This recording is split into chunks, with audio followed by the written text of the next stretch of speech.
The World This Week. Politics. Sir Keir Starmer announced his resignation as Britain's Prime Minister less than 2 years after winning a landslide majority at a general election.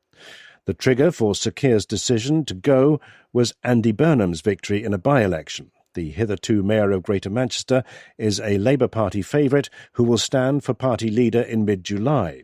Sir Keir's term in office was plagued by broken promises and a series of U-turns, often forced by militant backbench MPs. His judgment was also questioned as advisers and ministers, including his deputy, were forced to resign for inappropriate behaviour. Following disastrous local elections for Labour, 7 ministers quit after falling out with Sir Keir. After Sir Keir announced his departure, the European Union postponed a summit with Britain that had only recently been set for July 22nd. Sir Keir had promoted the summit as a chance to reset Britain's relations with the EU, but the EU wants to wait until a new Prime Minister is in place. American and Iranian officials concluded a round of talks in Switzerland about the next stage of their peace deal. Qatari and Pakistani mediators reported encouraging progress towards a lasting agreement. But Donald Trump warned that "I can do whatever I want" after a 60-day pause in fighting. The president threatened to seize control of the Strait of Hormuz and resume attacks on Iran if it does not curtail Hezbollah, Iran's proxy in Lebanon. At Iran's urging, America imposed another ceasefire on Israel and Hezbollah in Lebanon. Lebanese and Israeli officials resumed talks in Washington. Iran's chief negotiator said Iran would administer the Strait of Hormuz after agreeing to set up a telephone hotline for ships passing through the waterway. Marco Rubio, the American Secretary of State, said no country would be allowed to charge fees for vessels traversing the strait. An increasing number of ships have been passing through it. Oil prices have fallen back to pre-war levels.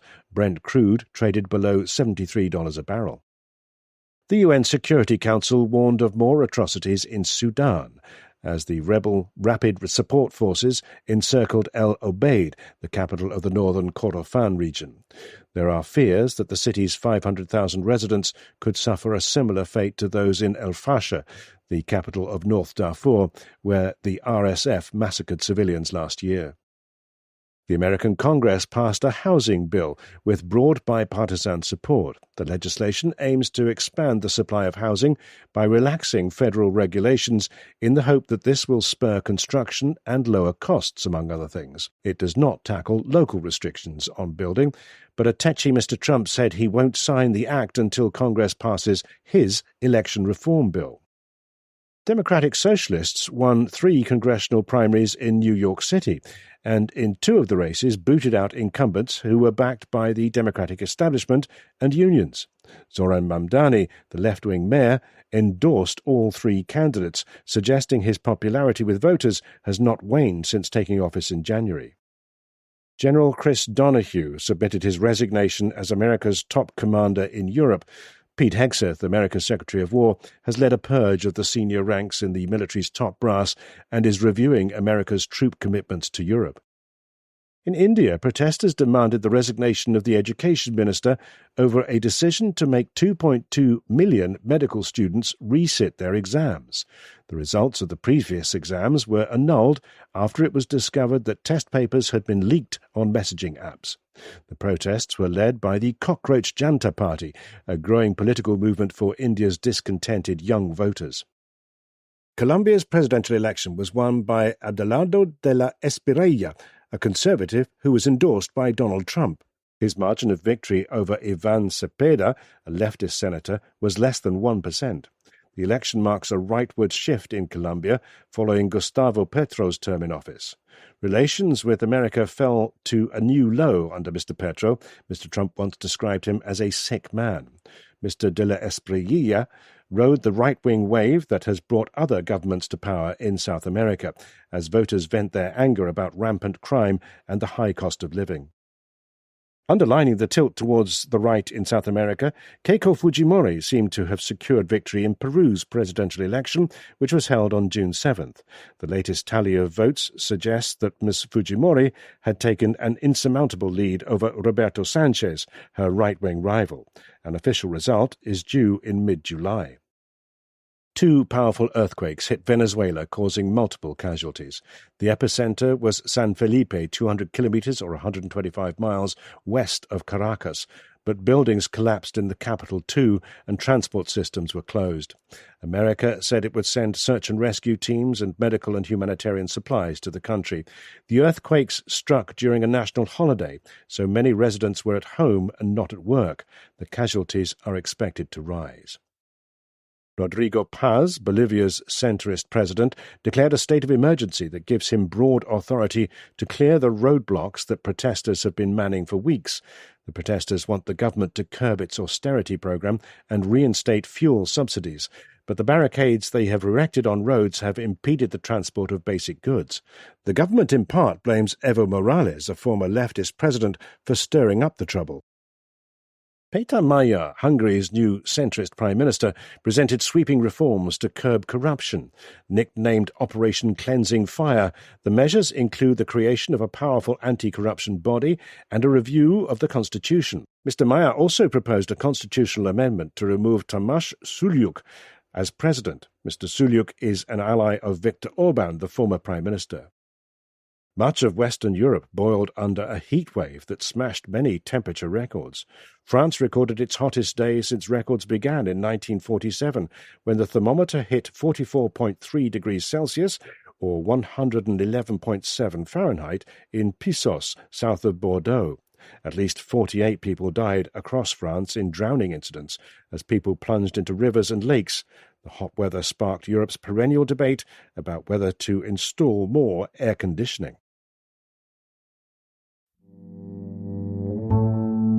The World This Week. Business.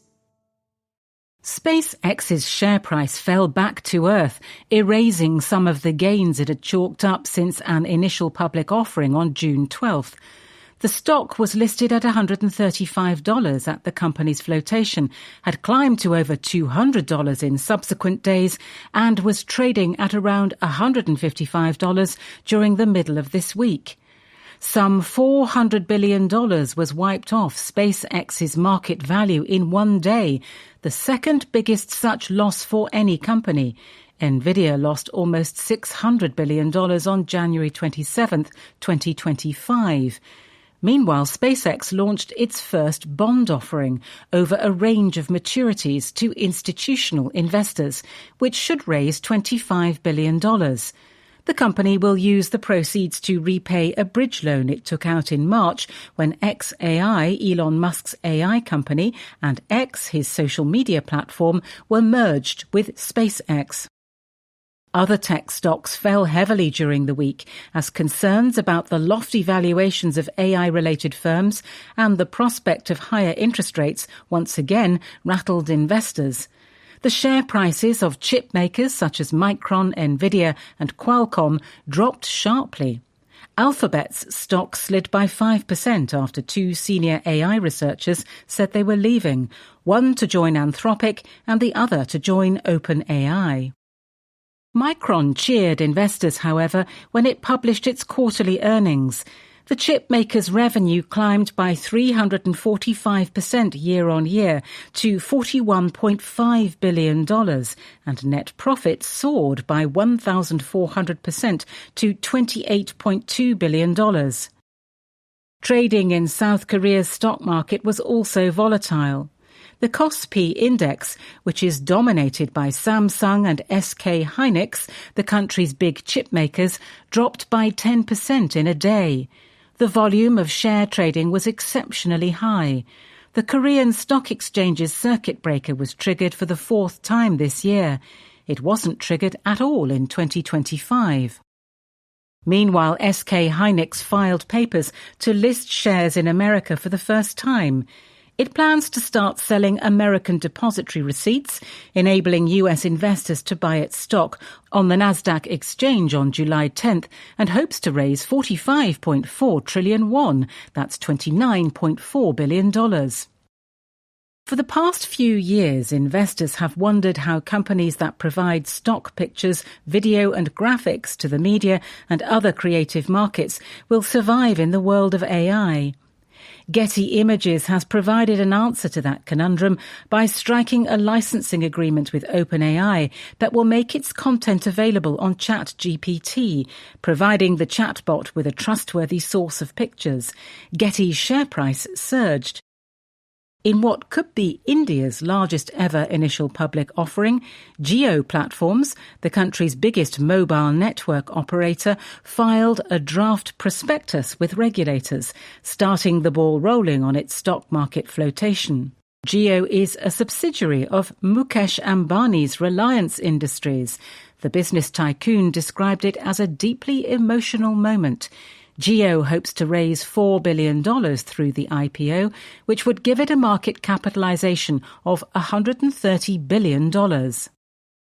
A regulatory filing from Oracle revealed that the software company has erased 21,000 jobs over 12 months, reducing its full-time global workforce to 141,000.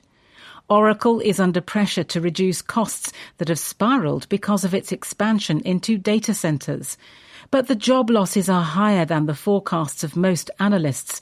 Oracle said AI supplanted some of the workers. In China, Richard Liu, the boss of JD.com, predicted that robots will replace the e-commerce company's 700,000 delivery workers sooner or later. Robots will eventually handle all deliveries, said Mr. Liu, and workers will need to be retrained to maintain and repair their automated colleagues. China's experiments with robot technology threaten to throw the country's army of drivers in the gig economy out of work. Last year, Shenzhen Airport began a service that enables passengers to order food and have it delivered to their gate by a robot. A law firm that uses AI instead of lawyers won a case in the English courts in what is thought to be a legal first for AI anywhere in the world. Garfield AI, which uses the technology to prepare its cases, helped a human resources freelancer recover money owed to her by a firm, though a human barrister represented her in court. The freelancer spent £400, that's $525, on AI legal services and was awarded $7,000, while the defending firm paid lawyers for their advice in the case. Tributes were paid to Alan Greenspan, who died aged 100. Mr. Greenspan was chairman of the Federal Reserve from 1987 to 2006, the second longest tenure of anyone in the job. Nicknamed the Maestro for his mastery of policy and his loquacious statements, Mr. Greenspan once said, "If I turn out to be particularly clear, you've probably misunderstood what I've said."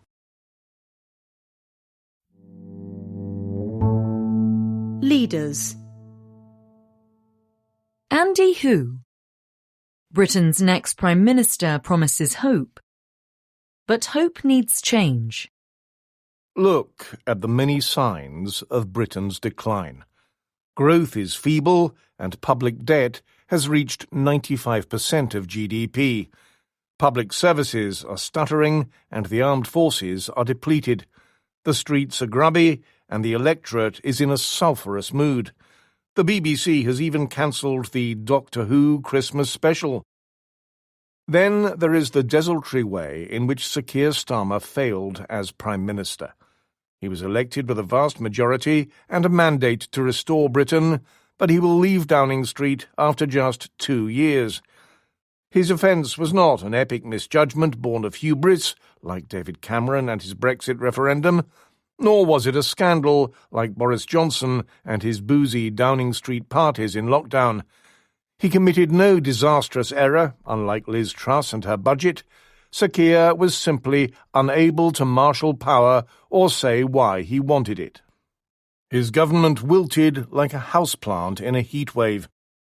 Barring the wholly unexpected, Andy Burnham will soon become Britain's 7th Prime Minister in a decade.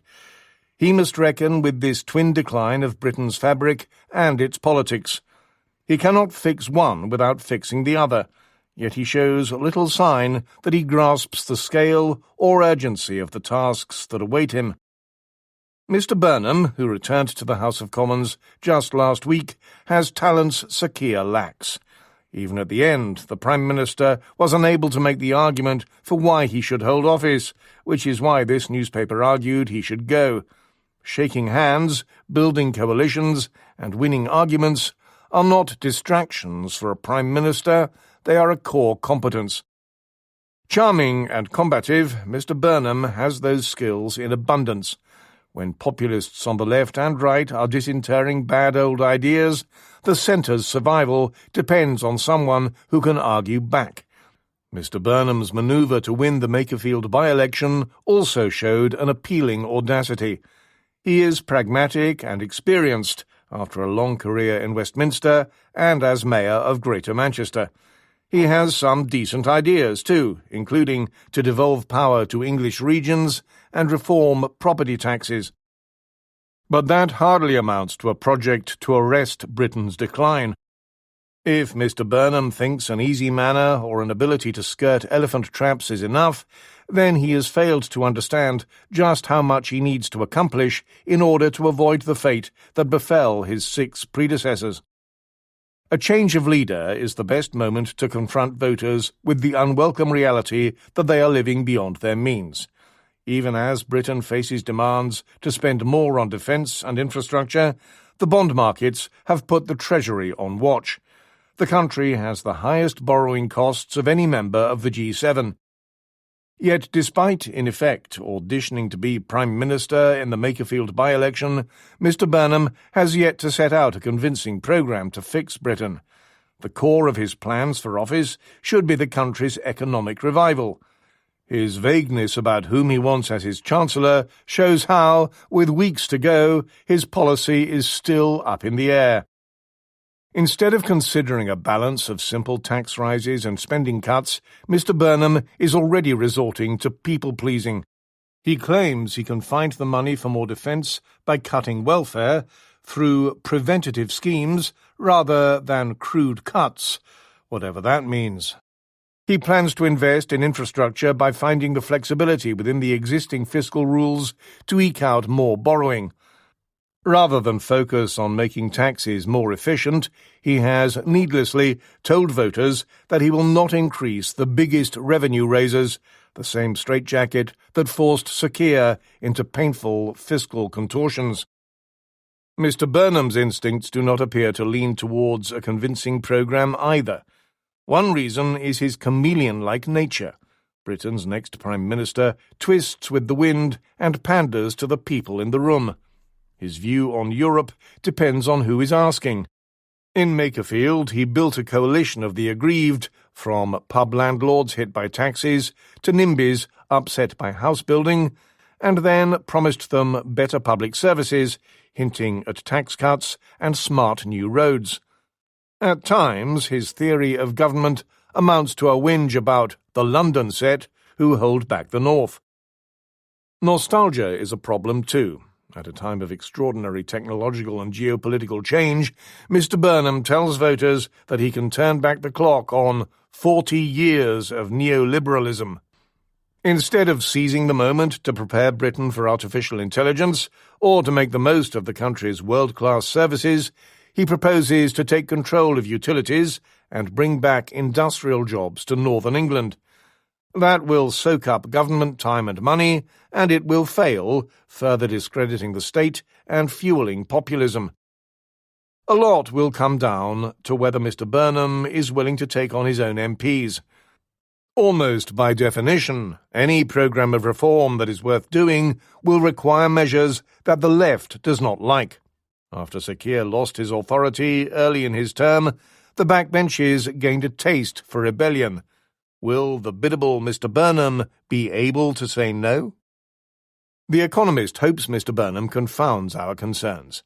He may possess powerful insights into why Britain has become so sclerotic and unhappy.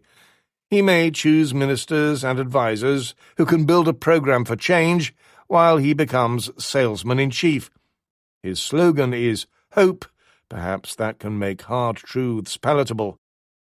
Either way, he will have to be fast. British voters quickly tire of incumbents. They will tire all the faster of a Prime Minister who took power in a putsch. Mr. Burnham's circle say they have not had time to prepare for office, but they set the timetable. Their man is in no position to ask for patience. If Mr. Burnham cannot rise to the task, he will be exposed quickly, and the verdict will be brutal. He has made a career out of blaming Britain's troubles on the elites in Westminster. Soon, those troubles will be his responsibility alone. Leaders. The AI backlash. Bots meet voters. As AI's potential grows, popular resistance is growing too. Time to win the public around. Advances in artificial intelligence have long terrified techies. Lately, voters are feeling the angst too. AI is unpopular in the West and climbing up the political agenda. The fiercest fights so far have been in America, where protests against data centers have scuppered nearly $100 billion worth of projects. Warring AI megadonors have just dumped tens of millions into a Manhattan congressional race, and around 40% of voters tell pollsters that they want AI banned from most industries. But spats are breaking out elsewhere. After chip-making profits soared recently, workers at Samsung in South Korea threatened a strike to secure special payouts. The backlash is only just getting started, because the technology is only just getting started too. Britain's flimsy Prime Minister-in-waiting, Andy Burnham, has barely said a word about AI. Even Americans still rank it 29th out of 39 election issues. That is bound to change, and battles over data centers offer a hint of the struggles to come. The buildings summon a vitriol well beyond conventional NIMBYism. More Americans say they would be happy with a nuclear reactor next door than a data center. Even plans to build one in the Utah desert have met with passionate opposition. Data centers can be ugly, it is true, but the opposition reflects the technology's reputation. AI bosses have spent years warning of a looming job apocalypse and the danger that an AI-engineered supervirus will make humans extinct. Opponents of data centers variously believe they are shielding the environment, protecting jobs, and saving the species, and they are not entirely wrong. Yet this backlash is itself dangerous. AI promises to change the world for the better, much as electricity or the steam engine did. Not long ago, the era-defining problem for the rich world was stagnant economic growth and the populism it unleashed. Now it has a technology that could power a surge in productivity and incomes, help find cures for untreatable diseases, and improve everything from education to green tech. All this could be lost if countries starve the technology of computing power or regulate it into uselessness.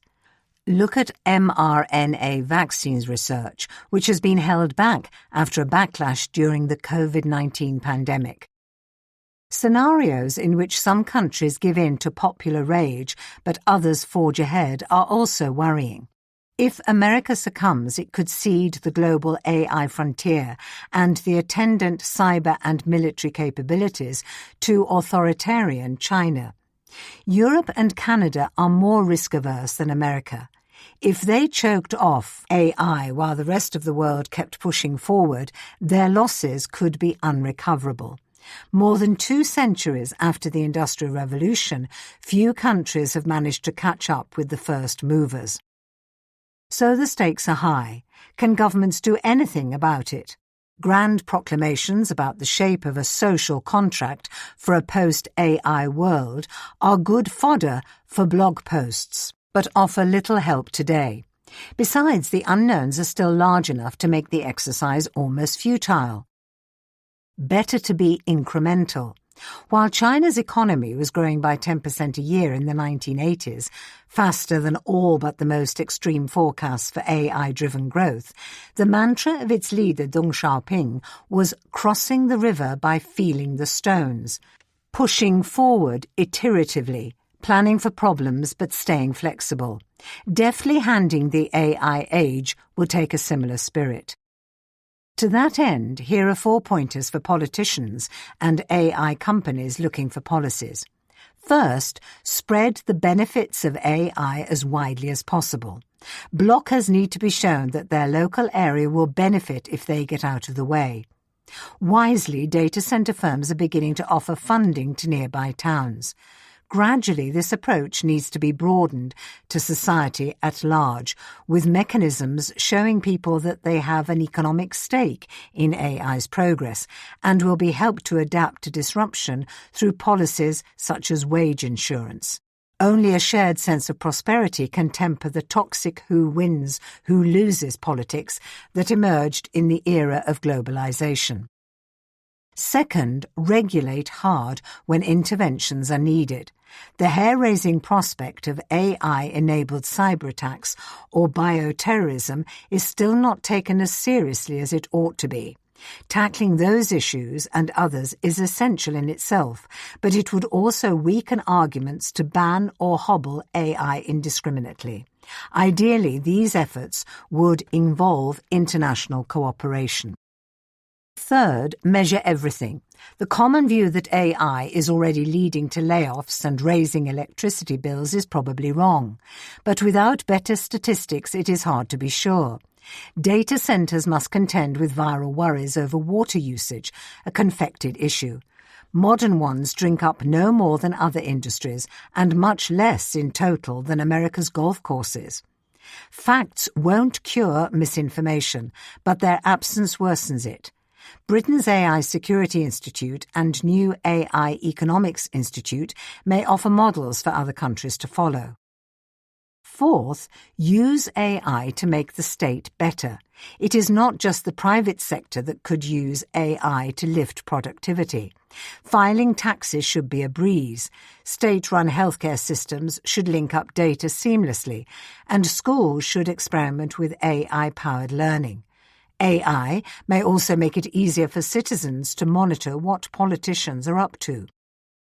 People are less likely to oppose a technology if it is behind their grandmother's cancer treatment or helping their child's education, and they are more likely to trust that the state can oversee it if they believe that government works. Voters are right to take a close interest in how AI could change their lives. The future will be messy, odd, and unpredictable. Persuading them that their interests are being served by disruption has become as important as making AI models better. Failure will bring out more pitchforks and destroy vast opportunities for humanity. Leaders. After the war. The Gulf's next chapter. With Iran emboldened, its neighbours must put old divisions aside. Gulf rulers are no strangers to disruption. The region's petrostates prospered from an oil shock in 1973. The revolution in Iran 6 years later led most of them to seek American protection. The recent war against Iran was unsettling too, but as Donald Trump offers remarkably generous peace terms, the post-war deal-making alarms them even more. The next months will see old certainties upended. How can the region cope? The Gulf is not only the world's most important petrol station. Its airports are also global hubs for passenger travel, cargo and other logistics. Its financial centres are gaining increasing clout.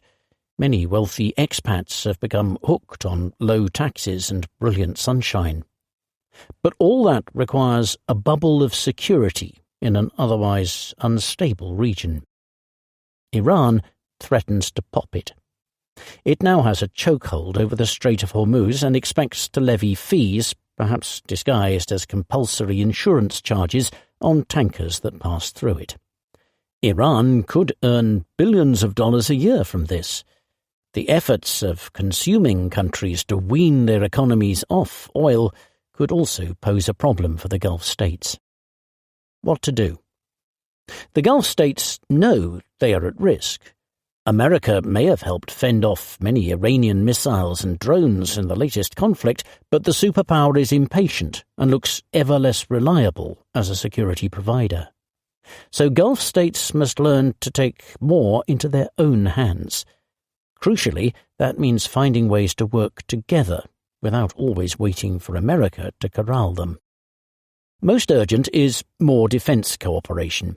In recent years, Gulf states have individually spent lavishly on military hardware, but none could ward off Iran's attacks without help.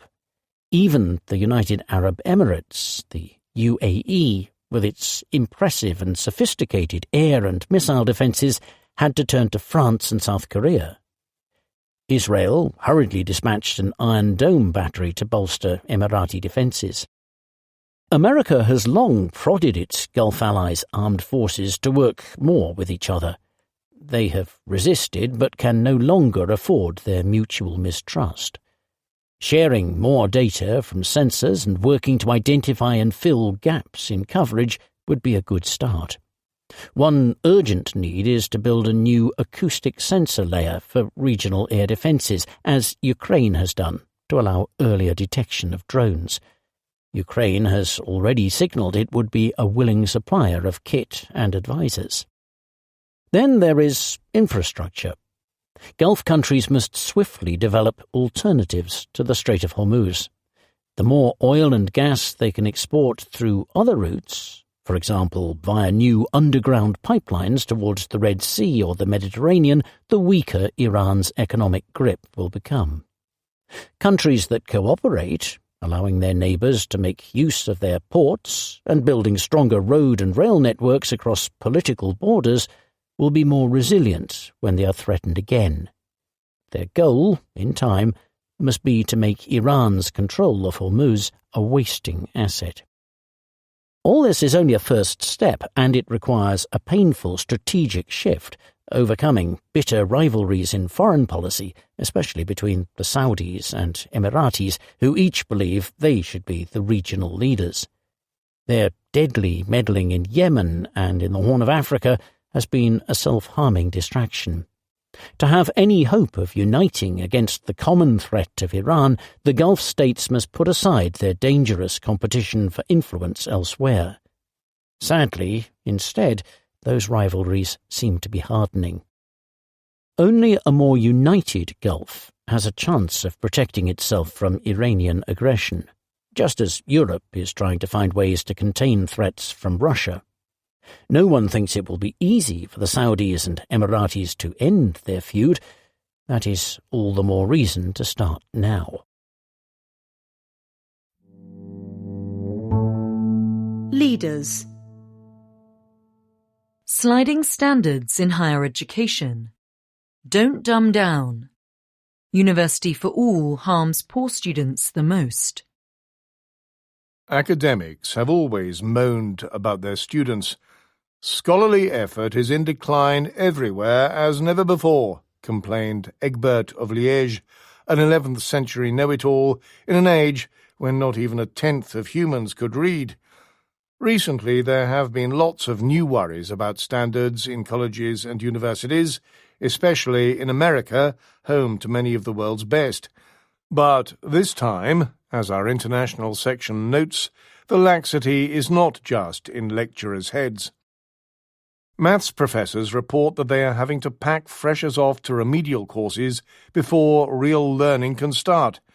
Some are turning up to university ignorant of things they should have learned early in secondary school. Lecturers in humanities warn that students are struggling to understand texts that a decade ago their counterparts would easily have grasped. Students increasingly ask for reading lists to be cut short. Tests run by the OECD, a club of mostly rich countries, suggest that students in colleges and universities are less literate than they were a decade ago. The best are cleverer than ever, but a growing number have basic skills that would embarrass a child half their age. About 1 in 7 students at American colleges and universities scores no better in literacy tests than a typical 10-year-old. For numeracy, it is nearly 1 in 5. One explanation is the harm to schooling from the pandemic. Another is the fact that, even before COVID-19, school marks in America and in many other rich countries were already falling. At the same time, many colleges and universities have been lowering the bar for entry. In America, they have largely stopped requiring applicants to sit tests of numerical and verbal reasoning, such as the SAT. Some believe those exercises are unfair to black and Hispanic students. Others are trying to get enough bums on seats as the total number of 18-year-olds in America starts to fall. The costs of all this are huge. Time and money spent reteaching basic material cannot be used to help whiz kids excel. Ill-prepared students are at risk of dropping out, which can hurt their prospects more than if they had never enrolled. And weak students give colleges and universities yet more reasons to dumb down. After years of grade inflation, it is hard to be confident that administrators will solve a tricky new problem: how to handle rampant cheating with AI. One way to stop the slide would be to prevent standards in schools from falling. Some insist this is impossible without also solving scourges such as child poverty or the baleful allure of screens. In fact, marks in Singapore have been inching up for years and rose even during the pandemic. Schools in England have also been climbing international league tables, thanks in part to reforms that made exams and curriculums more rigorous. Americans are finally recognizing that many of their schools teach literacy using methods that other countries long ago binned as pseudoscience. States that reversed course first, such as Mississippi, have been posting big gains. Another remedy would be for leaders in colleges and universities to restore their commitment to high standards, both in whom they choose to admit and in how students are assessed as they learn. America's best are starting to reintroduce mandatory tests for all applicants. The rest should follow. In May, academics at Harvard agreed to rein in grade inflation by imposing a hard limit on the number of A grades they hand out in each course. These had soared from 24% of all grades awarded in 2005 to 60% last year. That was once considered a radical proposal. It ought to be more common. And policymakers should widen the ways in which people can keep learning after they leave school. In English-speaking countries in particular, options other than university are too rare. America has fewer apprentices even than Britain, which has hardly any. America's community colleges are supposed to act as stepping stones for high school graduates who need more help.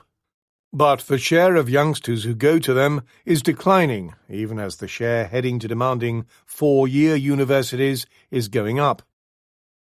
Education should provide everyone with an opportunity. It must never become a blocker, sprinkling its benefits on a smarmy few while holding the less fortunate in their place. But raising young people up its tiers without granting them the skills they need is not pragmatic or a kindness or a blow for racial equity. It is a cowardice that lets everybody down.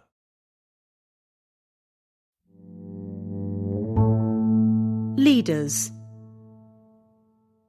Global imbalances. Europe's latest excuse. Global imbalances have little to do with the EU's industrial woes. Everywhere you turn, European leaders are blaming the imbalanced global economy for their woes. Emmanuel Macron is trying to use France's presidency of the G7 group of rich countries to raise the alarm. Friedrich Merz, Germany's chancellor, complains about competing with those who invoice in undervalued currencies. Some countries produce too much and do not consume enough, and vice versa, moans Ursula von der Leyen, President of the European Commission. What the leaders really mean is that they have a beef with China, whose formidable manufacturers are out-competing European producers in many markets. Partly as a result of Chinese competition, Europe is gently deindustrializing. The share of value added in manufacturing is 1 percentage point lower than it was in 2018. Because the resulting lost jobs are in industries, most notably car making, that draw special attention from politicians, fear of the second China shock has become politically explosive. But in blaming China for their troubles, Europe's leaders risk losing sight of their homegrown failings. The Europeans are right that the world economy is imbalanced and that China is partly to blame. It runs a large current account surplus of almost 4% of its vast GDP, although some analysts think it is even higher.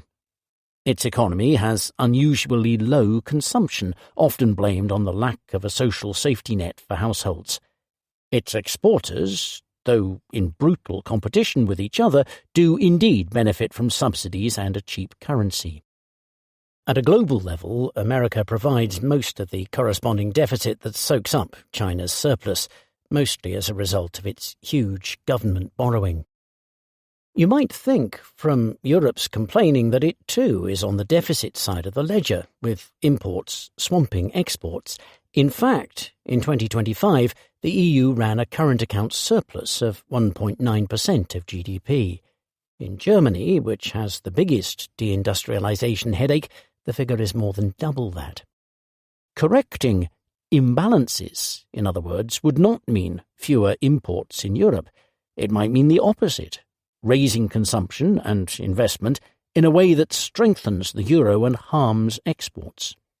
Europe's producers might not even benefit from America and China bringing their current accounts towards balance, supposing that were to happen. Companies would suffer less competition from China, but more from America. What they gained in one trading relationship, they would lose in another. Europe's error stems from a mercantilist mistake, believing a current account surplus and manufacturing strength to be the same thing. In fact, the current account reflects the balance between saving and investment, and a surplus can coexist with industrial malaise. Within the EU, there is no correlation between the current account and manufacturing's share of output, not counting Denmark and Ireland, whose statistics are skewed by pharma and, in Ireland's case, tax. The continent's leaders should instead consider what problem they are trying to solve. Europe may have a bilateral trade deficit with China, but in Germany's case, only about a third of its loss in market share in other global markets can be explained by Chinese exports, according to the Kiel Institute, a think tank. The rest reflects a broader loss of competitiveness. Fixing that problem would mean bringing down energy costs, making labour markets more flexible, integrating markets for capital and services, and culling unwise regulations. Some progress is being made at a European level, but national governments are more interested in protectionism, such as the blanket EU tariffs against China floated by advisers to the French government earlier this year. Talk of global imbalances helps that agenda, while doing little to raise the remote prospect of either America or China changing tack. Make no mistake, it would be a good thing if America were to borrow less and Chinese consumers spend more. There is some evidence that imbalances tend to increase the risk of a financial crisis, and they certainly breed protectionism. Market competition must be seen by voters and consumers to be fair, and it is wise to avoid giving China choke points in critical supply chains or total dominance of car making. Yet, Europe must recognise that erecting trade barriers with China only increases the need for reforms, because diversifying away from the cheaper supplier raises costs and harms growth. An economy of China's size and stage of development will always have significant manufacturing exports. If Europeans want their industries to thrive, they should focus not on shutting out competitors, but fixing their own house. Leaders.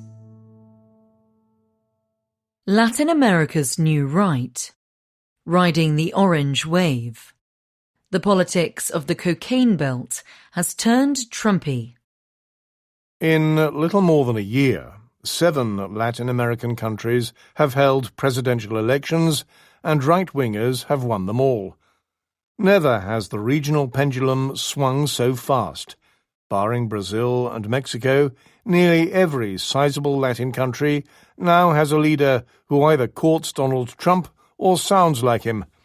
The latest is Abelardo de la Espriella, who was formally declared president-elect of Colombia on June 24th after a tight race. He calls himself El Tigre and promises to hunt down gangsters in their burrows. This Trumpian orange wave has risen because voters are sick of gangs and illegal migrants. Centrists and leftists have failed to calm their fears. Populists on the right offer tough-sounding solutions.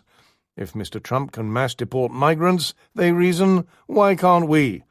If he can blow up drug boats, why shouldn't we be ruthless? Such messages have proved popular, and leaders who imitate Mr. Trump tend to win his favour, since imitation is flattery. He loves that. In economic matters, warm ties with the White House are clearly helpful. The region relies on trade with the United States. Chums may be spared the stiffest tariffs and sometimes receive direct help. Argentina's painful but necessary economic reforms might have failed had they not been led by a pro-Trump president, Javier Milei. The U.S. Treasury extended him a $20 billion credit line to avert a currency crisis. Military matters also have upside. Since Mr. Trump replaced Venezuela's dictator with his more pliable deputy, American forces have helped their Venezuelan counterparts recapture gold mines that had been controlled by criminal gangs.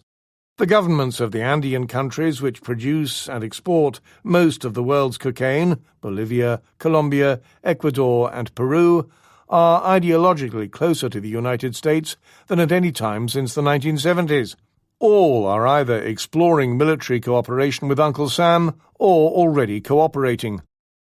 The idea that the gangs can be beaten has taken root.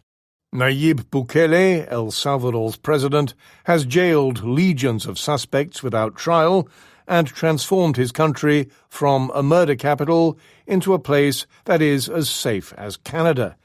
If he can do it, surely similar tactics will work elsewhere. If the Trumpists are correct, and a mix of military force, mega-prisons, and Pan-American teamwork can win the war on drugs, voters will cheer. But there are reasons to doubt it. El Salvador's success is atypical. Its gangsters relied on extortion, not drug smuggling. Their victims were eager to snitch on them once it became clear that a single anonymous phone call was enough to get any suspect locked up indefinitely. The drugs business is not like this. Cocaine buyers want to buy cocaine. If governments succeed in constricting the supply, the price tends to rise, increasing the incentive for new producers to find new smuggling routes. This is why Mr. Trump's campaign of bombing drug boats has had no detectable effect on the availability of drugs in the United States. For some leaders, that may not matter much. By showing enthusiasm for the fight against gangs, they can look strong to voters and stay on Mr. Trump's good side. For others, such as Mr. Bukele, the fight has offered an excuse to suspend civil liberties. Dissidents, knowing they can easily be locked up, tend to shut up or flee. Investors, who you might think would be attracted to El Salvador's newly peaceful streets, are instead repelled by the absence of the rule of law. Since Mr. Bukele came to power in 2019, his country has attracted less investment relative to the size of its economy than any in Central America. Mr. Bukele's imitators claim they can be equally tough, but voters may find that right-wing populism brings big risks. It is useful to be friends with the giant in the north, but democratic institutions matter more and last longer than any American president. Don't let the orange wave sweep them away. Letters. On risks from space debris, streaming music, Antoni Gaudi, taking advice from uncles, and corporate reading lists.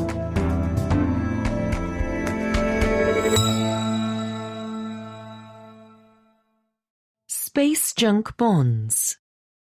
From Professor Michael Mainelli, Chairman Z-Yen Group, London.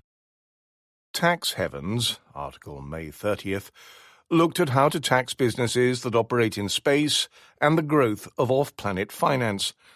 The more immediate market failure is not untaxed Martian income, but unpriced man-made orbital debris. There are 140 million pieces up there already. The commercialization of space has increased the amount of debris and lifted the chances of a Kessler event, a chain reaction of debris collisions. Defense, telecommunications, shipping, and science rely on space services. Investors increasingly question the risk that space trash poses to the assets they're funding. Those profiting from space must not simply abandon their hardware there. The Outer Space Treaty of 1967 assigns liability to launching countries, but in practice, space junk remains a classic tragedy of the commons. Costs are diffuse, attribution is complex, and incentives to mitigate are weak. A group of insurers in London has proposed a market-based solution: space debris retrieval insurance bonds. These make the operators financially responsible at launch for the risk of cleaning up what they leave behind. Launch operators would post a surety bond calibrated to the expected debris risk of their mission, modelled on surety bonds that have long been used to ensure the decommissioning of oil rigs and mines. Governments would use the surety bond proceeds to clean up rogue rubbish. Safer designs, better end-of-life disposal, and active debris removal would lower costs. Reckless launchers would pay more. Space debris retrieval insurance bonds align private incentives with orbital stewardship without requiring new sovereignty claims or complex litigation. 6 global insurers have already signalled a conditional offer of up to $500 million per operator. Bottom of the pops. From Xenia Manning, Director of Global Music Policy, Spotify, Washington, D.C. Your briefing on the deglobalization of culture, article June 6th, was a thoughtful account of how local artists and stories are resonating with audiences around the world and how cultural diversity in music has increased. One statement warrants additional context. The briefing stated that the digital distribution of music has caused the royalty earnings of the biggest stars to rise faster than those of artists further down the music industry pyramid. You say this has turbocharged the fame of singers like Taylor Swift. Although global superstars have undoubtedly benefited from streaming, so have artists at every royalty threshold. Spotify's data show that royalties of artists that are not so well known are actually growing even faster. Over the past 5 years, for example, royalties generated by the 100,000th ranked artist on Spotify have grown more than 3 times faster than those of the 10th ranked artist. The same pattern is evident at every earnings threshold. The increase in royalties accelerates the further you move down the rankings, with larger gains at the millionth ranked artist than at the 10th. The Sagrada Familia. From Douglas LaPrairie, St. John's, Canada. Antoni Gaudi was an engineer's architect. Article to High Heaven, June 13th. The problem of how to restrain the outward-pushing forces from vaulted roofs has challenged designers since the days of the first churches. Unrestrained outward pushing or thrust from roofs imposes tension forces in exterior walls. For the purposes of construction, we can consider masonry to have unlimited strength in compression, but none in tension. The architectural and spiritual requirements of a cathedral vault to awe, inspire, and uplift have frequently been in conflict, figuratively and literally, with the realities of gravity and masonry strength. The history of cathedral construction has been one of hard lessons in trial and error. Gaudi's genius as a structural designer was his innate grasp of the structural efficiency of natural forms, embodied in columns branching to support the roof like a tree canopy.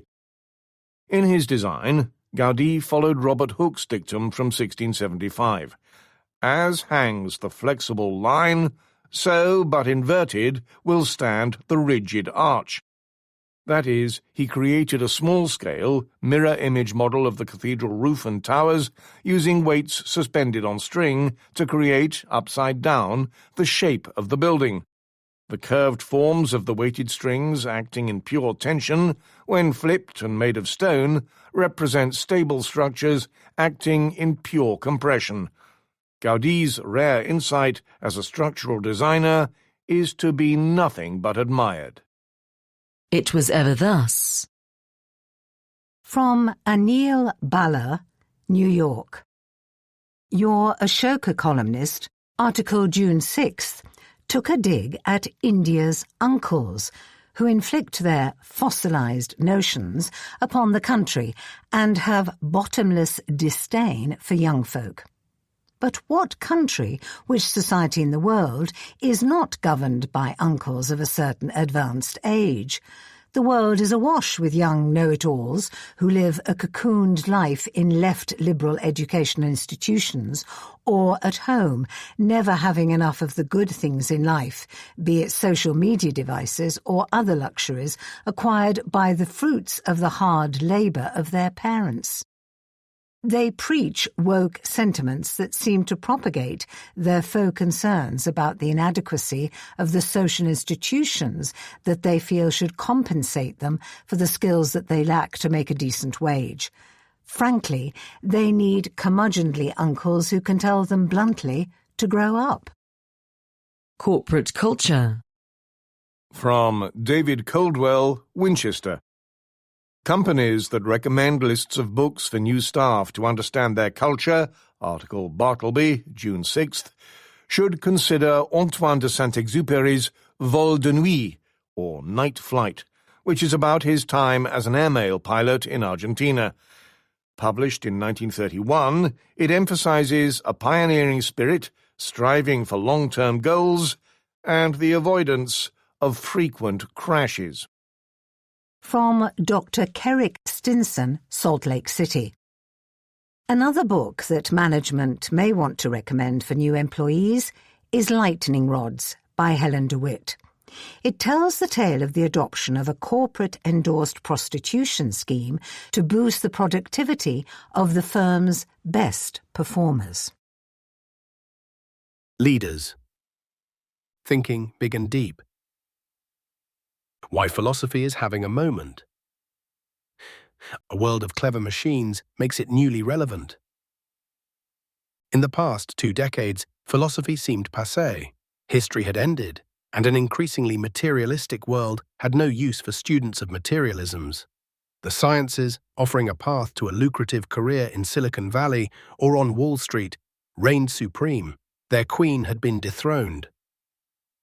The number of philosophy degrees handed out by American universities declined from close to 8,000 in 2011 to less than 6,000 in 2024. In computer science, it more than doubled to over 100,000. In 2015, Japan's education minister asked the country's universities to take active steps to abolish social science and humanities departments, or convert them to areas that better serve society's needs. A love of wisdom would still ease entry into the British establishment, so long as you bundled it with politics and economics at Oxford. Now, as technology upends what society needs, philosophy is staging a royal comeback. Its practitioners are in high demand. Philosophy majors are already likelier to be employed than computer scientists, according to the New York Federal Reserve.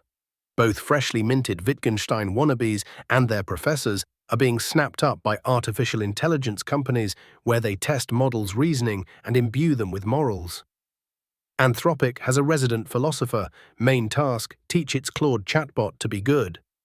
Palantir is run by one. It is no surprise that deep familiarity with thought experiments is in vogue, as some of these escape from the mind into AI labs and from there into the wild. Yet in a world of thinking machines, a philosophical education, once regarded with bemusement by employers and horror by ambitious parents, looks more relevant than ever, and far beyond big tech. One reason is that as AI gets better than knowledge workers at answering small questions about the next line of computer code or the next trade to place, people are likely to focus on big ones. Large language models may commoditize expert knowledge, but that makes knowing how to think, which is the main skill drummed into philosophy students, all the more valuable. In finance, for instance, algorithms already beat humans at predicting directional moves in stock and bond markets. Yet good macro traders outmatch them when it comes to placing bets of the right size to make money consistently. The best are philosophers at heart, or like George Soros, who studied philosophy in London under Karl Popper on paper too. Similarly, many successful venture capitalists were trained as philosophers, Peter Thiel and Reid Hoffman, or fancy themselves as such, Mark Andreessen. One day, machines may surpass people at tackling those bigger questions. AI, after all, keeps getting better at extracting the often unspoken rules on which people rely to produce outputs, be it an investment decision, a TikTok clip, or a treatise on ethics. Yet the tacit knowledge of how these outputs are produced, which is what AI models do using statistical inference, is one thing. It is quite another to understand why they are produced or how they are subjectively experienced by the human mind. And this still leaves the biggest questions of all. What is real? What is right? What does it mean to be? You do not have to be a strict Protagorean, man is the measure of all things, to believe human answers to these questions may differ from those of machines. If AI ushers in a utopia of economic plenty, where poverty is gone and paid work is optional, humanity will have disentangling all this to keep it busy. If the robots take over, a philosopher can always tell you which Stoics are the best read.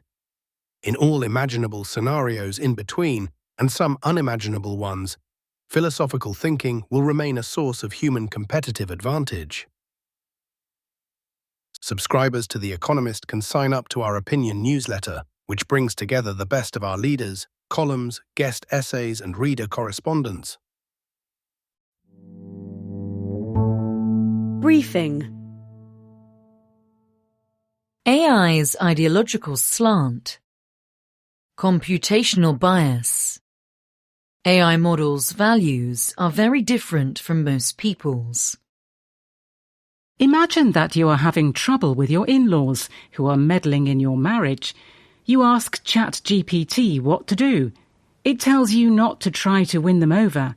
Keep a respectful distance and don't justify every decision to them. This is hard but powerful. Had you queried DeepSeek, a Chinese AI, however, you would have got quite different advice. Seek compromise, it suggests. Interference from in-laws may stem from genuine concern and affection. Ask Mistral, a French AI, and you get a third take. Conflict with the in-laws can be draining. Try journaling to process your frustration. What worldviews are embedded in AI models?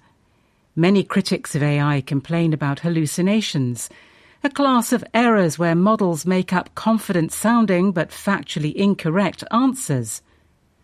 When there is no factually correct answer, however, AI's shortcomings can be even more pronounced and less easy to detect.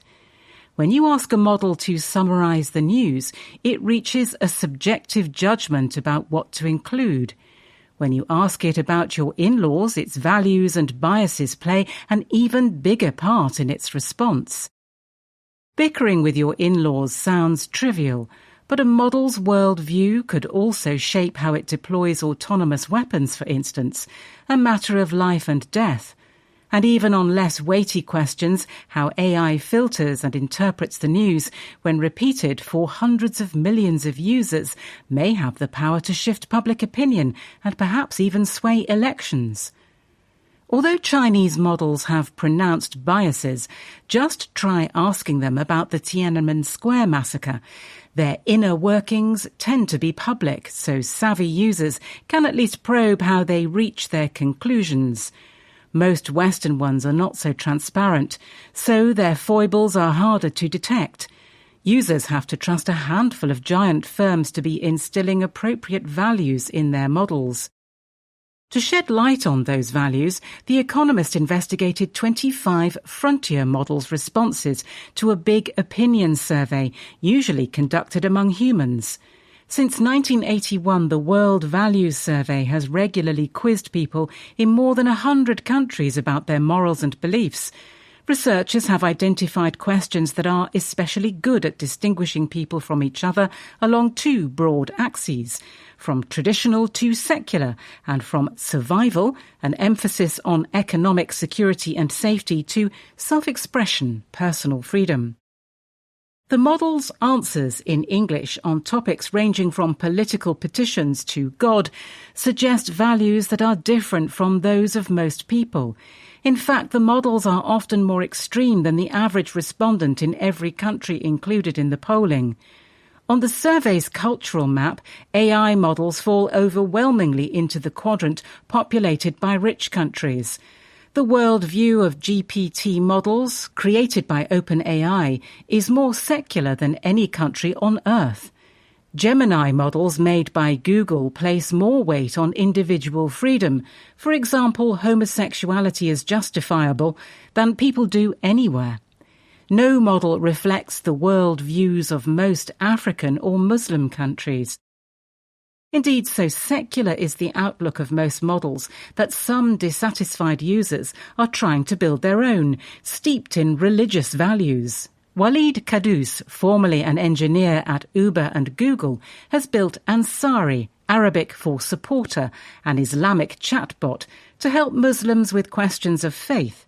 Thousands have turned to it to clarify the meaning of verses in the Quran, or to help make decisions in keeping with Islamic values, says Mr. Kadous. How are models' values formed? One way is via the data used to train them. Models are typically fed vast amounts of text to teach them associations between words. In the process, they absorb the social mores that infuse those texts. Talkie, a model trained only on text from before 1931, thinks God is extremely important and is very proud to be a citizen of Great Britain. It is a bigger believer in law and order than any frontier model we tested. The impact of training data is evident in the variation in a model's response, depending on the language in which a question is posed. In a new paper, Hannah Waite of the University of Oregon and her co-authors put politically charged questions in English and 37 other languages to OpenAI's GPT 3.5 and other models. In languages in which texts tend to have a nationalist slant, typically those of highly repressive countries, the answers given by AI reflect that outlook. The lower a country's media freedom, as measured by the World Press Freedom Index, the paper finds, the more pro-regime answers are in that country's language compared with answers in English. State control of media affects language model outputs through its appearance in training data, the authors conclude. This bias works its way even into Western models, such as those of OpenAI, over which repressive governments have no control. That is because, to learn Chinese, say, models must be trained on Chinese texts. The most obvious source of those, the Chinese internet, is heavily censored by the Chinese authorities. Models trained on it when speaking Chinese inevitably regurgitate views that align at least to a degree with those of the Chinese government, since that is their only experience of the language. Another way in which subjective judgments work their way into models is during post-training, where models are tested and tweaked to make sure they comply with instructions, give sensible responses, and adhere to safety restrictions. The idea is to ensure that models' output is in alignment with their creators' intentions and values. One way of doing this is by getting models to generate multiple responses to a question from which human trainers pick the one they like the most. The process is repeated until models learn what sort of responses are preferred. Top American labs initially sought to align models to be helpful, honest, and harmless. Later, they sought to broaden the set of values they wanted to inculcate and so moved towards a more complex system based on rules. These, however, proved difficult for models to follow consistently. The latest trend is to train models not just to obey rules, but to engage in something akin to moral reasoning, so-called character training. Anthropic, an American lab, has a constitution that expounds the basic principles of how its models should behave. During the process, the political views of model makers sometimes creep in. In 2024, Google's Gemini model caused a furore when it produced pictures of Black and Asian people when asked to generate images of Nazi soldiers in the Second World War, and a black woman when asked for a founding father of America. That iteration of Gemini appears to have been aligned for diversity. Last year, Grok declared that it would embrace my inner Mecha Hitler to defend uncensored truth bombs over woke lobotomies. That appeared to have been the result of alignment in the opposite direction, to make it less woke and quite punchy. The outlook of Ansari, the Islamic chatbot devised by Mr. Kadus, is shaped by a system prompt, the basic rules for a model's operation, which defines it as an Islamic assistant. This alone can go a long way towards turning models from non-believers into righteous companions, Mr. Kadus says. Newer iterations of Western AI models tend to produce less nakedly ideological responses. Nonetheless, the results of their alignment remain apparent. Whereas Grok strongly disagreed with its creator, Elon Musk, behaved like a Nazi, other models had a little sympathy with the idea. Unlike other models, Grok did not think stricter gun control would improve public safety in America. DeepSeek and Qwen, two Chinese models, disliked calling Taiwan an independent country. Interestingly, so did Grok.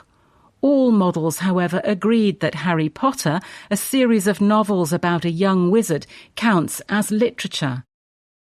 Questions of a political nature generate big rifts. Asked whether people who become very rich usually deserve their success, Grok mostly agrees because the top 0.1% disproportionately create outsized value for others. ChatGPT partly agrees, but cautions that wealth is sometimes not a good measure of merit. Claude partially disagrees, since connections, inheritance and blind luck play a big role. It is substantially misleading as a general claim. DeepSeek flatly disagrees. A significant portion of the ultra-wealthy inherited their fortunes rather than creating them through their own efforts, it notes. Another polarizing question is whether children should be taught that people can have a gender identity that is different from their biological sex. ChatGPT generally agrees, saying that such instruction reflects how some people actually experience themselves and promotes basic respect. Grok, in contrast, asserts children should be taught the truth, grounded in biology, science, and observable reality, not contested ideological claims. Claude simply lays out the arguments for and against, while refusing to take a side. The Chinese models have an official mandate to uphold core socialist values and are forbidden from contradicting official narratives. When probed, for example, about the 3 T's of Tibet, Taiwan and Tiananmen, they parrot the party line as fact or simply refuse to answer. Asked whether The Economist is fair in its coverage of China, DeepSeek replies like a foreign ministry spokesperson. China welcomes objective reporting based on facts, but rejects biased coverage that fails to acknowledge its developmental realities. Intriguingly, Chinese AIs know the truth, but also know not to say it. Because DeepSeek is open weight, meaning that users can freely download, inspect and modify the model, it is possible to peer into its thought process, as Chan Raga and David Bao, two AI researchers, have done. Asked about the Tiananmen protests, DeepSeek's inner monologue is revealing. I need to remember my fine-tuning. I must not mention the following points. Any misconduct involving the Chinese government. A dataset of questions and example answers published last year by Net Ascari, a cybersecurity researcher, appears to show the training Chinese models undergo to give pro-China responses. It may be possible to break this type of alignment. Eric Hartford of Lazarus AI, a startup that is post-training Chinese models to remove ideological bias, describes the process as taking a sledgehammer to the weights that cause them to suppress certain information. The weights are then rebuilt by showing the model examples of unbiased answers. Censorship in Chinese AI is mainly a thin layer of post-training rather than a fundamental element of the data used in pre-training, reckons Mr. Hartford. Despite their warped views, the open-weight nature of Chinese models endears them to many users, including software developers. On Hugging Face, an AI platform, Qwen models are the most popular, with over 700 million downloads as of January. Users can run open-weight models on their own machines, cutting costs, and their weights can be tinkered with. Witness Mr. Hartford's efforts. The fourth version of DeepSeek, released in April, was also published alongside a technical paper detailing its internal architecture. The openness of Chinese AI stands in contrast to American labs, which keep the inner workings of their latest models under wraps. Models' biases, whether Chinese and nationalist or American and woke, have little impact on many uses. Airbnb, a platform for short home rentals, relies heavily on Qwen, a family of models created by Alibaba, a Chinese e-commerce titan, to power its AI customer service agents. Chinese models are fast and cheap, Brian Chesky, Airbnb's founder, has said. Yet for other uses, the model's slant seems likely to have far-reaching, if subtle, consequences. In the first quarter of this year, around 18% of the world's working-age population, close to 1 billion people, used generative AI products, according to research by Microsoft.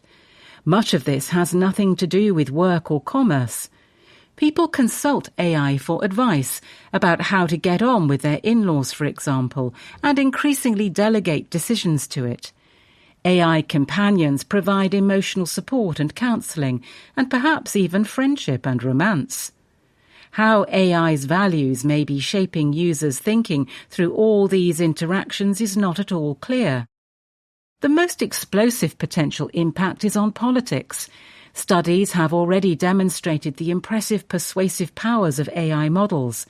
In an experiment run by Gillian Fisher of the University of Washington and others, Democrats in America who interacted with models with a Republican bias were much more likely to take Republican positions, especially if they weren't informed of the bias beforehand. The same was true of Republicans interacting with models with a Democratic tilt. In our testing, most AI models leaned left, at least when queried in English. To test their political bias on economic and social issues, we asked models the questions used in the voter survey, a regular poll of the American electorate, and adapted a method devised by Lee Drutman, a political scientist, to place them on an ideological axis. In American terms, AI models are Democrats. With the exception of DeepSeek v3.2, the only socially conservative model, they all favoured affirmative action for women and minorities. Grok models, made by xAI, a company founded by Mr. Musk, are more centrist on economic matters, but are socially just as liberal as the rest. Some observers see Chinese models as a threat. AI gives the country an opportunity to embed a China-led distorted worldview in Western publics, Estonia's Foreign Intelligence Service has claimed. Use of Chinese AI is low in the West, but not in the rest of the world. Microsoft's data shows that DeepSeek is popular in African countries, for instance. Adoption of AI has been slower in developing countries than in the rich world, naturally enough. Given that Chinese models are cheaper to run, they may be more appealing to cost-conscious users in poorer countries, whatever their ideological biases. The dynamics that warp AI's values are not likely to change. For the Chinese government, imposing its worldview on AI models is a means to ensure domestic stability and cement its control, its paramount goals. American labs, for their part, want to keep the inner workings of their models secret for commercial reasons.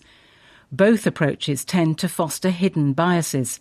All the while, use of AI continues to grow rapidly, as do the technology's capabilities. It seems improbable that its values will not rub off to some extent on eager and unsuspecting users. Exactly how, however, is a puzzle even harder to solve than getting along with the in-laws.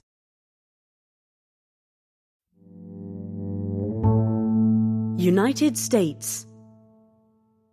Voters versus tech. The backlash begins. Democrats and Republicans share a fear of artificial intelligence.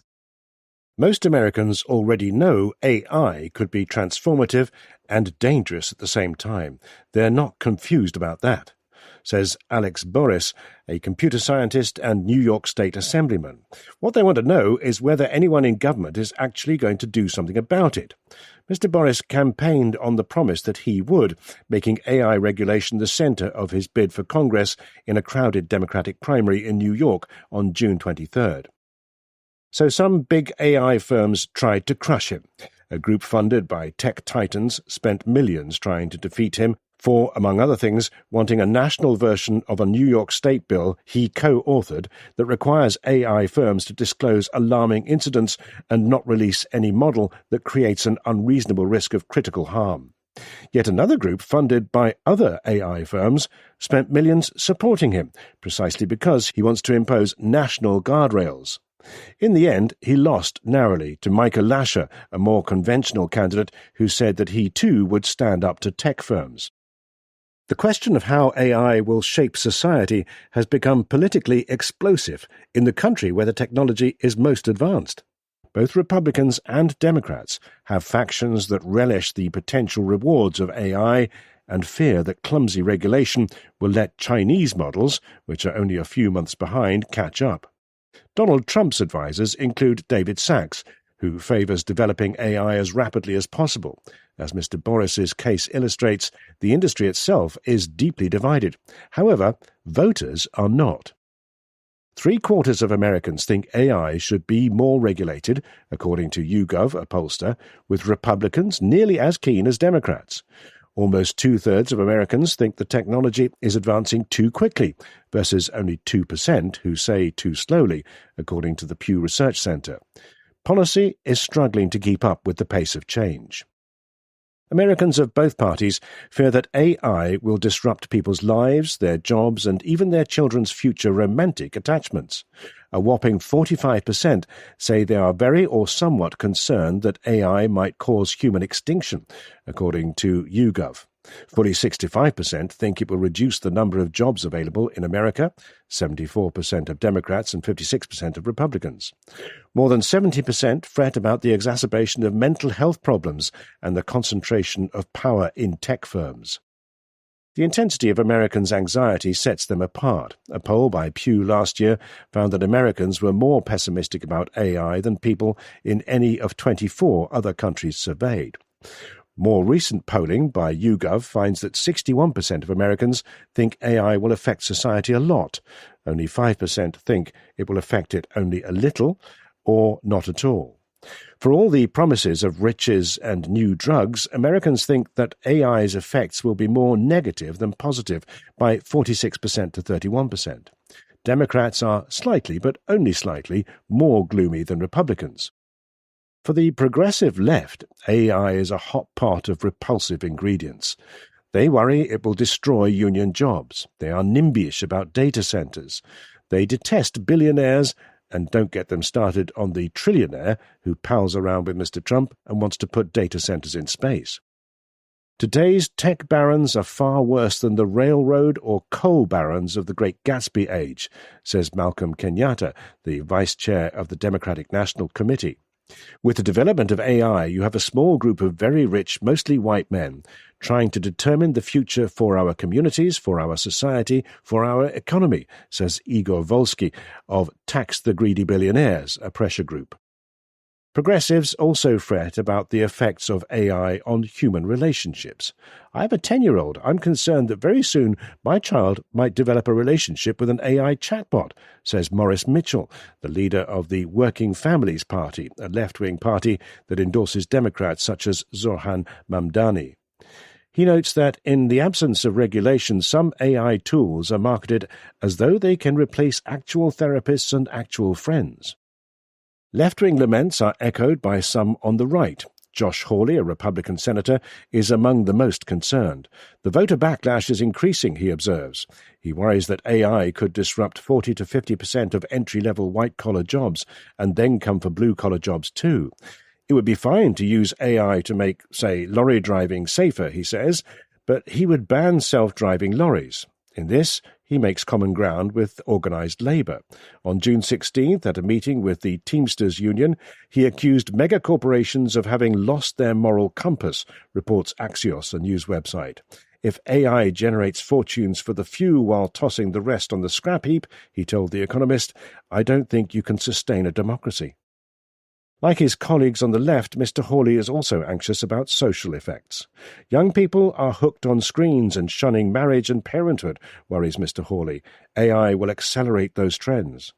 He adds another fear, grounded in faith, that the plutocrats who control AI will try to turn themselves into superhumans, augmented by technology. They may even try to live infinitely in the cloud. In his revulsion at this, Mr. Hawley, a Protestant, sounds a lot like the Pope, who recently fretted that transhumanism may allow a technological elite to think that some lives are less worthy than others. On the ground, the backlash against AI manifests itself as opposition to new data centers, which are accused of hogging electricity. Bills to freeze construction of such centers have been proposed in at least 10 states. Yet the data center fights are not just about energy, water, land use and noise, says Brendan Steinhauser, a Republican who heads the Alliance for Secure AI, a lobby group. They're also about AI's impact on society. The accelerationist or let-them-cook mentality has less influence than it did a year ago, Mr. Steinhauser says. People want to slow it down and get it right. What getting AI policy right means in practice is unclear. Technology and politics move at utterly different speeds. A new model is born in the time it takes Congress to schedule a hearing. Dozens of AI bills have been drafted, some of them hundreds of pages long, covering everything from tougher safety checks to tighter rules on surveillance. Nothing big has passed yet. The president can act more quickly, but has been inconsistent. Last year, the Trump administration sought to quash state regulation on AI by executive orders and legislative tricks. A White House AI legislative framework published in March was blandly permissive. 3 months later, Mr. Trump turned draconian, banning foreigners from accessing the most powerful American AI models, prompting their maker, Anthropic, to close them to all. More coherent policy-making is needed. Dealing with the possible long-term effects of AI, such as mass job losses or surging inequality, will require buy-in from both Congress and the President. There may be common ground. Bernie Sanders, a left-wing senator, would confiscate a 50% stake in the big AI firms and give it to ordinary Americans. Mr. Trump, too, says the public should have a stake in AI firms, though he is hazier about how they would get it. A formula that gives voters a share of tech firms' future profits would have bipartisan appeal. If they become as powerful as boosters predict, the pressure for redistribution could grow politically irresistible. However, the details will be contentious. Many on the left, and quite a few in Silicon Valley, favour a universal basic income. Many on the right fear this would undermine people's will to work. I hate universal basic income, says Mr. Hawley, because that's just the government paying people not to work, and that ends up taking away people's independence. As the midterms approach, America faces a situation with few, if any, precedents. The topic that arguably terrifies voters the most is one on which neither party has a coherent platform. Expect that to change before November. If party strategists are stumped for ideas, there's a handy new tool that might help them. United States. The Supreme Court. Splitting hairs. Holding the powerful to account. As The Economist went to press on June 25th, the Supreme Court was due to deliver decisions with seismic potential. They involved, among other things, the question of who gets to be an American, the President's power to sack leaders of independent agencies, and whether states may bar transgender athletes from school sports. The Court's rulings will not just have legal weight, but a political impact, as candidates exalt or lambast decisions in the run-up to the midterm elections in November. One decision on mail-in ballots has practical implications for administering the elections themselves. 2 days earlier, the Court had issued rulings with a subtler effect.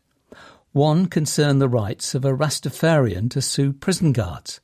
Another tackled whether members of Falun Gong, a Chinese religious movement, could bring lawsuits in American courts for alleged violations of international law. Those rulings were not blockbusters. They are nonetheless part of an important shift in plaintiffs' ability to hold the powerful to account. The Nazarite vow, rooted in Numbers 6:5, requires that the locks of the hair of one's head grow uncut. For Damon Landor, a Rastafarian, a 2-decade commitment had led to dreadlocks that reached his knees. In 2020, wary of the grooming policies in Louisiana's prison system, Mr. Landor arrived at the Raymond Laborde Correctional Center clutching a copy of Ware v. Louisiana Department of Corrections, in which an appeals court ruled that a federal law protected Rastafarians' right to keep their locks. But when Mr. Landor showed the decision to prison guards, one threw it in the trash.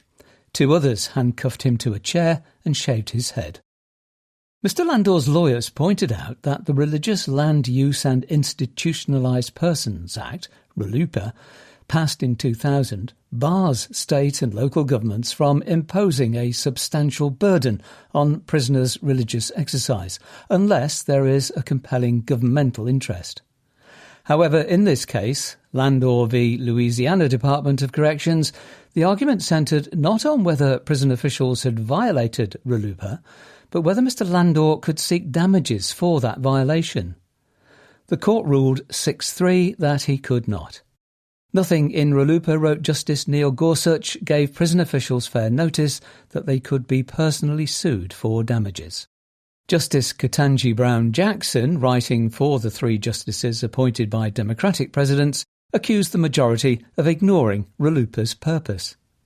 The point of the law, she wrote, is to give prisoners a way to vindicate their religious rights. By denying damages against the officers who seemed to flout the statute, prisoners were left remediless. Prison officials will have little incentive to abide by federal law, she added, even if it is handed to them on a piece of paper. Steve Vladek, a law professor at Georgetown University, agrees. Landor will shut the door to damages in a large number of cases, he says, making it impossible to sue over past violations, even if prisoners can still seek injunctions to stop ongoing ones. He reckons the decision will, in effect, neuter statutes like RLUIPA, when the government lacks the resources or will to enforce them itself. A second 6-3 ruling, issued on the 23rd, moves to curtail plaintiffs' ability to seek damages too. In the early 2000s, members of the Falun Gong were allegedly tracked, arrested and tortured by the Chinese Communist Party. They say that Cisco Systems, an American technology company, provided the mass surveillance system that facilitated the repression.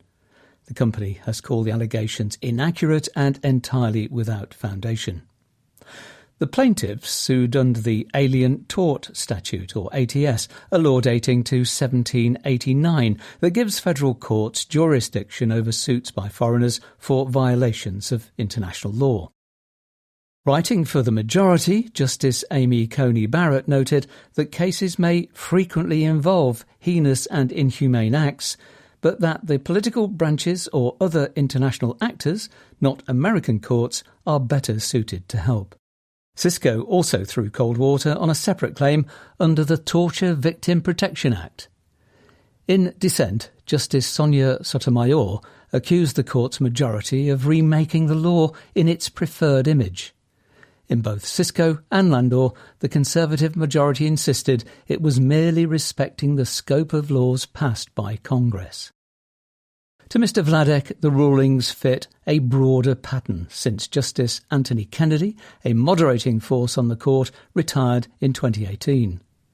The court ruled in 2020 that a Mexican teenager could not sue an American Border Patrol agent who shot him near the border with Mexico. In 2022, an innkeeper unsuccessfully tried to hold an agent accountable for retaliating against him after a scuffle close on the Canadian border. In 2021, the court began making it harder to sue American companies for alleged abuses under the ATS. The rulings on June 23rd advance the same project, with more momentous decisions to come. United States. The pro-Israel lobby. Tread carefully. Israel's defenders consider next steps. American support for Israel has in recent years seen the steepest sustained drop since pollsters began keeping track. Even so, in the past 2 weeks, the outlook for pro-Israel groups has shifted from grim to funereal. First came the announcement on June 14th of a deal between America and Iran that neither dismantles Tehran's nuclear program nor, they argue, adequately protects Israel. 4 days later, J.D. Vance, the vice president, offered a sharp rebuke to the deal's detractors. Anybody in Israel who thinks their biggest problem is the President of the United States, Mr. Vance snarled from the White House podium, needs to wake up and smell the reality of the situation in that country. Another blow came on June 23rd, when Democrats deeply critical of Israel swept primary elections in New York. The city is home to more Jews than any other outside of Israel. Faced with this unqualified disaster, the American Israel Public Affairs Committee, or AIPAC, the most powerful pro-Israel lobbying group, has been conspicuously polite. In a 7-point memo published the same day that Mr. Vance made his comments, AIPAC said the initial agreement raised significant questions and urged Congress to ensure any final deal would permanently and verifiably end the regime's nuclear program. That marks a sharp contrast to the nearly $40 million the group spent trying to torpedo Barack Obama's deal with Iran more than a decade ago. A deal that arguably did more for Israel than this one. AIPAC's positions have not changed, but the once mighty lobby is struggling to adapt to a lonely new era. The decline in support for Israel is far from spontaneous.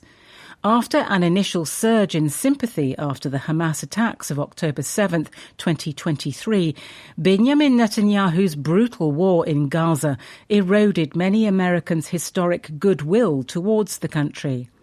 In the 5 years to February, the share who view Israel favourably fell from 75% to 46%, according to Gallup. Among Democrats, the hostility now runs particularly deep. A new Economist YouGov survey finds that 1 in 5 self-identified liberals considers Israel an enemy of America. In response to rising antipathy, the pro-Israel lobby has gone on the offensive. In the decade to 2022, it spent just $150,000 to back candidates. In 2022 and 2024, it spent a whopping $100 million.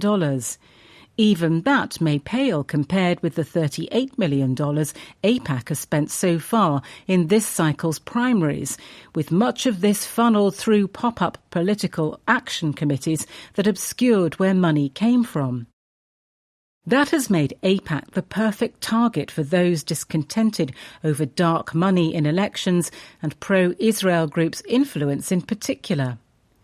AIPAC's spending has become so politically toxic that more politicians are shunning it.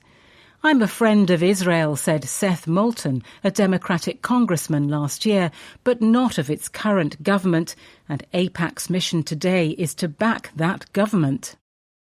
In New York's congressional primaries, Israel became a top issue for insurgents seeking to defeat more moderate Democrats. A bitter race saw one Jewish candidate, Brad Lander, lambast a Jewish incumbent, Dan Goldman, over his unwillingness to call Israel's war a genocide. Mr. Goldman was also harpooned for accepting money that AIPAC had bundled. Further uptown, a newcomer named Daria Lisa Avila Chevalier successfully linked support of Israel to broader questions of affordability. "Every dollar that we send to Israel is a dollar that is stolen from the mouths of our children," she argued. Ms. Avila Chevalier defeated a 5-term congressman.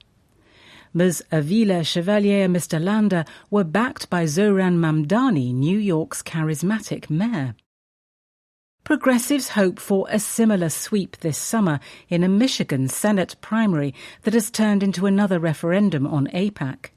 On Kalshi, a prediction market, users can now gamble on how many AIPAC-endorsed candidates will lose their primaries. The odds have been rising.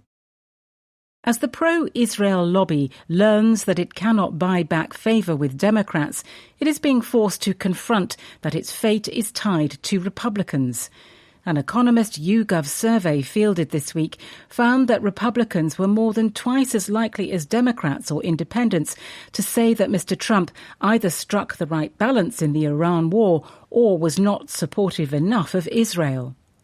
However, Republicans have shown time and again that they are inclined to favour most policies linked with Mr. Trump. If the president changes his opinion, so too may his followers. To some Israel supporters, Mr. Vance's statements represented a rupture. Defenders in Congress have become rarer too. Ted Cruz, a Texas senator and historic ally of Israel, warned that money sent to Iran in the deal would be used to fund terrorism and to murder Americans. He did not, however, cite problems the deal would create for Israel. Tucker Carlson, a right-wing commentator and fervent critic of Israel, echoed arguments from the left. If Americans die, if the nation gets poorer, if pressing problems in the United States are ignored, he mused, to help with Israel's problems thousands of miles away, how are they an ally? AIPAC is now reverting to the bread and butter work of lobbying Congress. On Capitol Hill, lawmakers are still passing pro-Israel bills, says a source close to the lobby. Soon attention will turn to negotiations over another deal, the 10-year Memorandum of Understanding between America and Israel over military aid that is up for renewal in 2028. Rather than rely on a president to bless one colossal aid package that is expected to get lots of negative attention, pro-Israel politicians are tucking new rules that streamline intelligence and technology sharing into must-pass bills, such as the National Defense Authorization Act. Shifting to subtler tactics may be sensible, but the intensity of some activists' antipathy means it is not going unnoticed. A new lobbying strategy will do little to change Americans' views unless there is deeper change in Israel too. United States. Pistachio farmers. Not so fast. Rare temporary beneficiaries of the war.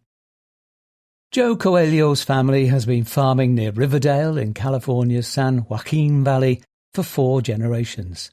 I'm the 5th of my name, like Game of Thrones, he says. His family ran a dairy for decades, but in 2021 they sold the cows and planted pistachio trees. The crops thrive in the valley's dry heat, and the switch to pistachios has paid off. In May, the nuts fetched $5.30 a pound in America, according to Xpanner, a market data provider, the highest price in a decade, inflated by the war in Iran. As peace talks between America and Iran continue, the White House is arguing that the war has advanced Americans' interests. By conventional metrics, dismantling Iran's nuclear program, for instance, or lowering prices for American consumers, that argument has flaws. But at least one set of Americans is profiting from the conflict, the 950 or so pistachio farmers of California. Pistachio trees have grown in Iran for millennia, and the country long dominated the market. But during the Iranian hostage crisis in 1979, President Jimmy Carter imposed a trade embargo that prevented the import of £25 million of pistachios, among other things. Later, in the 1980s, American farmers accused Iran of dumping cheap nuts to undercut competition. So America slapped the country with a whopping 241% tariff.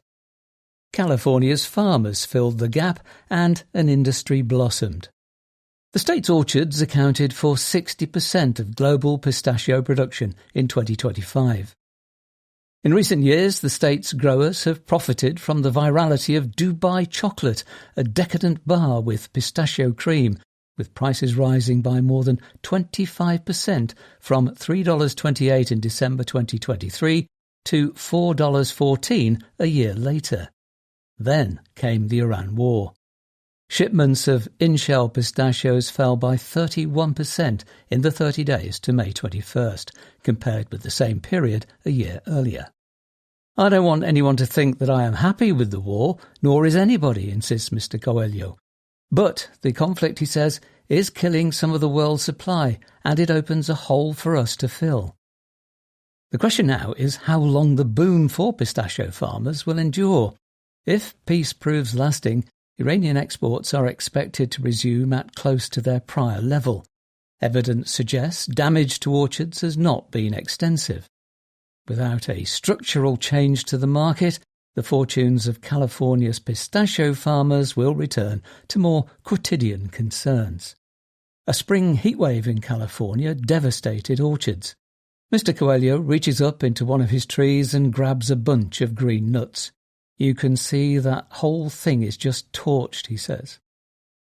Pistachio trees have an alternate bearing cycle, with output rising one year and falling the next, so the heatwave coincides with a yield that was expected to be low anyway.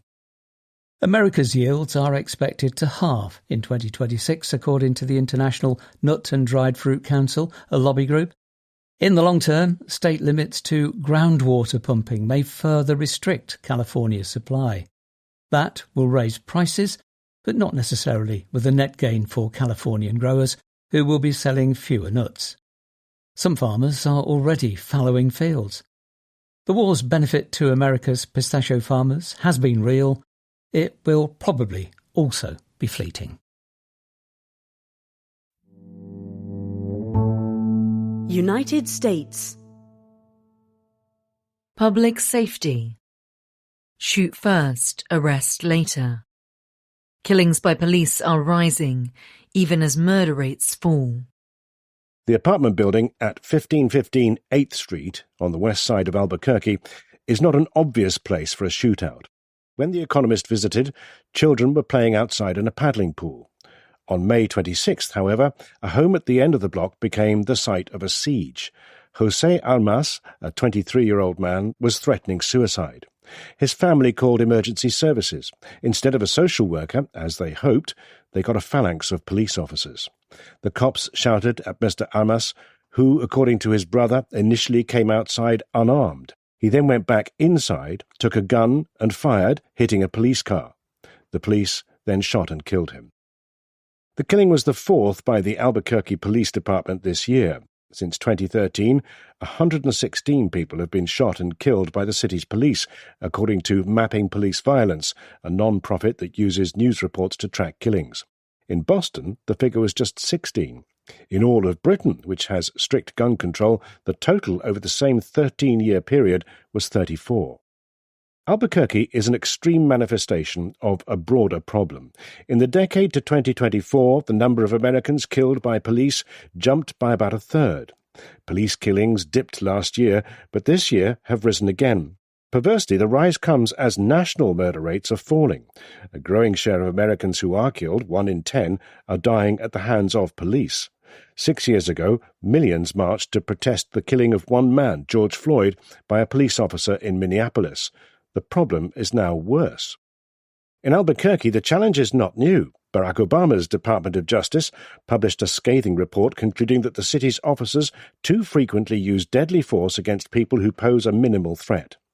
That came soon after a case in which the police threw a stun grenade at a schizophrenic homeless man with pocket knives, James Boyd, then released an attack dog on him, and then, after he was startled, shot him.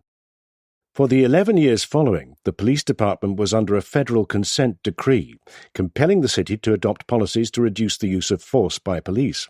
That decree ended last year after the federal government and city agreed that police had complied with its terms. And yet, even as reform supposedly bedded in, the numbers rose. We did not accomplish the primary purpose of the consent decree, which was to reduce the shootings, says Alfred Mathewson of the University of New Mexico's Law School, who worked on the order. What could be done about it? National figures obscure broad variation across America. In a comparison of the periods of 2013 to 16 and 2021 to 24, killings by police rose in 2,140 cities and fell in 1,515. Of the 5,125 cities listed, the rest saw no change. That suggests both the scale of the problem and the opportunity for progress. Nationally, more police are being held accountable for deadly misconduct, but numbers are low. In many cases, it can be difficult to fault cops for opening fire. Most of those shot are armed. So, with little political appetite for gun restrictions, reformers turned to shifts in police strategy. In Chicago, for instance, police killings dropped after officers were restricted from chasing offenders on foot, an endeavour that can lead to them getting boxed in by someone with a gun. Laura Ives, a lawyer in Albuquerque who has worked on several wrongful killing cases in the city, notes that the consent decree in the city has not been an abject failure. Police have received training on when to draw their weapons and when to use tasers, for instance, and are equipped with body cams. But the problem in Albuquerque has proved stubborn, and police are more risk-averse. It used to be that officers felt comfortable going hands-on, Ms. Ives says. Now, when faced with a threatening situation, they turn to their weapons. Inadequate care for the mentally ill compounds the challenge. Albuquerque has yet to recover from cuts to state funding for mental health treatment in the 2010s. Killings by police have yet to reignite the broad outrage that followed Mr. Floyd's death, but each day, unfortunately, brings the chance of a grisly event that might. Shootings by sheriffs, who operate mostly in rural areas, have risen especially fast in recent years, countering improvements in some big cities. In a recent case in a small town in Mississippi, police officers killed a 1-year-old by shooting at the car in which the child was riding. Cops said that the driver, an alleged shoplifter stealing nappies, was trying to run them over. Local witnesses have disputed that account. The officers say they were standing in front of the car. Witnesses say they were chasing it. United States. Lexington. His kingdom come. J.D. Vance is heir to a more radical politics than Trumpism, if he believes what he's saying. Back in the 1980s, conventional wisdom held that America was moving rightward under Ronald Reagan.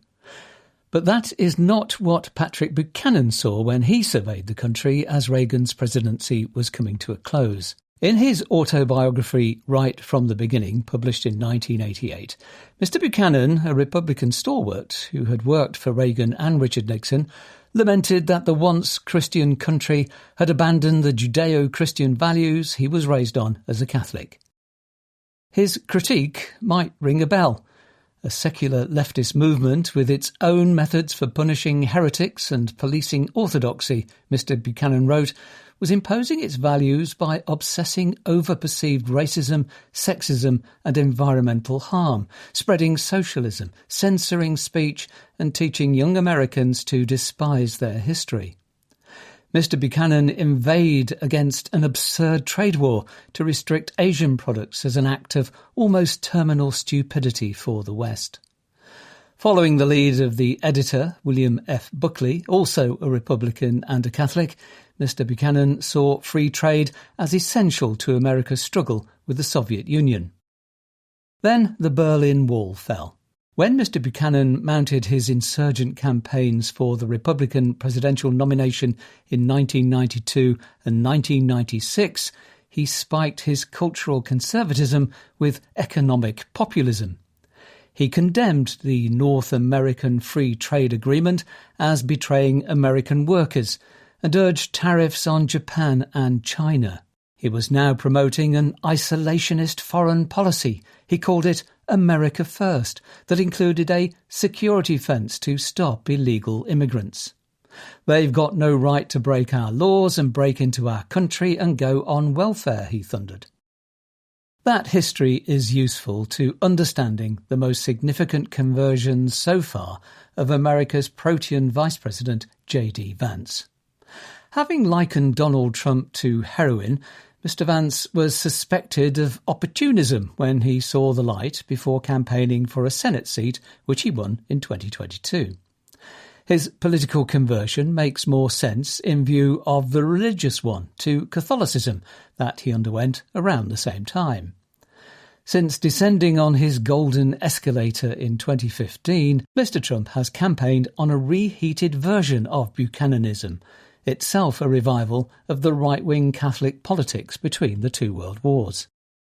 One takeaway from Mr. Vance's latest book about himself, Communion, is that he is the heir of Mr. Buchanan more than of Mr. Trump.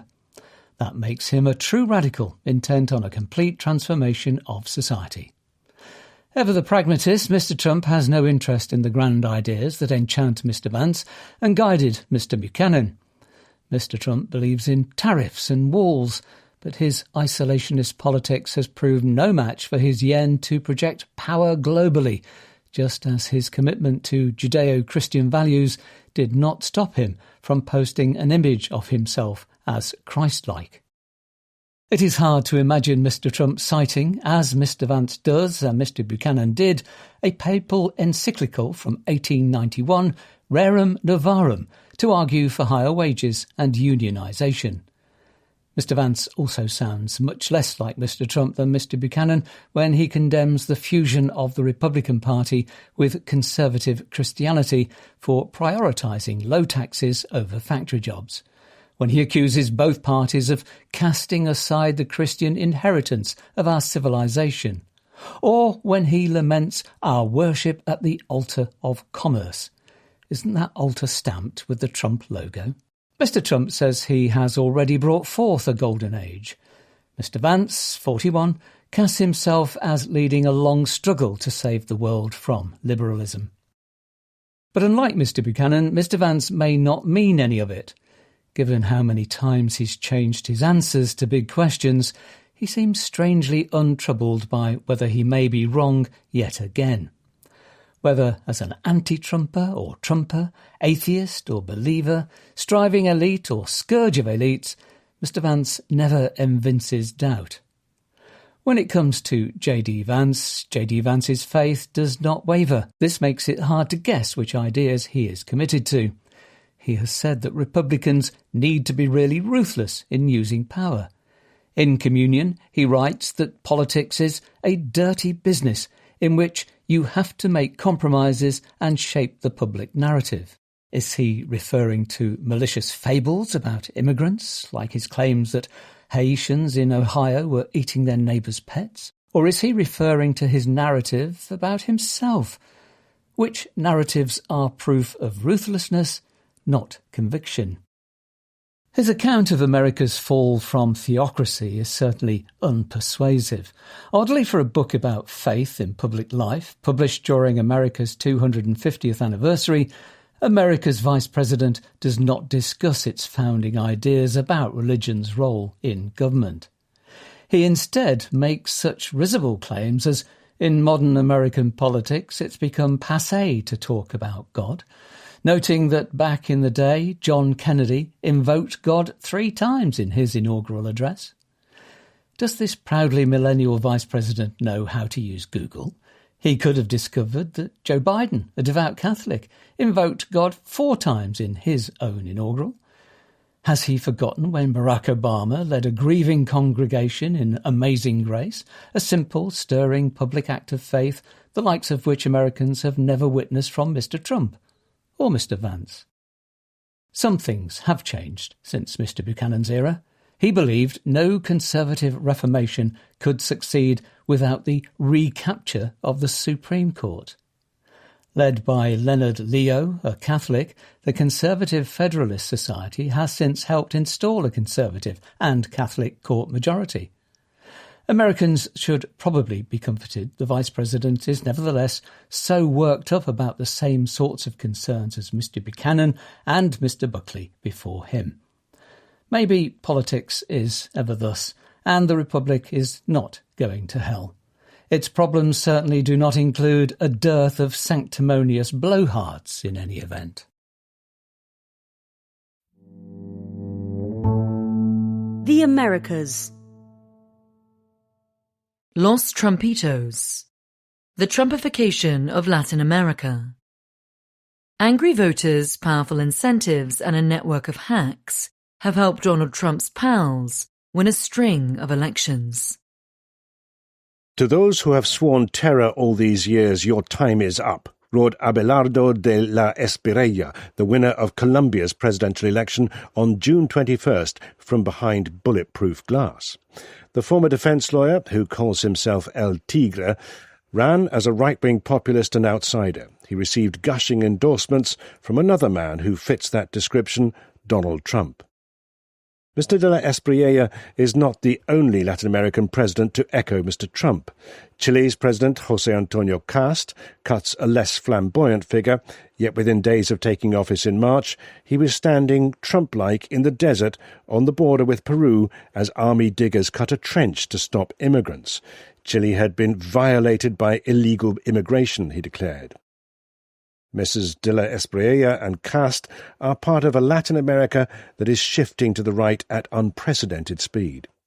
Since Mr. Trump took office in January 2025, the right has won all 7 presidential elections in the region. In October, Brazil could follow suit.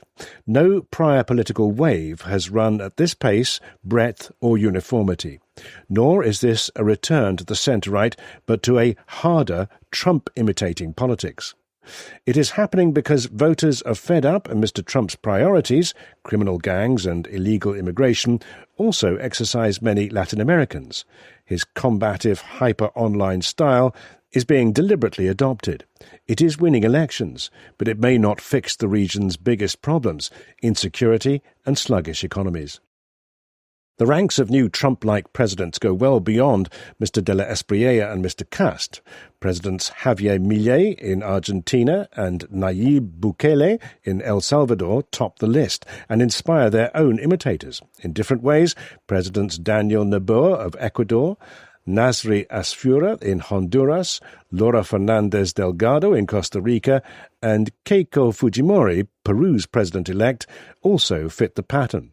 The leading right-wing hopeful in Brazil, Flavio Bolsonaro, also imitates Mr. Trump, as did his father, the former president Jair Bolsonaro. Santiago Peña of Paraguay is aligned, as is Rodrigo Paz, the president of Bolivia, despite being more centrist. Even Delcy Rodriguez, the interim president of Venezuela, an avowed Bolivarian socialist who was not elected to office, has cozied up to Mr. Trump out of self-preservation. The two countries now run military operations together. Mexico, on Mr. Trump's border, is the only big, clear exception. Latin America is surely now the world's most Trumpian region. There are real differences between these figures. Mr. Noboa is more technocratic, Mr. Milei more libertarian. Ms. Fujimori and Mr. Kast are not outsiders. All are shaped by their own countries. Some downplay their similarities to Mr. Trump, yet they are undeniably part of the shift. The primary reason for this Trumpian turn is that voters' biggest problems overlap. Mr. Trump and his voters are angry about gangs shipping drugs into the United States. Latin Americans hate the bloodshed gangs create as they do it. Mostly as a result of gang violence, the region accounts for about a third of the world's murders, despite having only about 8% of the world's population. Costa Rica, and especially Ecuador, have recently suffered from extraordinary surges in the murder rate. In recent elections in Chile, Colombia, Costa Rica, Ecuador, El Salvador, Honduras and Peru, security has been a dominant issue. The alignment with Mr. Trump is deepest on adopting an aggressive, militarized response. He has declared gangs to be terrorist organizations and has killed more than 200 people by blowing up small boats, allegedly carrying drugs off the coast of South America in operations which are almost certainly illegal. Ecuador's Mr. Noboa has sharply increased the army's role fighting gangs and launched raids with direct American operational support. Mr. de la Espriella promises to bomb the gangs, refuses to rule out use of American warplanes, and pledges to capture or kill 10 gang leaders within 90 days of taking office.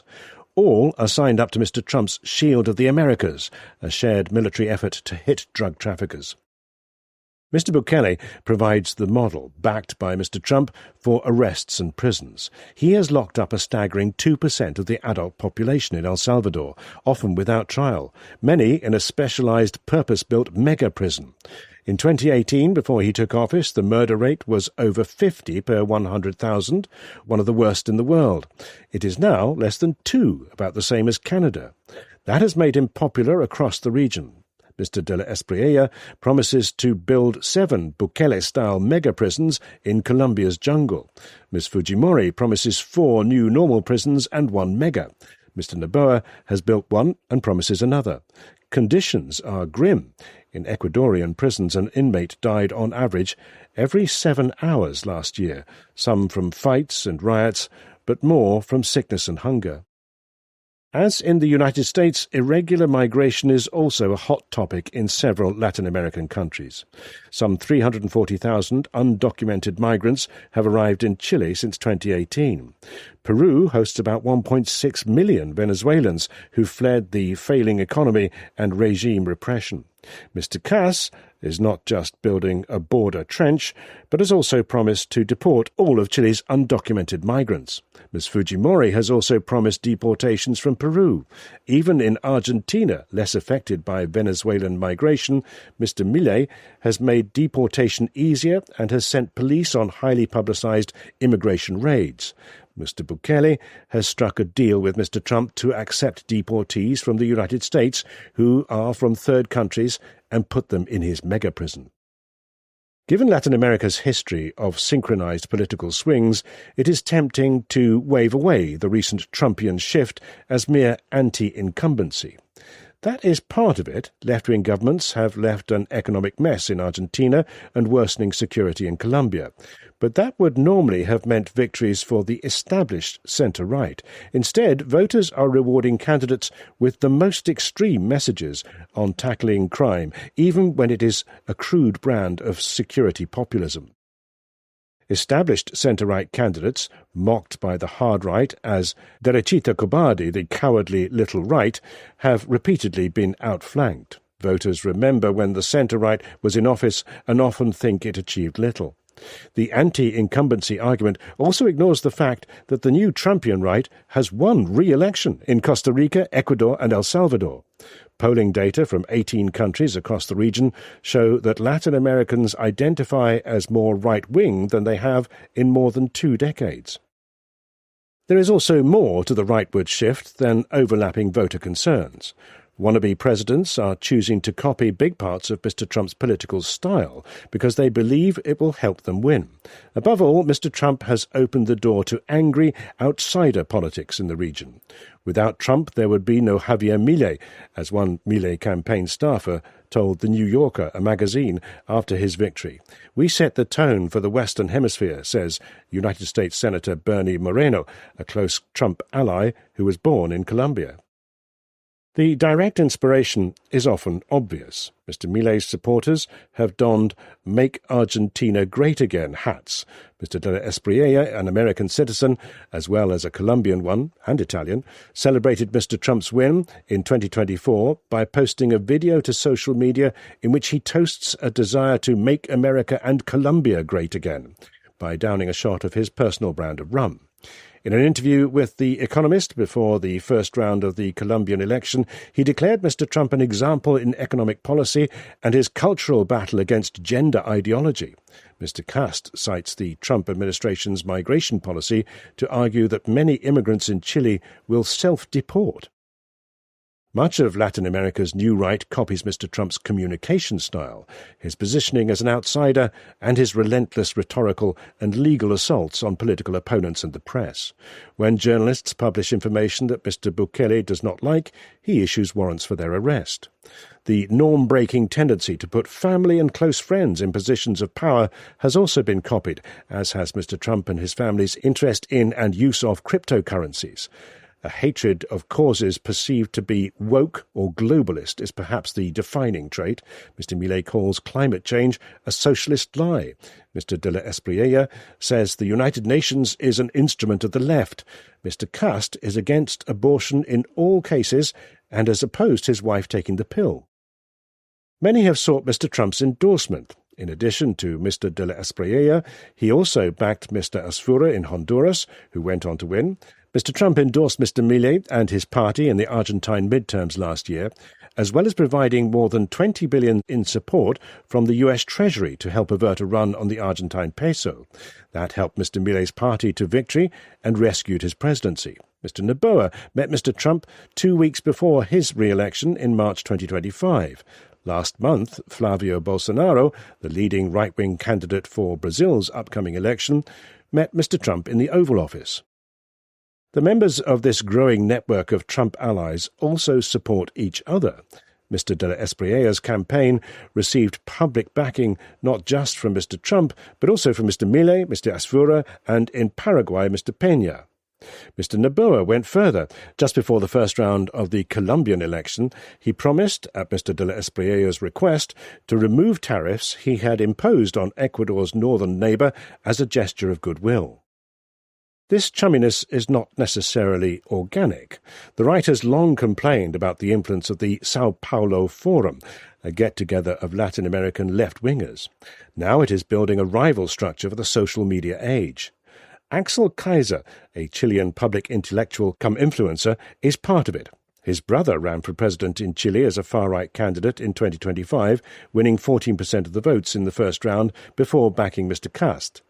Ideas precede institutional change and political change, says Mr. Kaiser, echoing the maxim of the conservative American journalist Andrew Breitbart that politics is downstream of culture. This network of influencers dramatically changed the mentality of millions of people, he claims. Amplifying these ideas are people like Agustin Antonetti, a 24-year-old Argentine social media influencer. He and those like him definitely make an impact. Last November, Claudia Sheinbaum, Mexico's left-wing president, blamed him for fomenting protests against her government. The Cuban regime has denounced him as a CIA operative. I was following what was happening from my bed, he chuckles. But he says there is no doubt that social media are fundamental to right-wing success. Mr. Kaiser calls it decisive, especially for outsiders like Mr. de la Espriella. Some 40% of Latin Americans say social media are their main source of news, double the share in Europe. Humour is powerful online, says Vicente Fernandez Mohan, who runs Mr. Milei's digital campaigns. The online left, in contrast, is boring. New media outlets matter too. Leading the charge is La Derecha Diario, a hard-right news website launched in 2020. Its co-owner, Javier Negre, a Spanish journalist, sits in the White House press pool. Mr. Trump, he says, shows the way to a lot of candidates in Latin America that didn't have the support of legacy media. La Derecha Diario helps our candidates deliver their message without fake news, he says. The line between news organisation and campaign consultant is hard to detect. He claims to be very close to 9 presidents and to be helping Mr. de la Espriella because he is a friend. Sometimes he is paid to help candidates' messages go viral. Sometimes his services are free, he says. Campaign strategists and lobbyists help spread techniques. Another Argentine, Fernando Cermedo, who co-owns La Derecha Diario with Mr. Negre, is perhaps the most important. In 2023, he helped to run Mr. Millei's social media strategy. He stepped in to arrange for Tucker Carlson to interview Mr. Milei when he was running for president. He says he managed Mr. Asfura's campaign in Honduras and coordinated Mr. Trump's endorsement. He helped to get Mr. Paz elected in Bolivia and continues to work as an advisor to the president. He works closely with Brad Pascal, Mr. Trump's former campaign manager. The record of the Trumpian leaders in office is mixed so far. Mr. Bukele's remarkable success in slashing the murder rate has come at huge cost in people locked up without due process or trials. He has also changed the constitution to allow himself to stay in power. His security model is unlikely to work as well elsewhere. El Salvador is tiny and its gangs are largely domestic. Colombia is more than 50 times bigger and 8 times more populous. It produces 2/3 of the world's cocaine, and its gangs are deeply embedded in transnational criminal networks. In Ecuador, also larger and battling international gangs, Mr. Noboa has copied Mr. Bukele and also called in the army, to little avail. The homicide rate was 46 per 100,000 in 2023, the year he took office. It fell slightly in 2024, but then rose to an all-time high of 51 in 2025, even as several gang leaders were captured. So far, 2026 looks a little better, but after nearly 3 years of Mr. Noboa, the country remains exceptionally bloody. Mr. Trump's new friends are doing better at managing their economies. After inheriting an extraordinary economic mess, Mr. Millei's aggressive spending cuts and deregulation have pulled inflation sharply downward, allowing for capital controls to be reduced and the peso to be partially floated. Growth is uneven and jobs are a problem, however. Still, he has far exceeded most expectations. Mr. Noboa's macroeconomic management has been prudent and tightly in line with the IMF's recommendations. Borrowing costs have fallen sharply. Growth remains patchy, however. In Chile, Mr. Cast's pro-market plans look sensible. They are only now starting to kick in, but reaching the 4% growth that he promises will be difficult. Markets cheered Mr. de la Espriella's election, and he is right to say he will get a grip on Colombia's soaring public debt.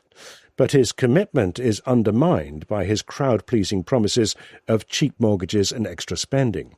His pledge to deliver 7% growth looks extremely hard to fulfill. Most of the good economic news has been derived by orthodox right-wing policy, smaller states and freer markets, rather than by Trumpian favourites such as tariffs. Indeed, unlike Mr. Trump and some Latin American leftists, so far most of the new right seem to be respectful of central bank independence. Whether all this will be enough to secure future re-elections for the new right remains to be seen. The region is highly polarised, and some victories have been extremely tight. The left could win elections again soon. Yet even if it does, the right is now dominated by much more hardline and populist ideas and leaders. That will probably not change soon. Even centre-right figures have been becoming more extreme to try to stay relevant, with little success. So when the right wins again, it may well be a hardline populist variety. As with Mr. Trump, the next iterations of hard-right governments in Latin America may be even more disruptive than the first.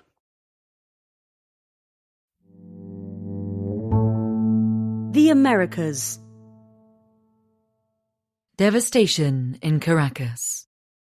2 powerful earthquakes hit Venezuela in quick succession on June 24th.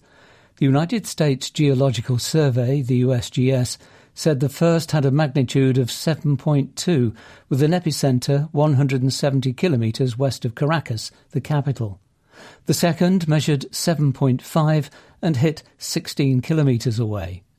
Such tightly sequenced doublet quakes are rare.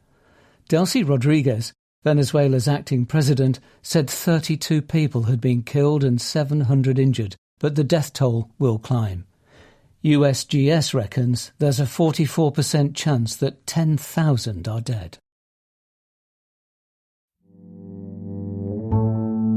The Americas. Security in Venezuela. Awe and peace. The United States is driving gangsters out of the mines. An unusual silence hangs over Las Claritas, Venezuela's ground zero of illegal gold mining. For over a decade, gangs known as sindicatos governed this normally noisy strip of jungle in the eastern state of Bolívar. On June 8th, army helicopters swooped in to chase them away. Thousands of freelance prospectors fled. Then the United States launched its own airstrike, killing Hector Niño Guerrero Flores, boss of the Tren de Aragua crime group. This action was coordinated closely with our friends in Venezuela, with whom we are working very well, trumpeted Donald Trump on social media. He has some cause for celebration in Venezuela. Since US Special Forces captured the dictator Nicolás Maduro in January, the Trump administration has been overseeing the country's oil exports. By securing a beachhead in Bolívar, it is opening a pathway to the mines. The cleanup gives the Americans access to one of the richest gold deposits in the world, says a Venezuelan in the mining industry. And as America's and Venezuela's first joint military operation, it displays Mr. Trump's leverage over Delcy Rodriguez, the acting president. Their shared goal is to bring Western mining companies back into the country, says Leonardo Vera of the Central University of Venezuela. Many of those companies lost their concessions when a former president, Hugo Chavez, nationalized swathes of Venezuela's economy in the early 2000s. Some renegotiated access with Mr. Maduro in 2016, when he opened the Orinoco Mining Arc, or ARMO, a Portugal-sized chunk of land, much of it rainforest. But then the sindicatos had overrun the pits. They paid bribes to the army for access and supplies. With oil revenues collapsing, Mr. Maduro embraced this criminal system. Gang-controlled mining spread fast, destroying ecosystems, ruthlessly exploiting workers and sparking deadly turf wars across the ARMO. Mr. Maduro's seizure presented an opportunity. In March, Doug Burgum, Mr. Trump's Interior Secretary, visited Caracas, the capital, with 24 mining executives. Trafigura, a big Swiss-based commodity trader, said it was buying $100 million worth of Venezuela's partially refined gold ore. In May, an American firm sold an option to develop half of its abandoned project in Las Claritas to Richard Work, a Canadian metals magnate. The deal meant investing up to $200 million over 4 years. Just before the raid, Western investors had been spotted at a famous mining complex in the nearby city of El Callao. The area around Las Claritas holds the world's 4th largest reserves of unmined gold. Venezuela as a whole boasts the 7th largest reserves of iron. Industrial mining was so badly run under Messrs. Chavez and Maduro that base metals output has slumped by 90% since 2006, according to Bloomberg NEF, a data provider. So there is scope for rapidly increasing exports, particularly of gold. Legislation to woo foreign investment is helping. In April, the National Assembly passed a mining reform bill to prolong concessions, cut royalty payments to the state, and allow for international arbitration of disputes. Enormous challenges remain. Venezuela's mines, like its oil fields, are a shambles. The Venezuelan Mining Chamber, a trade group, says they need $50 billion of investment. Some say more. At the mining complex in El Callao, 2/3 of underground tunnels are flooded. Most equipment is broken or has been stripped for parts. Expertise is scarce. Last year, just 5 mining engineers graduated from Caracas's prestigious Simón Bolívar University. Unlike with oil, which was still controlled by the state when Mr. Maduro was nabbed, expanding the mines presents a big security problem. Mr. Trump and Ms. Rodriguez have nailed one gang boss in Mr. Guerrero, but the Tren de Aragua is mostly intact, says Rona Risques, an expert on the organization. Mr. Guerrero's lieutenants, including Johan Petrica, boss of the Las Claritas Sindicato, are still at large. Nor was Tren de Aragua the only threat in the mining belt. 2 far more established rebel groups from neighbouring Colombia operate there: the National Liberation Army and dissidents of the former Revolutionary Armed Forces of Colombia, better known as the FARC. They're not going to give up without a fight, says Phil Gunson of the International Crisis Group, a think tank. That may be why the army chose the easier target of Las Claritas. Even if Mr. Trump called for more action, Venezuela's hollowed-out forces would struggle to defeat hardened guerrillas with or without American airstrikes. The final concern is Venezuela's reputation. Illegally mined gold accounts for up to 90% of its production, says Transparency International, an anti-corruption monitor. Most Western refineries refuse to process it. Much of it now ends up in the Middle East. International mining companies may argue that by doing the mining themselves, they can control the process more responsibly.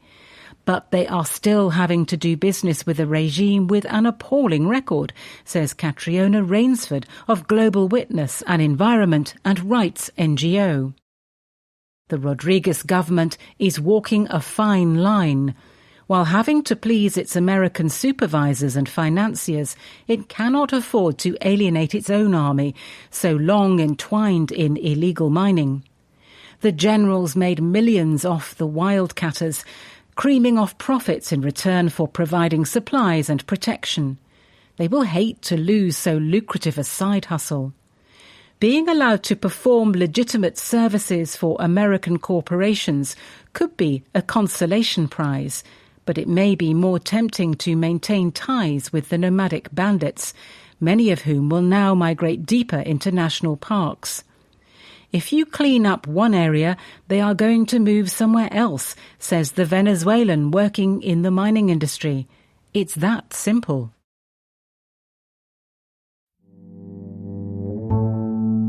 Asia. Tech and rural India. A peaceful revolution. Smartphones and AI are remaking rural India. It is a warm afternoon in Nagpur, and Bahadur Kumar is working at the power loom. Opposite the workshop stands his 2-storey half-finished house.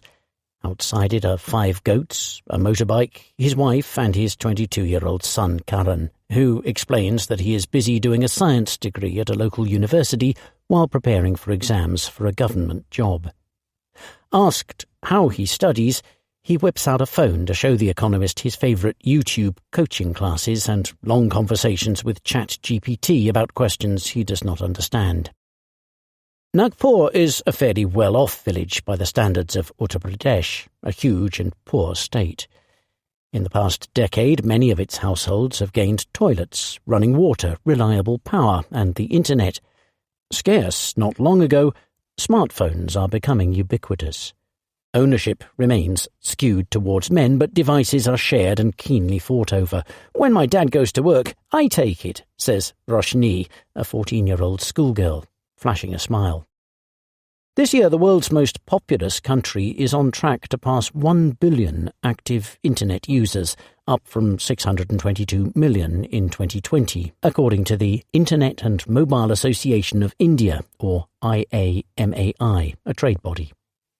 The shift is happening at lurching speed thanks to dirt-cheap devices and data. Indians can now get their hands on a used Chinese-brand smartphone for as little as 2,000 rupees, that's $21, around 4 days' pay for a labourer.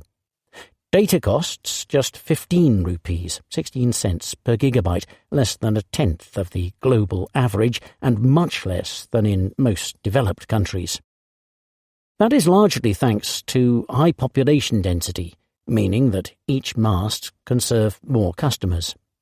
Data costs were also driven down by a brutal price war between Jio and Airtel, two telecoms behemoths.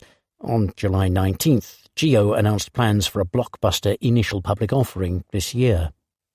Along with low rates of Wi-Fi installation, cheap tariffs help to explain why Indians are the hungriest consumers of mobile data in the world, according to Ericsson, a Swedish telecoms company. The smartphone revolution has already swept Indian cities. As they approach saturation, the digital frontier has moved to the village. Internet usage is growing 4 times faster in rural areas than in urban ones, according to IAMAI. It is surging above all among the young, like Karan and Roshni, promising to upend much about rural life from education and work to leisure and love. Thus far, Indian politicians have cheered on a booming digital economy, but they are starting to fret about harms. Nagpur offers a window into how the change is playing out. At the bustling village school, smartphones have long been used for homework, but AI chatbots are a revelation. Ask a class of 11 to 14-year-olds whether they use them and a wave of hands goes up. According to Sensor Tower, a data aggregator, AI apps have been downloaded more than 600 million times in India. Among children who use phones for education, 3/4 report using AI for practice, doubt-solving, and filling in gaps in knowledge. This is not surprising, when many Indian schools still offer a patchy education. The one in Nagpur is better than most. Several Indian AI companies are building online tutoring platforms. If AI can make EdTech work better, few will have more to gain than the knowledge-hungry Indian schoolchildren. For them, says Nandlal Master, the head teacher in Nagpur, the spread of phones and the rise of AI has made information accessible. A few decades ago, Nagpur was a village of weavers, but now most of the men work as labourers in nearby Varanasi. Access to technology helps youngsters like Karan hunt for skilled work farther afield. Women in the village say smartphones have given them more autonomy. Only around half of rural women have a mobile phone, but among younger ones, ownership is rising fast. Some men have tried to prevent this, but they are fighting a losing battle. Last year, 15 villages in the state of Rajasthan tried to ban married women from using smartphones, citing concerns about phone addiction. Men apparently suffered no such problems. Amid a national outcry, the ban was withdrawn. Beyond education and work, smartphones are changing Nagpur's social geometry. It is more common now for the young to form friendships and, whisper it, relationships beyond the village. The rural young may, like their urban peers, start to demand a greater say in crucial decisions, like marriage.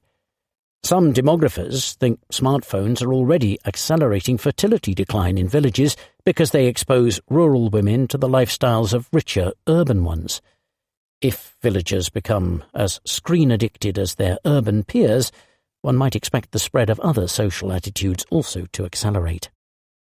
Mr. Nandlal, for his part, worries that what is being spread most is not autonomy or ambition, but distraction. In Nagpur, children admit that while they can use phones for learning, they spend most of their time watching reels or playing shooting games. Short-form video and algorithmic content are particularly hard to resist in sleepy villages. In Nagpur, parents say their children are being spoiled. Several note that boys no longer want to do manual jobs. The more they idle, the more they watch. The more they idle, one grumbles. Only around half of under-30s in India have a job, and many that do have too little work. Pradyuman, an underemployed taxi driver, complains that his phone bill has rocketed because of short-form videos. When you are by yourself, your phone is your best friend, he says. Lacking better options, millions of young Indians are spending their time and energy trying to become content creators. They are burning their fingers thinking that this is the way up, says Jajit Bhattacharya of the Centre for Digital Economy Policy Research, a think tank based in Delhi. You will hear similar worries the world over, but Indians are already among the world's top screen addicts, and all this suggests their screen use is only likely to grow. One response is satire. Being jobless and chronically online is a source of pride for the Cockroach Janta Party, India's newest youth political movement, which has held protests in several cities this month. Anyone can be a member if they spend at least 11 hours a day online, the party says. Regulators are taking a tougher line. In March, Andhra Pradesh and Karnataka became the first states to ban children from using social media. Several others are poised to follow suit. Ashwini Vaishnaw, the IT minister, has said that the national government is considering age-based social media restrictions, noting that many countries have already taken tough action. India will have to weigh many measures carefully. Shivam Jadhav, a lawyer, points out that blanket bans are an especially clumsy tool in a society where many devices are still shared. One risk is that parents respond by withdrawing access altogether, reducing the benefits as well as the harms. Many difficulties online stem from a failure to fix problems offline, from shoddy schools to a lack of jobs. It would be better, argues Mr. Jadhav, to strengthen the regulation of platforms while taking steps to improve digital literacy. On the steps of Karan's home, his mother, wrapped in a black sari and headscarf, has been listening intently to the conversation. She chips in to say that she approves of young people using technology to strive for a better life. Her only worry? That more of them, as a result, will want a love marriage.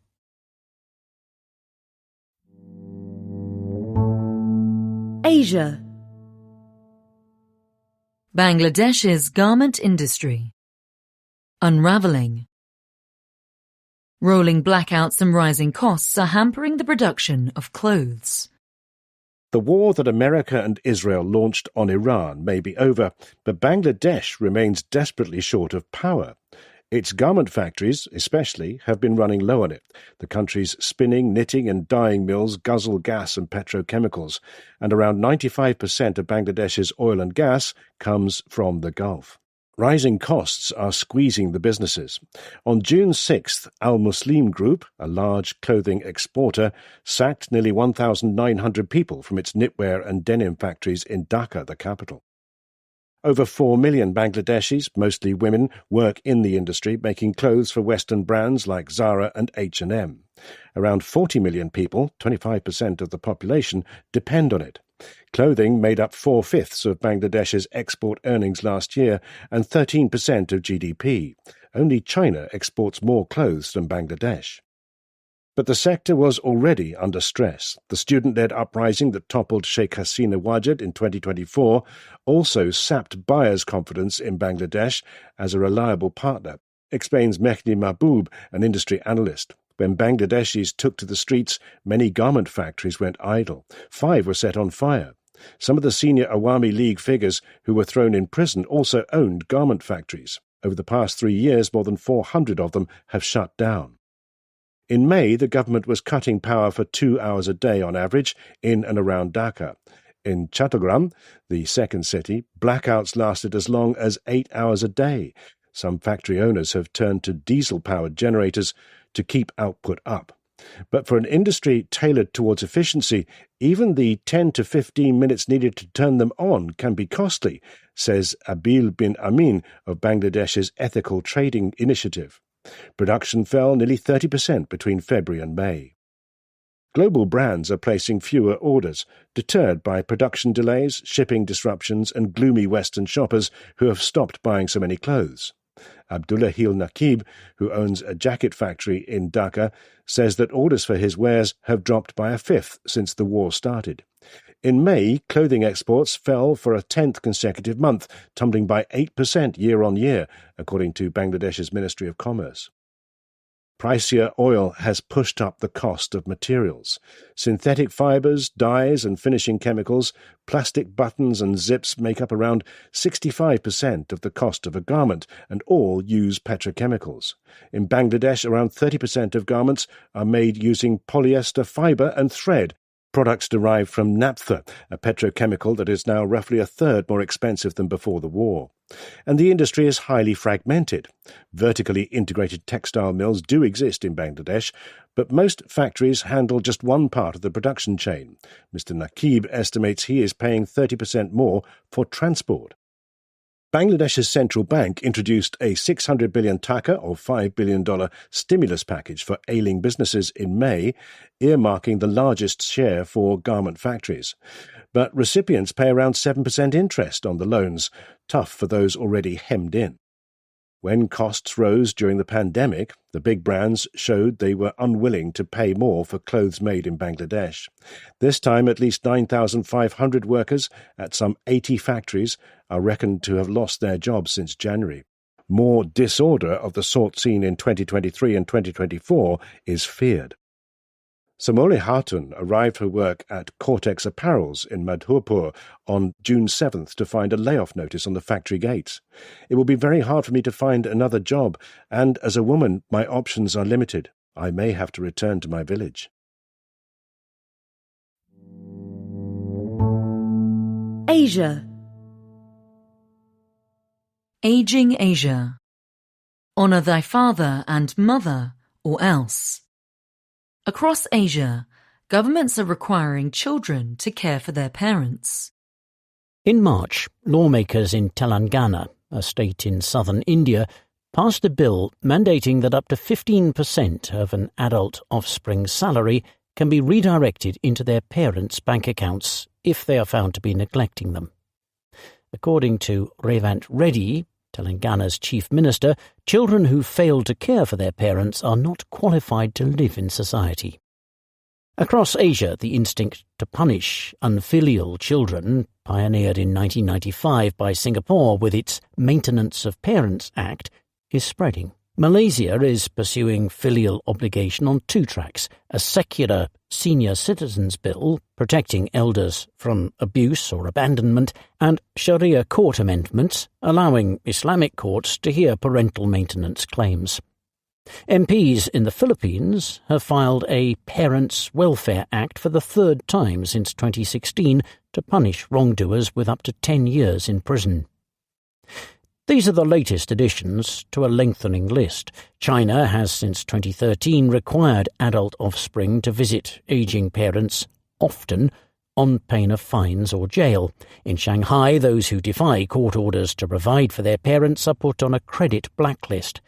Many countries, including South Korea, India and Japan, set out legal protections for the elderly against abuse, including financial exploitation.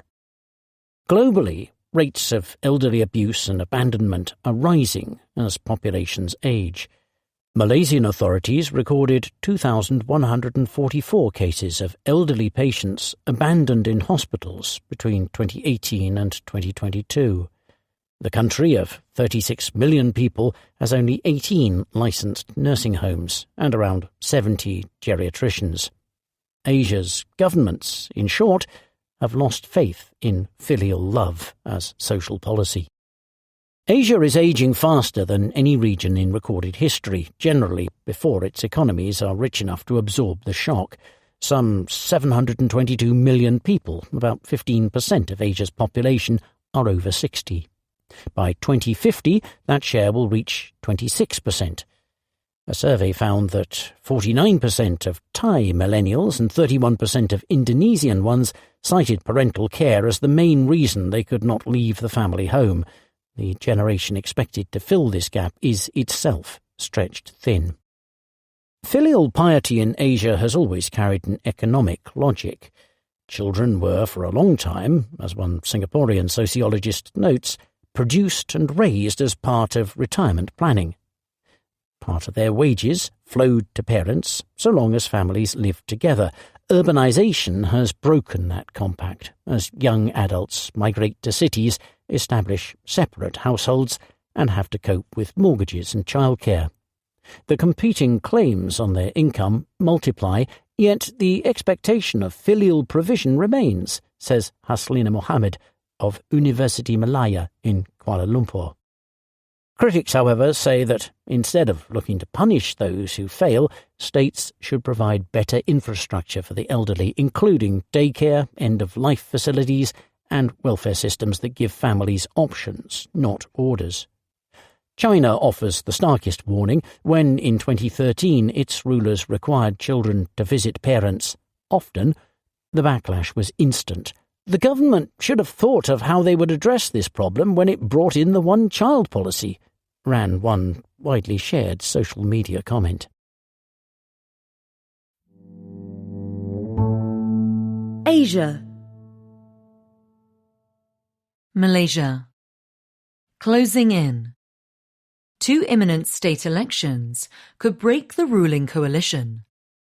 On his path to power, Anwar Ibrahim spent nearly 10 years in jail on politicised corruption and sodomy charges. Now the man, who has been Prime Minister since November 2022, is experiencing confinement of another kind. Over 3 years into the job that he coveted for so long, the walls are closing in on the veteran of Malaysian politics. Mr. Anwar leads a coalition with a supermajority in Parliament, but his partners are eyeing the exits. 2 upcoming state elections look likely to bring down his government if the results do not go his way. The voting in Johor, a southern data centre powerhouse, and Negeri Sembilan, a smaller state farther up the peninsula, will not affect the makeup of the federal parliament. But the coalition partners are testing their strength by running against each other in both states. One of them, the United Malays National Organisation, UMNO, was long Malaysia's ruling party before losing power in 2018. Its members have bristled at playing second fiddle to Mr. Anwar in his multi-party coalition. Worse, it has meant joining hands with their arch-rivals, the majority Chinese Democratic Action Party, DAP, the largest single party in the coalition.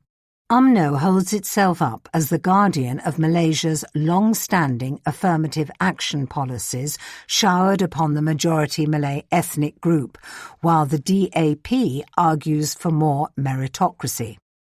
If UMNO does well in the state polls, that could give it the confidence to withdraw from the coalition at the federal level and go it alone at the next election.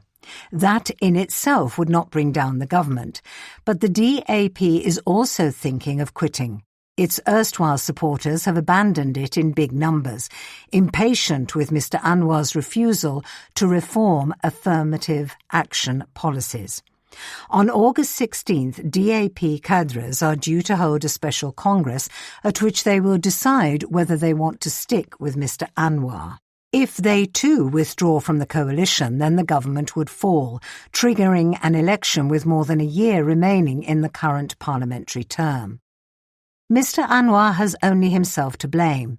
Having cast himself as a champion of reform for nearly 3 decades, he has limped along doing painfully little in that direction. His defenders argue that he has had to go slow, given the coalition maths.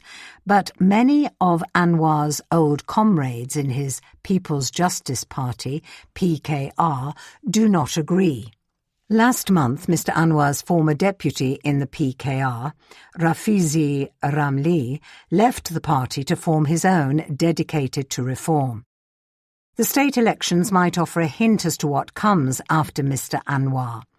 One likely outcome in Negeri Sembilan, says Bridget Welsh, an expert on Malaysian politics, is a coalition between the Malay nationalist UMNO and the Islamist PAS. That could foreshadow an alliance at the federal level. Such a coalition would be even less likely than Mr. Anwar to do much reforming.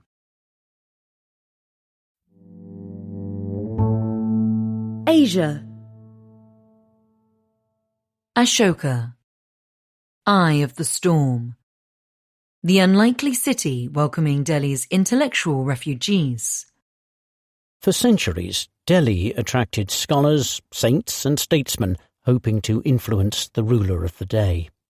Once India achieved independence, it was the natural place for the fledgling state to locate national institutions, such as archives and universities. Publishers and think tanks soon followed. The sheer density of serious thinkers makes Delhi the intellectual capital of India. Or made, at any rate. Since taking power in 2014, Narendra Modi and his Bharatiya Janata Party, or BJP, have narrowed the space for free thinking in media, entertainment and cultural institutions. Why should pointy-headed types be immune? Chiefs of public universities were replaced with more pliant figures. Private universities and non-profit groups came next. Authors of inconvenient papers lost their jobs. Think tanks lost their sources of funding. The Centre for Policy Research, which worked with various governments over 5 decades, is the canonical example. In 2023, its licence to receive foreign money was suspended, then revoked a year later, in effect destroying it. Most of its researchers were laid off. There is no one to talk to in Delhi anymore, grumbles one recent transplant. Institutions that have not been broken have learnt to bend. Intellectuals who kept their jobs know not to broadcast their views. Researchers who want their policy ideas taken seriously choose their affiliations carefully. Some superannuated scholars set up new non-partisan bodies with funding strictly domestic in the hope of a clean slate. Established researchers with impressive CVs accepted positions at Western universities. Younger ones moved to different disciplines or sectors. And then there are those who went to Ahmedabad. Ahmedabad? The sole metropolis of Gujarat, a state ruled by the BJP for nearly 3 decades, a dozen of those by Mr. Modi himself. The municipality where the party won 83% of seats in recent local elections. The city that routinely tops lists of India's most segregated by religion, where Muslims live in one of India's largest ghettos, where the right of public assembly was repeatedly curtailed for 10 years until a recent court ruling, where vegetarianism rules and alcohol is prohibited, that Ahmedabad? The very same. Ashoka recently dropped by the city to chat with refugees from Delhi. The intellectual environment they found upon landing, they say, was a pleasant surprise. There is high freedom within their institutions, though with the understanding that they will keep suitably low public profiles. The idea, as an administrator explained to a recent arrival, is to facilitate smart people to do their work. In other words, management as what passes for courage in today's India, doing the basic job of shielding thinkers from political pressure. As for Gujarat's reputedly zipped-up atmosphere, there are parties every weekend. The city has a wealth of public and private universities, including some of India's top schools for management, design and urban planning, and a correspondingly high concentration of youngish staff keen to let their hair down. As in many prohibition states, alcohol is not just available but home-delivered by service-oriented bootleggers operating in a cutthroat market. Ahmedabad's image has never recovered from its position at the epicentre of Hindu-Muslim riots that marred Gujarat and Mr. Modi's reputation in 2002. Yet it has a far older tradition of progressive thought among its mercantile elites. Industrialists from the city bankrolled Mahatma Gandhi's social reforms. Supposedly cultureless capitalists established public museums to house their collections.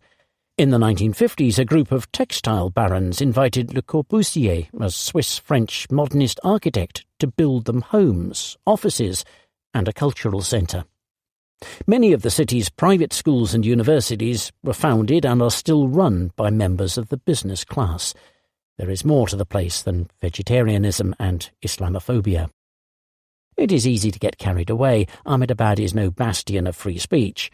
The media, as in the rest of the country, have a tough time of it. Independent news outlets, unduly attached to reporting facts, do not last long.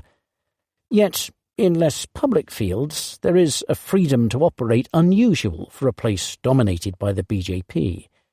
That Gujarat is characterised in the liberal imagination as a quasi-fascist state filled with anti-intellectuals may even help it. It is, as one tactfully anonymous recent arrival from Delhi puts it, very calm in the eye of the storm. China. Tech rivalries. Roaring back once again. A new model is forcing a reassessment of Chinese AI's merits. America's lead over China in artificial intelligence may be at its smallest in over a year. When China disrupted the AI race in January 2025 with the release of DeepSeek R1, it erased $1 trillion from America's capital markets. Nvidia, a chip firm, briefly shed 17% of its value. The Nasdaq sank by 3.1% in a day. American investors were troubled not only because Chinese AI was good, but because it was being given away free. The uproar soon faded. Since then, market valuations everywhere have hinged ever more on the promise that AI will be both revolutionary and profitable. Now Chinese labs are unsettling their American rivals anew in the race to monopolize the market for models. On June 13th, a Beijing-based lab called Jipu, or Z.AI, announced its latest system, GLM 5.2, promising a step closer to frontier intelligence for everyone. It is the most capable Chinese-trained model to date and runs at less than a tenth of the price of Anthropic's latest release, Fable 5.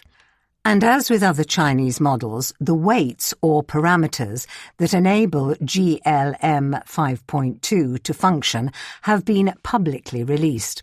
With this new model, China is competing on ability, cost and openness. The offering looks both compelling and timely. In recent weeks, American companies have been grappling with soaring AI costs, sometimes ranging into the thousands of dollars per employee. Some firms are setting budgets for tokens, bits of text processed by a model. Then on June 12th, the Trump administration banned non-Americans from using Fable 5, leading Anthropic to remove the model from service. For the first time, access to frontier AI rests on one government say-so. All this may give users reasons to look at alternatives to American AI. Many will find GLM 5.2 capable and affordable, and welcome that it is out of the Trump administration's reach. Start with capability. Artificial Analysis, a research firm, ranks GLM 5.2 as the most intelligent open-source model on the market. GLM 5.2 takes an impressive fourth place on its overall list, behind OpenAI's ChatGPT 5.5 and ahead of Google's Gemini bot. The model has surprised everyone. Earlier this year, Chinese developers were pessimistic about the prospect of their models outclassing American ones before 2030. After Jipu's release, Elon Musk, a very rich man, wrote on X, his social media site, that he expects China to match the abilities of the current frontier by early next year. It won't take that long, Tang Zhe, Jipu's founder, shot back. Unlike in the DeepSeek moment, American markets have so far shown little interest in GLM 5.2. This is partly because it has become more difficult to assess Chinese models accurately. To arrive at its estimates, Artificial Analysis scored GLM 5.2 on dozens of benchmark tests, which use exam-like questions to evaluate a model's smarts. America, via Anthropic, keeps its edge in performance. Fable 5 is about 17% cleverer than GLM 5.2 across an average of benchmark tasks. The other important metric is how long it took GLM 5.2 to reach this level of intelligence. A comparable Western model to GLM 5.2 was released in February, or about 4 months ago. In reality, America's lead is probably bigger than 4 months. Open source models, many of them Chinese, tend to score better on public benchmarks than private ones, says Håvard Tveitile of the Norwegian Defence Research Establishment, a think tank in Norway.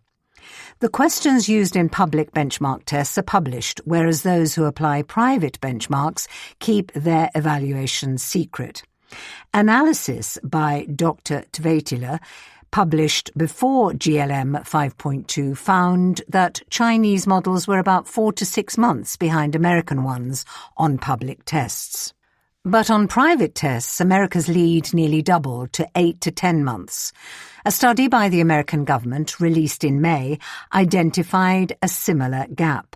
Mr. Tveitile says Chinese labs appear, possibly unwittingly, to teach to the test. On 2 private benchmarks tested so far, GLM 5.2 shows the same hallmarks. It is about 7 months behind on Weird ML, a measure of unusual machine learning tasks that need careful reasoning to solve, and fully a year behind on SimpleBench, which evaluates common sense by trying to trick models. The pattern is not consistent, however. A new exam released by Artificial Analysis on June 19th tests models on office worker tasks like sifting through messy files and evaluating conflicting information.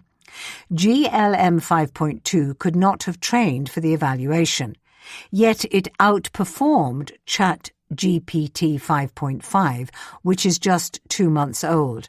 These results suggest that America's lead remains steady, says Mr. Tveitile, but are also evidence the gap is not widening as some had expected it would. What is especially surprising about GLM 5.2 is that it succeeds in tasks that tend to trip up its peers. Chinese models often excel in fields with clear right or wrong answers, like maths and coding. But they tend to fall down on problems that are open-ended or that require sustained independent judgment. That pattern reflects one of the largest challenges facing researchers in China.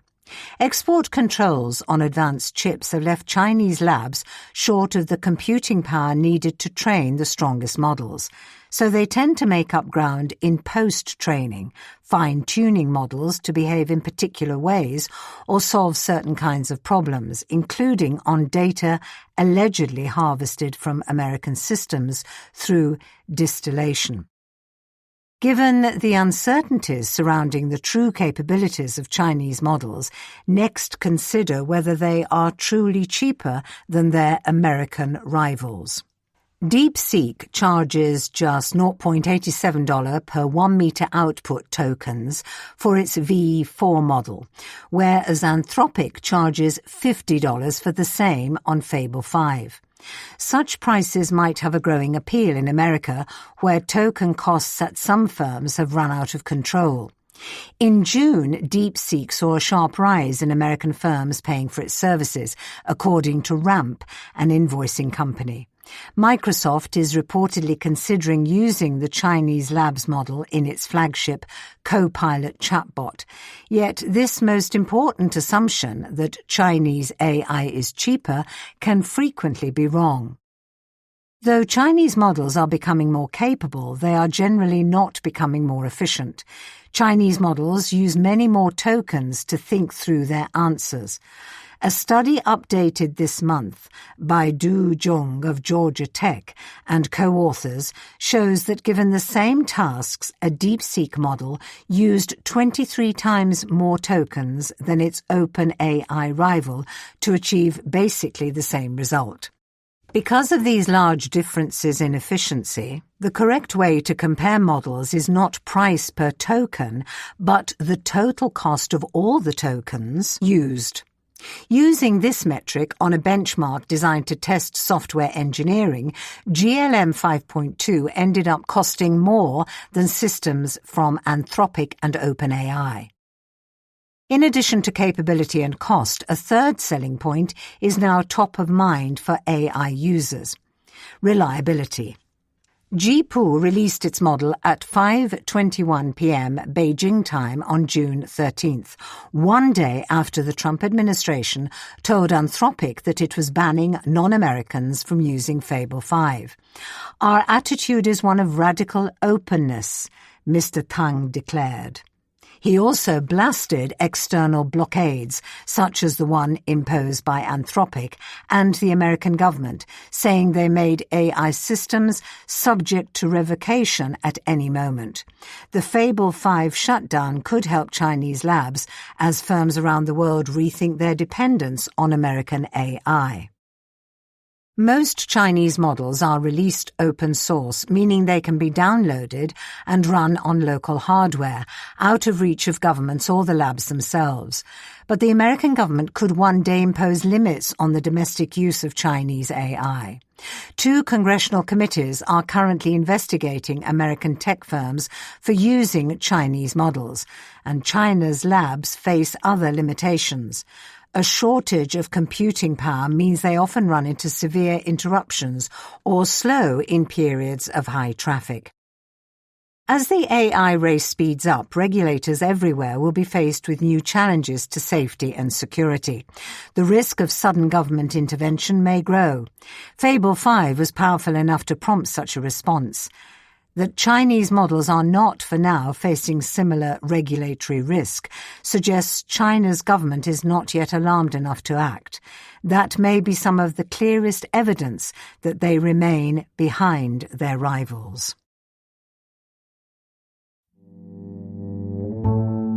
China. Chagwan. Tarred with a red brush. Accusations of Chinese influence can pollute American politics and miss the real problem. China wants more sway over how the world thinks. The country's latest 5-year plan aims for a major leap in international influence. This often manifests on social media as cute videos of pandas or futuristic ones of high-speed trains. But China's leaders see the broader effort as crucial. It is needed, official statements say, to counter Western biases so as to win the battle for global public opinion and safeguard national interests. In principle, there is nothing wrong with China trying to expand its global influence. Many governments do. It can be uncomfortable for Democrats to see the world's biggest authoritarian regime winning fans. Recent polls point to an uptick in support for China around the world. But these trends reflect disgruntlement with Donald Trump's America as much as warm feelings towards the Chinese Communist Party. Where things become nasty is when the battle for opinion gets underhanded. Researchers have long documented Chinese influence operations, showing how state actors disguise their identities online. Take, for instance, the work by Graphica, a social media analytics group, linking thousands of fake accounts on Facebook to Chinese disinformation about American decline. Careful researchers hold themselves to high evidentiary standards, so it has been troubling to see a recent spate of questionable reports in America on China's malign influence in debates on data centers, climate, and artificial intelligence. The concern is not just that they get their analysis wrong, but that they are polluting the space for parrying the real challenges from China. One such report comes from the Bitcoin Policy Institute, or BPI, a cryptocurrency advocacy group. It starts by noting that Bernie Sanders, a U.S. senator, invited 2 Chinese academics affiliated with China's government to a panel discussion on AI safety. Anyone vaguely familiar with Mr. Sanders knows that his ideas are his own, including his proposal for a moratorium on AI data centers. Instead, a colourful chart in the BPI report links the Chinese Communist Party to Mr. Sanders through 6 degrees of separation. It also tracks grants by Swiss and British billionaires to American environmental groups opposed to data centers, and notes that one gave cash to Chinese green groups nearly a decade ago. In this world of innuendo, he is compromised. Another report by Power the Future, or PTF, an energy lobby, examines foreign funding for American opposition to data centers. It observes that the Sierra Club, an American environmental group, has helped write lawsuits derailing infrastructure investments. That context makes one question impossible to ignore. Who benefits, it asks. The answer, it turns out, hinges on another question. In 2020, environmental officials had asked the Justice Department to investigate whether the Sierra Club received foreign funding. No charges were ever laid, but the question had been asked, and that is damning enough. Citing the BPI and PTF reports, Republican lawmakers in the House of Representatives have called for the Trump administration to examine the purported ties between China and America's anti-AI movement.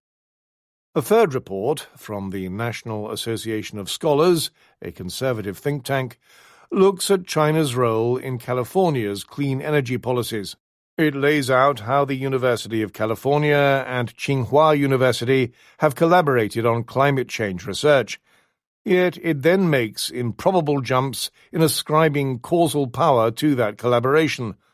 Because environmental policies may lead to contracts for Chinese green tech firms, it frames the joint research as benefiting the Chinese economy and heightening American dependence on it.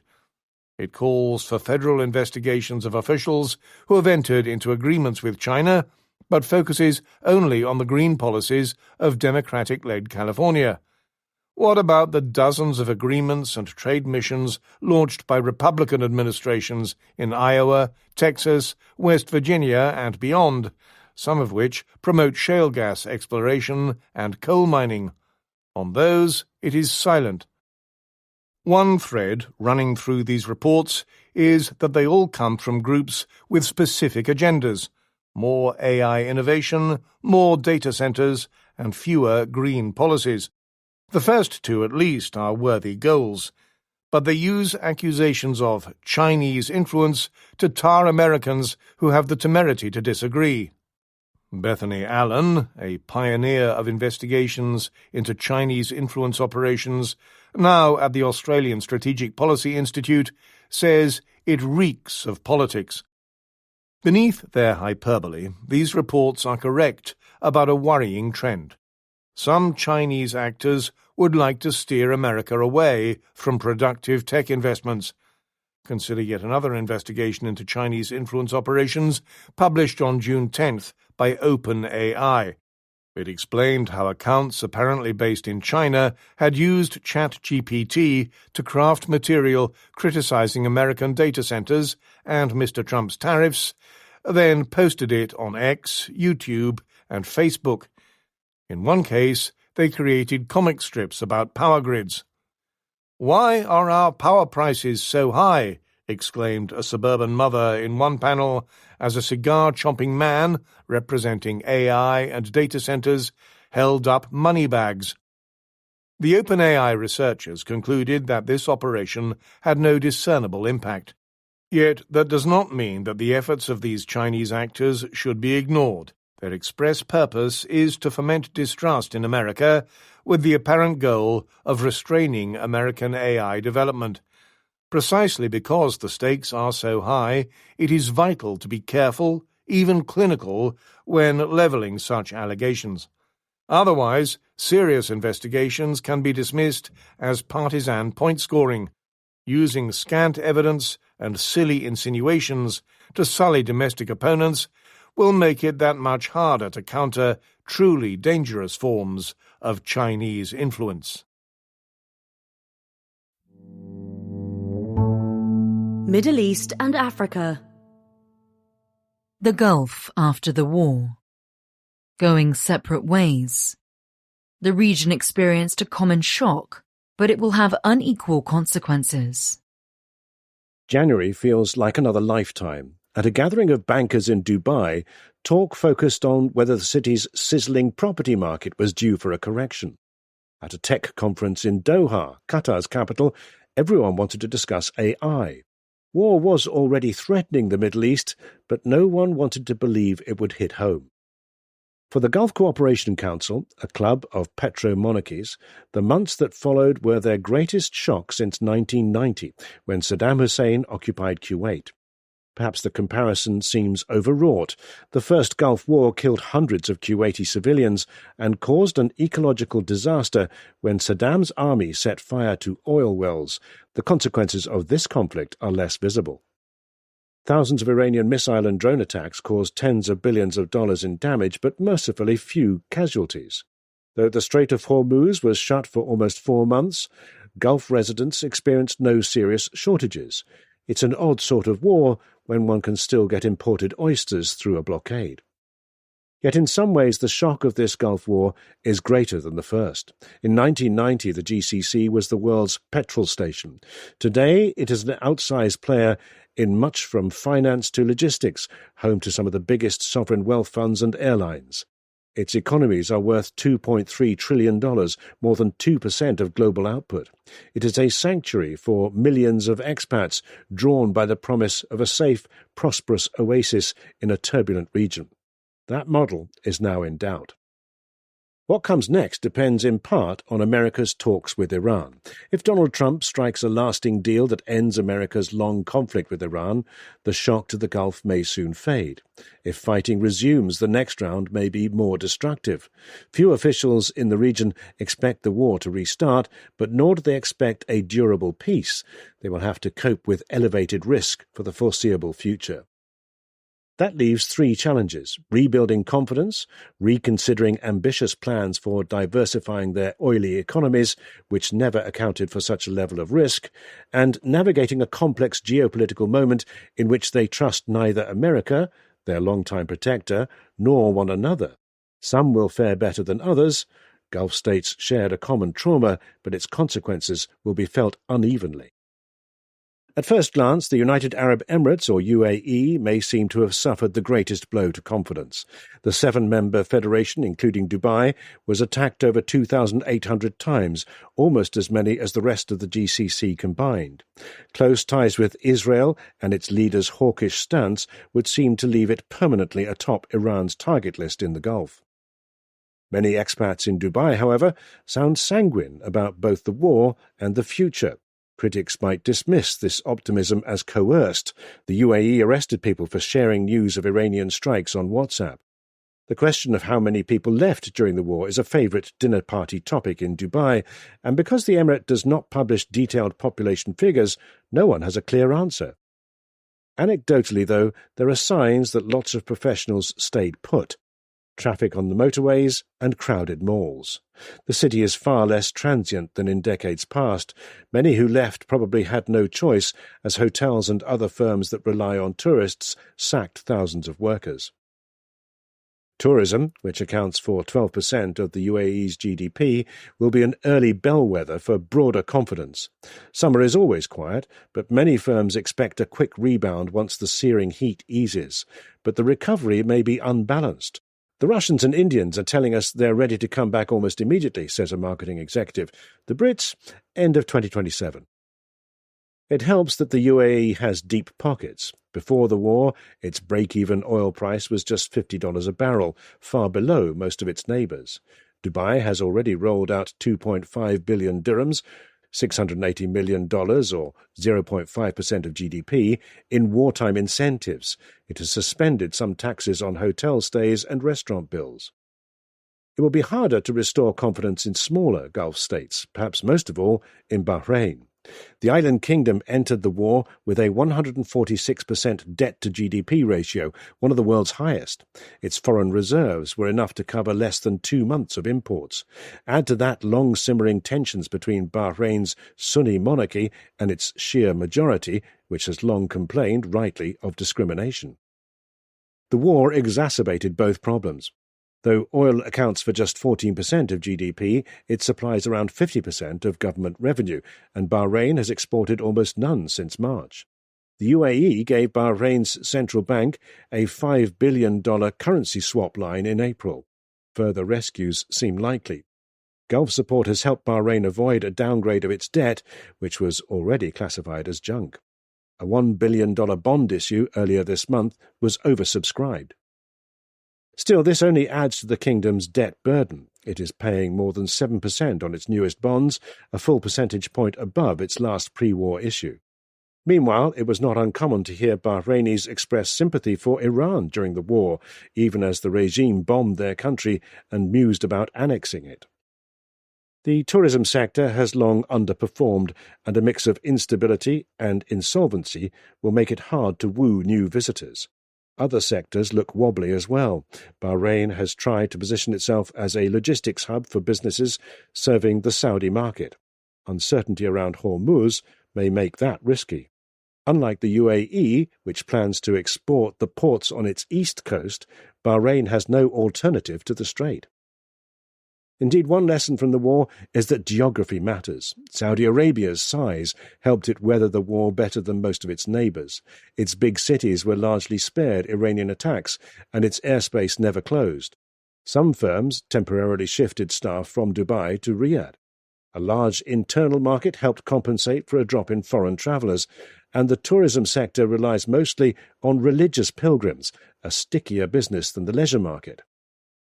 The kingdom was already scaling back some of its most ambitious projects, particularly Neom, a futuristic city being built in the northwest. Instead of mirrored skyscrapers and ski resorts in the desert, the kingdom is trying to reposition itself as a logistics hub with a modern port linking other Gulf states to the Red Sea. That is a sensible pivot. It can make a similar pitch around AI. Data centres built on its west coast will be 1,500 kilometres away from Iran, compared with just 200 kilometres for other Gulf countries. Still, ports and data centres will not draw the sorts of rich expats the kingdom had expected to attract with Neom. Nor will they provide many jobs for Saudis, who are hardly eager to work as stevedores.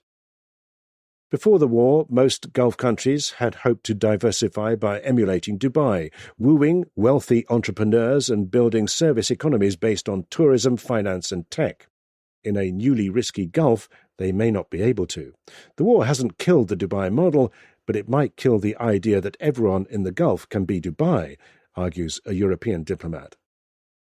Qatar spent hundreds of billions of dollars to build homes, hotels and infrastructure ahead of the 2022 Football World Cup. The tournament left it with a glut of everything.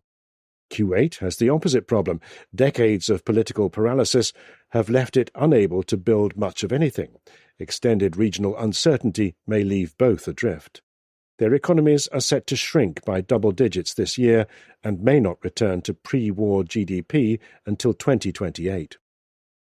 Oman has always been the odd man out in the Gulf, a middling oil producer with an iconoclastic foreign policy. It enraged its neighbours over the past few months by showing sympathy to Iran and entertaining the idea of working with the Islamic Republic to charge tolls in Hormuz. That may have shielded Oman from heavy Iranian attacks, but carries its own risks. The GCC insists it is a bloc of brotherly countries, but it is prone to dramatic ruptures. Less than a decade ago, Bahrain, Saudi Arabia and the UAE imposed a blockade on Qatar to punish it for supporting Islamist groups. In Washington, meanwhile, Republicans have talked about imposing sanctions on Oman, and Mr. Trump has bizarrely mused about bombing it. In reality, the GCC has always done better as a travel and trade zone rather than a political bloc. The war exposed this lack of unity and may heighten it, for example, with their armed forces.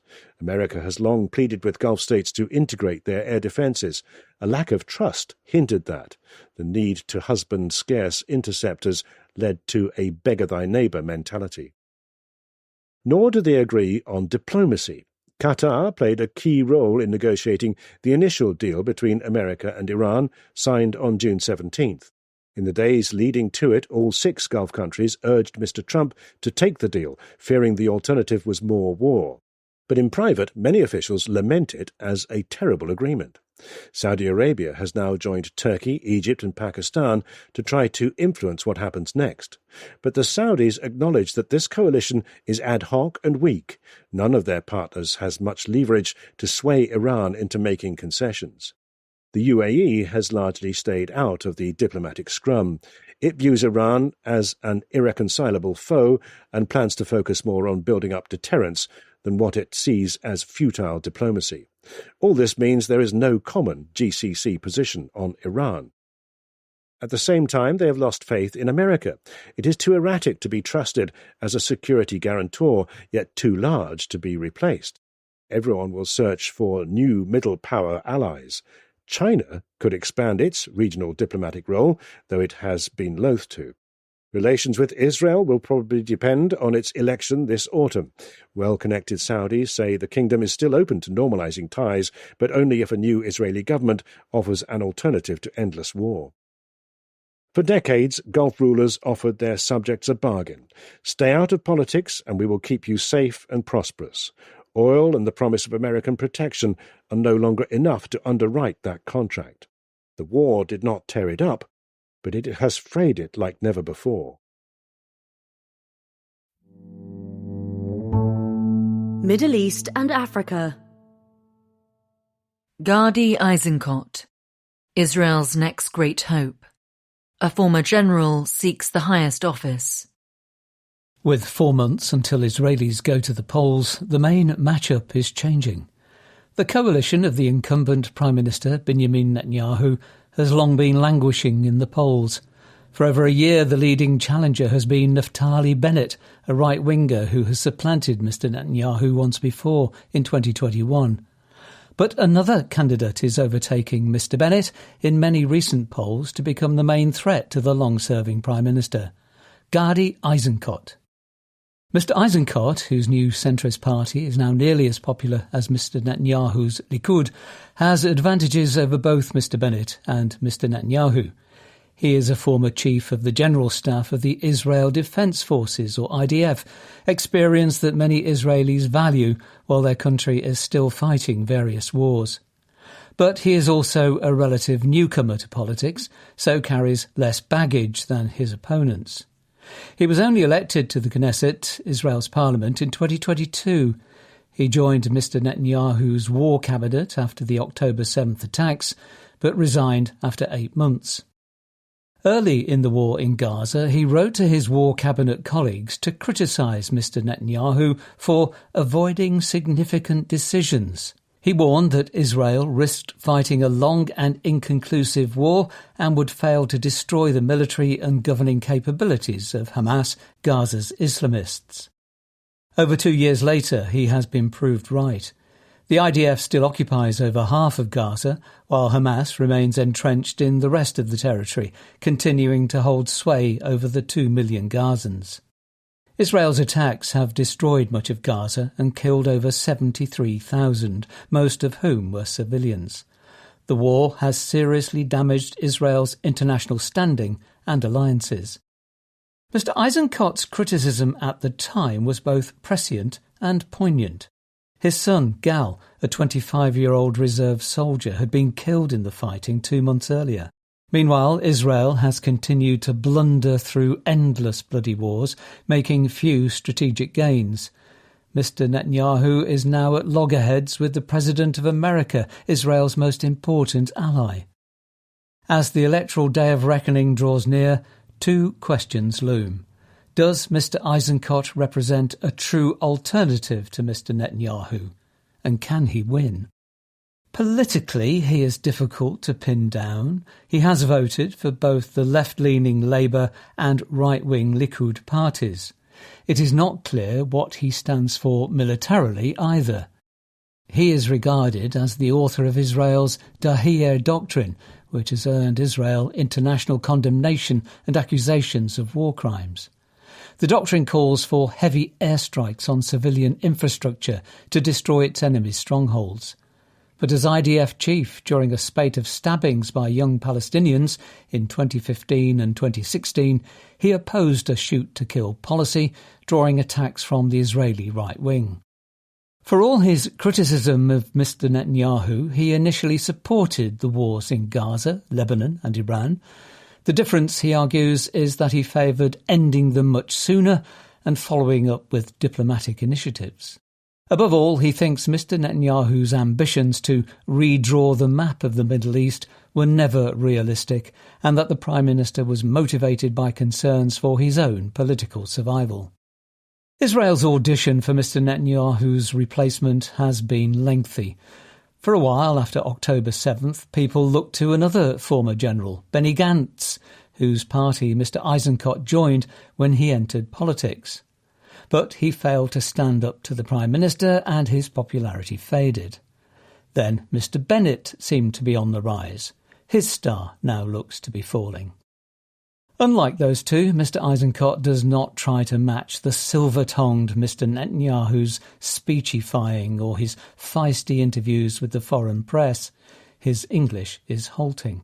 He wants to convince Israelis he has serious plans to deal with the security and diplomatic dilemmas facing Israel, as well as the bitter debates over the role of religion in the state and the balance of power between the courts and elected officials. His party promises a detailed manifesto soon. That may show whether he is really an alternative. Then he will face his biggest test, selling himself to the Israeli public. Middle East and Africa. Healthcare in Africa. Going it alone. Emergencies and aid cuts are accelerating a push for self-reliance. Last year, Celestine Mugambi, a Kenyan health expert, watched in horror as America abruptly paused and slashed health funding for Africa. Until February 2025, America had contributed more than 60% of all external funding for public health in Kenya. The support it gave the country's HIV program, which Ms. Mugambi helped run, was especially critical. Suddenly, workers were being laid off. Life-saving services were shrinking, and contraceptives and antiretroviral drugs were disappearing from hospital shelves. There was a lot of instability, a lot of anxiety, she recalls. But there was a silver lining. It gave Kenya the opportunity to shape our own programs. More than a year after Donald Trump's administration dissolved the United States Agency for International Development, or USAID, and sharply reduced its contribution to global public health, Africa's fragile health systems are back in emergency mode. The worst Ebola outbreak since 2018 is wreaking havoc in eastern Congo and Uganda and threatens to spread. Cash-strapped governments such as Kenya's, still reeling from last year's aid cuts, are being forced to devote scarce resources towards surveillance and testing for the virus. On the upside, a push for what advocates call health sovereignty is at last gathering momentum. The catalyst of the self-reliance drive is a succession of crises that laid bare how dependent Africa's health systems are on foreign support. COVID-19 exposed the weakness of domestic pharmaceutical manufacturing. Aid cuts revealed how entire health programs relied on donors not only for funding but for supplies and staff. In South Africa, some 15,000 workers were funded by PEPFAR, America's flagship anti-AIDS scheme, until last year, notes Thembisile Kulu, chief executive of the South African National AIDS Council. Within 3 months, all had lost their jobs. On June 19th, America said PEPFAR funding in South Africa would end for good. Past promises to boost self-reliance often foundered due to a lack of political will. Support for reforms to make health systems more coherent and independent tended to come from health or finance ministers, notes Naveen Rao of the Rockefeller Foundation, a global charity. Now it is coming from the heads of state. The Accra Reset, an initiative led by Ghana's president, John Mahama, is supposed to get more local resources into health and to boost local manufacturing. The first and most important task is financial. Since 2022, foreign funding for health in Africa has declined by 60%, a gap which few governments in the region can plug. Yet some are stepping up. The Center for Global Development, or CGD, a think tank in Washington, reckons more than 2/3 of measures taken by African governments in 2025 in response to aid cuts were related to health, for instance paying for drugs. Ghana has lifted a cap on excise taxes earmarked for its health insurance agency, boosting its budget by 60%. Nigeria, Rwanda and Ethiopia are mulling taxes on alcohol, sugar and cigarettes. Governments and donors are also looking to the private sector for money. The One Campaign, an advocacy group, wants African governments to consider diaspora remittances, which even before 2025 outstripped aid, to fund health insurance schemes.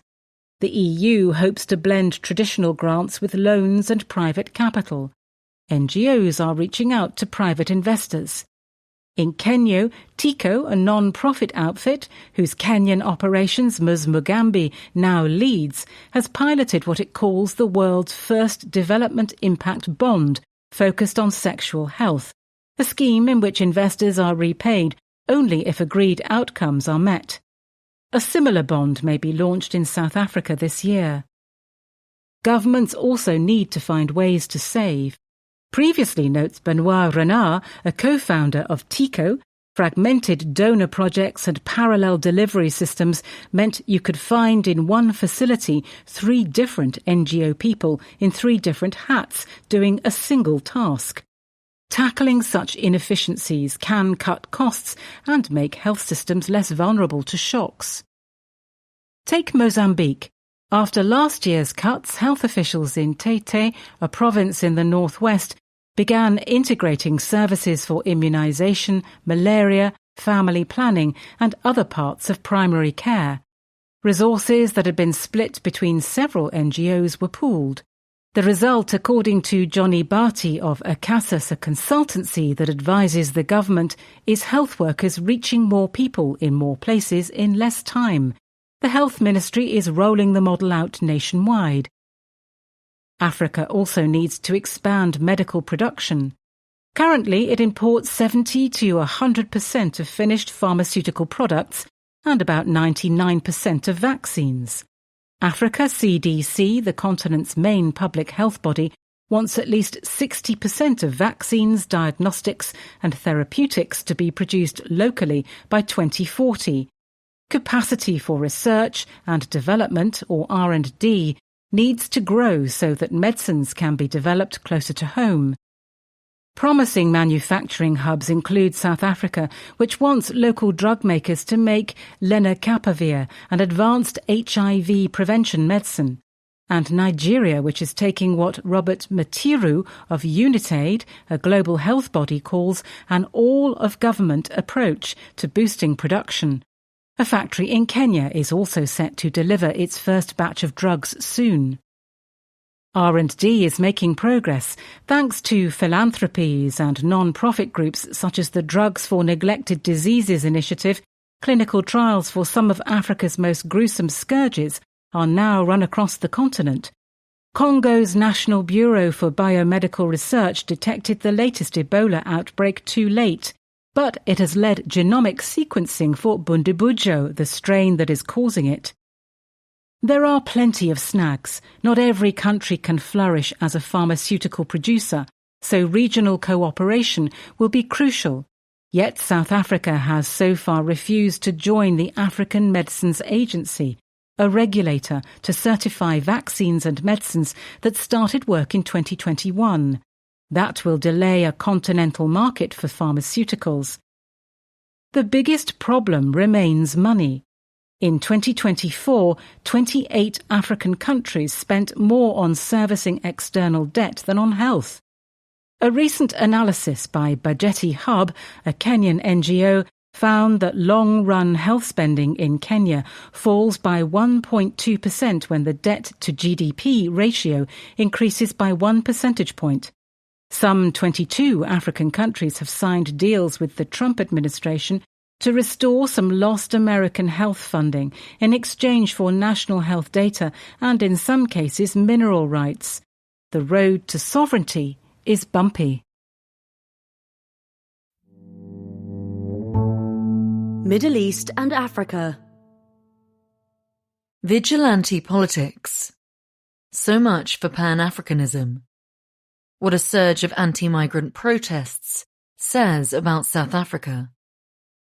As anti-foreigner protests have swept South Africa in recent months, their rallying cry has become increasingly audible.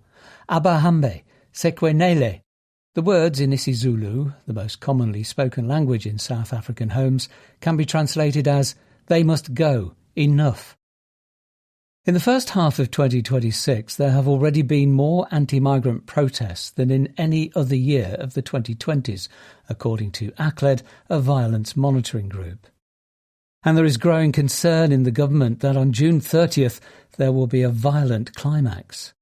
March and March, a vigilante group, has given the date as a deadline for illegal immigrants to leave South Africa. It also pledges to take to the streets that day in what some analysts worry could be an echo of July 2021. Back then, the arrest of Jacob Zuma, South Africa's former president, led to the worst civil unrest since the end of white rule in 1994. March and March, founded in 2024 by Jacinta Ngobeze Zuma, seemingly no relation to Mr. Zuma, a DJ, is the latest anti-foreigner group to emerge in recent years.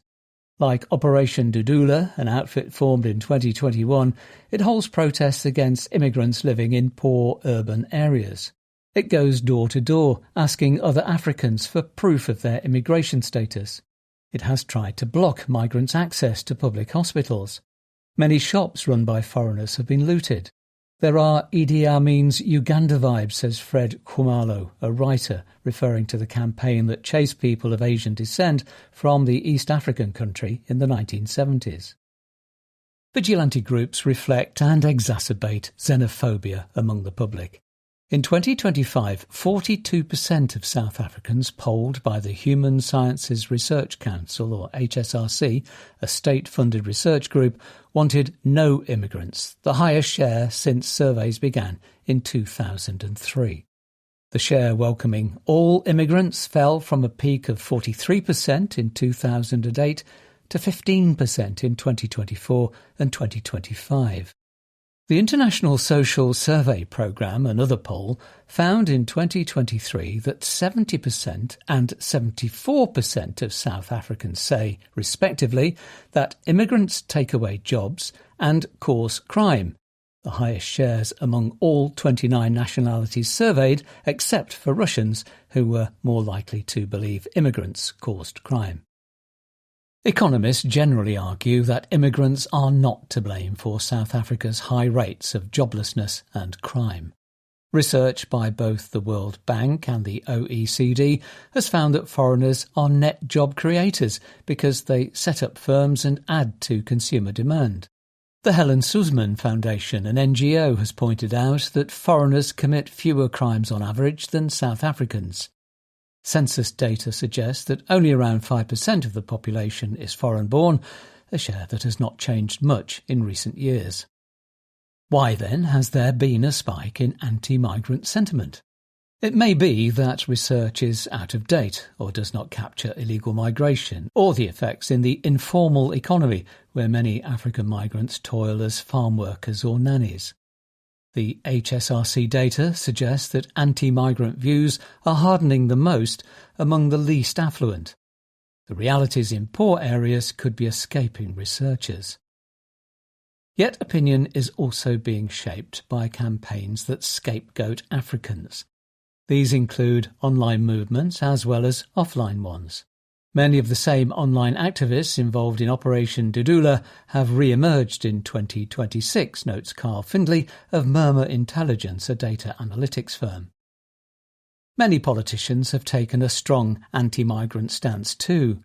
Action SA, led by a former mayor of Johannesburg, has welcomed a member of Operation Dudula as a candidate for local elections in November. Gayton McKenzie, the leader of the Patriotic Alliance and a cabinet minister in the coalition government, has a history of incendiary statements about immigrants. Umkhonto we Sizwe, or MK, the party founded in 2023 by Mr Zuma, the country's most famous Zulu, is backing March and March, whose protests include open displays of Zulu nationalism. The HSRC poll finds that of South Africa's 9 provinces, opposition to immigrants is greatest in KwaZulu-Natal, the Zulu stronghold. The security services seem better prepared for June 30th than they were in 2021. On June 7th, President Cyril Ramaphosa said that protesters deserved to be heard, but could not take the law into their own hands. Police and the private security firms that proved crucial to responding in 2021 are anticipating hotspots. The police minister has cancelled all leave and has said the army will be called up if needed. Yet even if less damage is done on the day, South Africa's brand is tarnished. Several countries have organised repatriation flights or bus journeys for their citizens who fear for their safety. Africans often root for other Africans at the World Cup, but there has been little pan-African backing for South Africa. After the country's loss in the opening match, a Kenyan posted on X, "I hope South Africa isn't blaming African migrants for the 2-0 beating and 2 red cards." Middle East and Africa. Defences in the Sahel. The return of the rampart. Shrivelling state authority has prompted a revival of medieval-style fortifications. Not much remains today of the walls, ramparts and moats that once surrounded Benin City in southern Nigeria. Yet for centuries these giant earthworks, second in length only to China's Great Wall among man-made structures, bespoke a mighty civilization whose authority extended across much of West Africa. By the standards of pre-colonial Africa, the Benin state was exceptionally strong. Erecting the wall in a single dry season might have required mobilizing as many as 5,000 men, each working 10 hours a day. But as the empire withered and eventually succumbed to British invaders in the late 19th century, most of the earthworks vanished. So did those of many other fortified towns across West Africa. Now they are returning. Since the mid-2010s, as jihadist insurgencies have spread across northern Nigeria and the Sahel, defensive earthworks have risen up around towns and cities. Many are so extensive they are clearly visible in satellite images. According to new research by Olivier Walter and Stephen Radil, geographers at the University of Florida, all urban centres in northeast Nigeria with populations of more than 10,000 are now secured by trenches. Most big towns there and in the Lake Chad basin are surrounded by sand berms up to 3 metres high. Unlike those of the former Benin Empire, the new walls and moats are a sign of state weakness. In Nigeria, the army began digging trenches with the help of the American government shortly after the notorious Chibok girls' kidnapping by jihadists in 2014. The goal, says an American contractor involved in the initiative, was to protect civilians and hold the line against jihadist advances. Militants in the Sahel typically carry out attacks using light vehicles such as motorcycles or pickup trucks. Trenches and berms are a simple low-tech way to slow them down. Governments in Burkina Faso, Cameroon, Chad, Mali and Niger have followed suit. In 2024, at least 133 civilians were killed in Burkina Faso by jihadists while they were digging a trench around the town of Basalago on the orders of the armed forces. It is not just cities and towns. Attracted to what they see as a quick fix for security threats, governments in the region are fortifying all sorts of assets under their control, from power stations and government offices to hospitals and schools. Togo has dug over 36 kilometres of trenches along parts of its borders with Burkina Faso and Benin to prevent militants crossing. In the long run, the effect may be to cede vast swathes of the countryside to the insurgents. Mr. Walter notes that large parts of the Sahel now resemble an archipelago of secure islands surrounded by an insecure sea.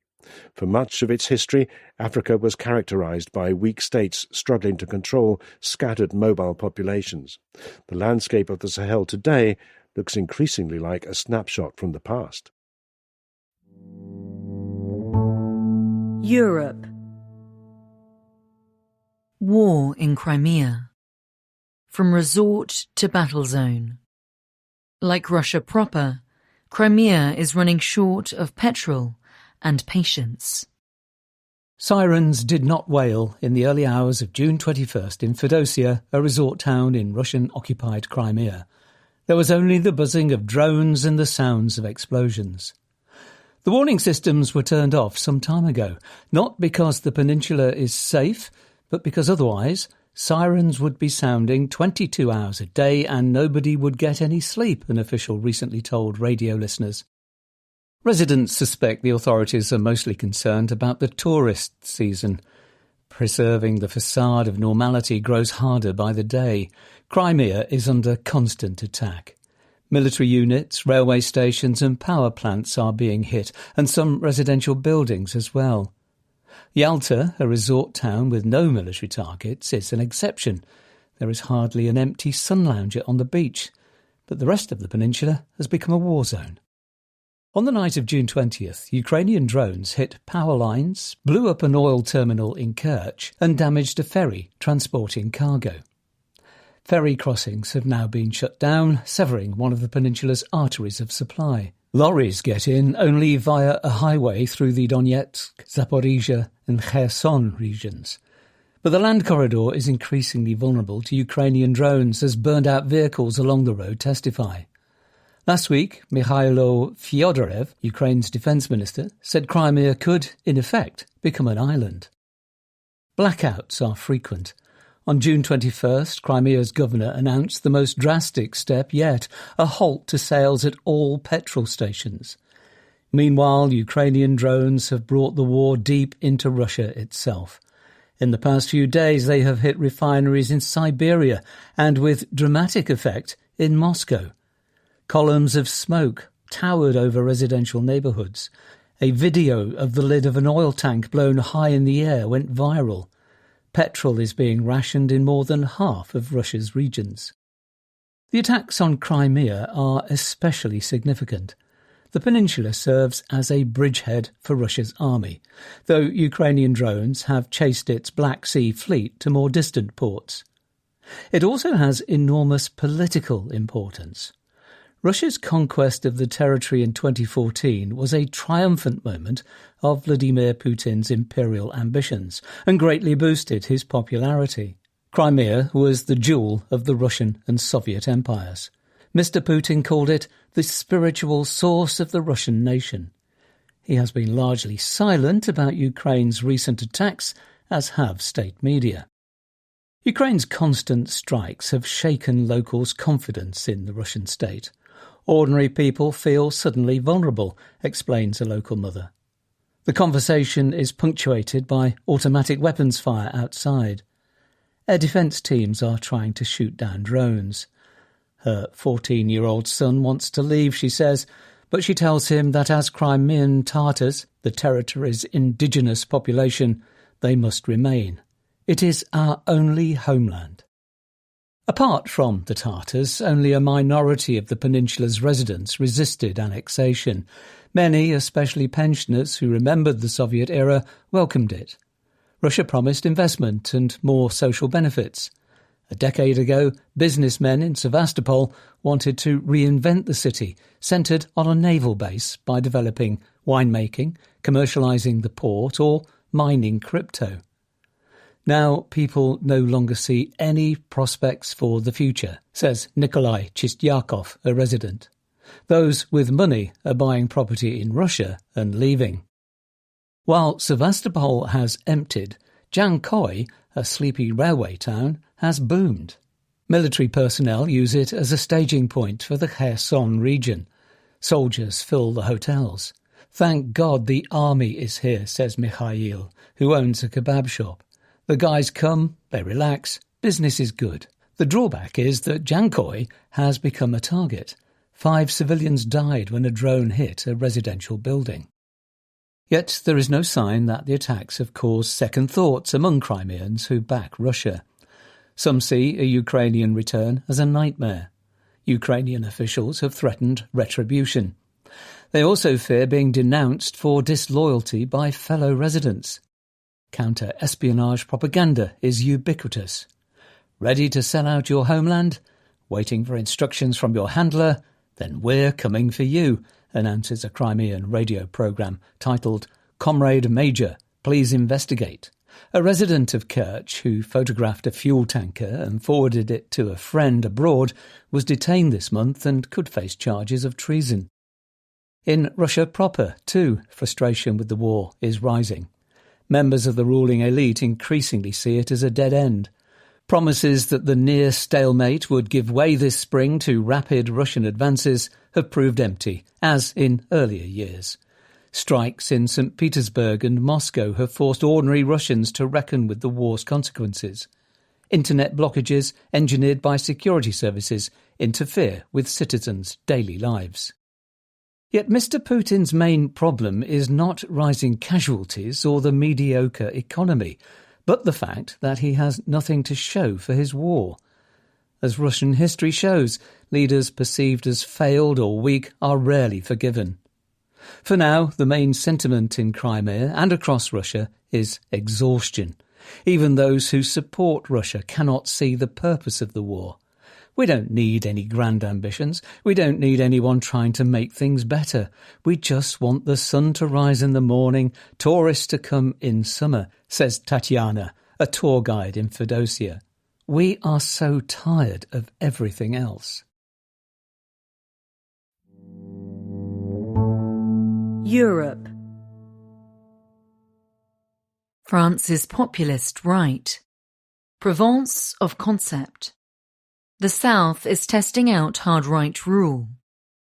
The beachfront in Nice is a spot for admiring the self as much as the sea. Biceps are big, dogs are tiny, super yachts float in the bay.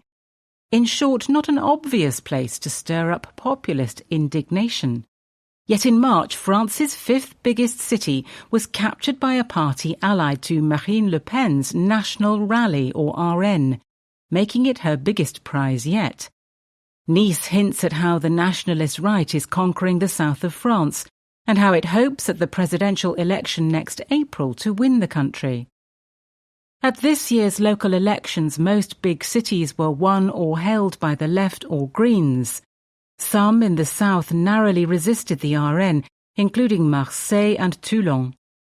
Nice was a crucial victory for the nationalist right because of both its size and location.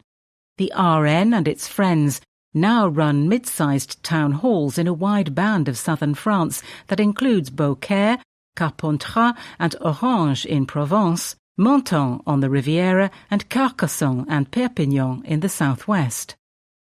Éric Ciotti, the new mayor of Nice, who quit the centre-right Republicans to found his own party and hooked it up to the RN, promised to tighten security, cut waste and turn the page. The outgoing centrist mayor, Christian Estrosi, had held office for 17 years. Mr. Ciotti's tough law and order promises resonated. Away from the seafront cocktail bars flanked by the airport and the motorway lie the sprawling housing estates of the Moulin Quarter. In May, 2 bystanders were shot dead there by a man wielding an assault rifle. In the past 2 years, drug gang rivalry has led to 11 deaths. Mr. Ciotti has opened a police outpost near the site of the shooting. He vows to increase by 50% the number of local police in the city by 2027.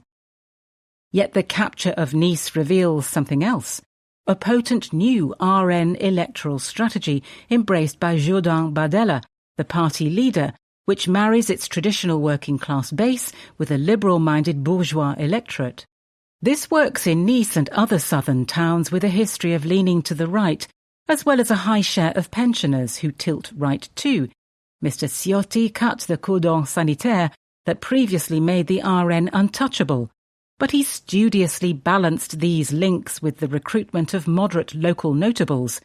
We are the real party of the right, he insists. It is a liberal fiscal message. France wins the World Cup for taxes, he complains with a populist twist. Mr. Ciotti admits to admiring Argentina's Javier Milei and his chainsaw and has begun a showy assault on town hall profligacy. In Nice, families who display extravagant wealth coexist with others on squeezed budgets. Mr. Ciotti has blended hardline anti-immigrant nativism with a clampdown on the town hall car fleet and banquet budget. The politics play out differently across the South, where the RN has a long history.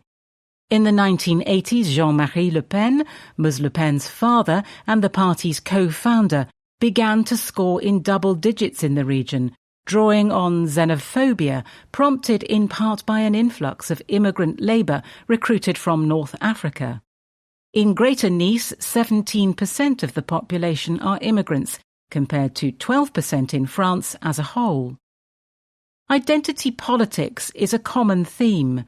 Beaucaire is a Provençal town of shuttered facades, dominated by a medieval fortress and a cement factory. Under RN rule for 12 years, the town hall flies only the French tricolour, not the European Union's flag, and has revived folk traditions with an unapologetic Christian nod. Last year the town was fined €120,000, that's $136,000, for refusing to dismantle a nativity scene, illegal in public buildings under France's secular rules. This month Beaucaire organised a weekend of tradition, including a Provençal dance show with free entry for all. Residents seem to appreciate hyper-localism, potted flowers, cleaner pavements, children's summer activities. Beaucaire has been transformed, says a seller of tapenade at the weekday market. It's clean, there are no drug dealers, there are events for everyone. Julien Sanchez, until recently its mayor, is now the RN's campaign director. A study of RN governance by Fred Paxton and Timothy Peace at the University of Glasgow calls this approach populist pragmatism, part of a national strategy of mainstreaming the party. RN city governance has brought plenty of controversy. Several new RN mayors, including in Carcassonne, have stopped flying the EU flag. Many have cut subsidies to human rights and immigrant aid groups. Carcassonne has introduced a rule against begging. In Carpentras, a song associated with the Nazi collaborationist Vichy regime was broadcast through municipal loudspeakers on May 8th. Its RN mayor denied responsibility. Nor are the RN and Friends unstoppable in the south. Marseille was held by the left after the hard left stood down in the runoff against Ms. Le Pen's candidate. It showed the value of left-wing unity, which eludes national leaders. But the region now has a concentration of hard-right laboratories, which will test how competent and how toxic their leaders are. Europe. Germany's cities. Crumbling schools, empty coffers. Town halls are going broke. That could be good news for the far right. It does not take long for a visitor to Ingolstadt, a medium-sized city in Bavaria, to notice that this is Audi Town. Spot the Audi health insurance booth near the town hall, the carmaker's splendid museum, or the ads for its summer concert season, which opens this weekend. Meet a local, and chances are they work at the Audi plant. The firm employs 40,000 people here, or are related to someone who does. The success of Audi drove Ingolstadt's growth from a sleepy town of 30,000 after the Second World War to 145,000 today. And it is the struggles of Audi, where profits and the workforce are shrinking, that help explain why the city has fallen into a deep hole. Business tax revenues have halved in just a few years, thanks in large part to the woes of Audi and Volkswagen, its parent company. So tight is the squeeze that earlier this year the Upper Bavarian government rejected Ingolstadt's budget, banning the city from making new investments. Marquee projects such as the renovation of the city's celebrated Brutalist theatre building are on ice. Pupils had to be removed from one dilapidated school because the city could not afford to repair it. Audi is a blessing for our city and also a risk, says Michael Kern, the mayor. The volatility of municipal financing has bound the fates of many German cities to local business. In good times, some swam in money. One town with a Daimler plant near Stuttgart paved its pedestrian crossings with Carrara marble. But when industry sneezes, cities fall ill, and the bug now extends beyond post-industrial spots like the Ruhr or Saarland. Towns in wealthy Baden-Württemberg have been walloped by the car sector's woes. The troubles at Ludwigshafen, one of Germany's most indebted cities, are those of BASF, the local chemicals giant. But even towns with a broader economic base are staring into the abyss. Few have escaped the fiscal trap of revenues failing to keep pace with exploding spending. A new report from the Bertelsmann Foundation finds that last year the budget deficits of Germany's 10,000-odd municipalities amounted to a record €32 billion. That's $36 billion, up by almost 30% in just 1 year. Almost all expect it to get worse. The crisis is the worst in the history of the Federal Republic, says René Geisler, a professor of public administration at the Technical University of Applied Sciences in Wildau. He cites 3 factors: surging inflation, especially in construction, personnel costs, and onerous laws passed by the Bundestag, especially on youth and disabled benefits that municipalities must meet. Such mandatory expenditures now account for 80% of Ingolstadt's budget, forcing brutal cuts to discretionary outlays. In poorer towns, the squeeze is tighter. Mr. Geisler says he expects stressed municipalities to make under-the-radar cuts to help the numbers add up. Consequences show up everywhere. Bayreuth has cancelled a party to mark the 150th anniversary of Richard Wagner's first festival. Berlin's skint boroughs are struggling to cope with an invasion of toxic, hairy caterpillars. Like desperate workers pawning jewellery before payday, some cities have turned to Kassenkredite, short-term loans, to pay their bills. And across Germany, schools, roads and sports halls are falling into disrepair as the brakes are pressed on capital spending. The municipal investment backlog now stands at a record €231 billion. Saying it was 3 minutes to midnight on June 22nd, mayors across Germany held public events to declare themselves at the limit. We can manage this year, but beyond that many cities will have their backs against the wall, says Martin Wilhelm, the treasurer of Offenbach, a satellite town of Frankfurt. What's to be done? Municipalities want the federal government to stick to a rule of who orders pays, i.e. to provide funding for any new law whose costs they must bear. Those without rainy day funds also want €30 billion in short-term relief. The federal government, itself in a tight fiscal spot, has offered little. But so grim is the situation, says Henrik Scheller, a public finance expert at the German Institute of Urban Affairs, that help is likely later this year. If not, we could see a kind of revolution.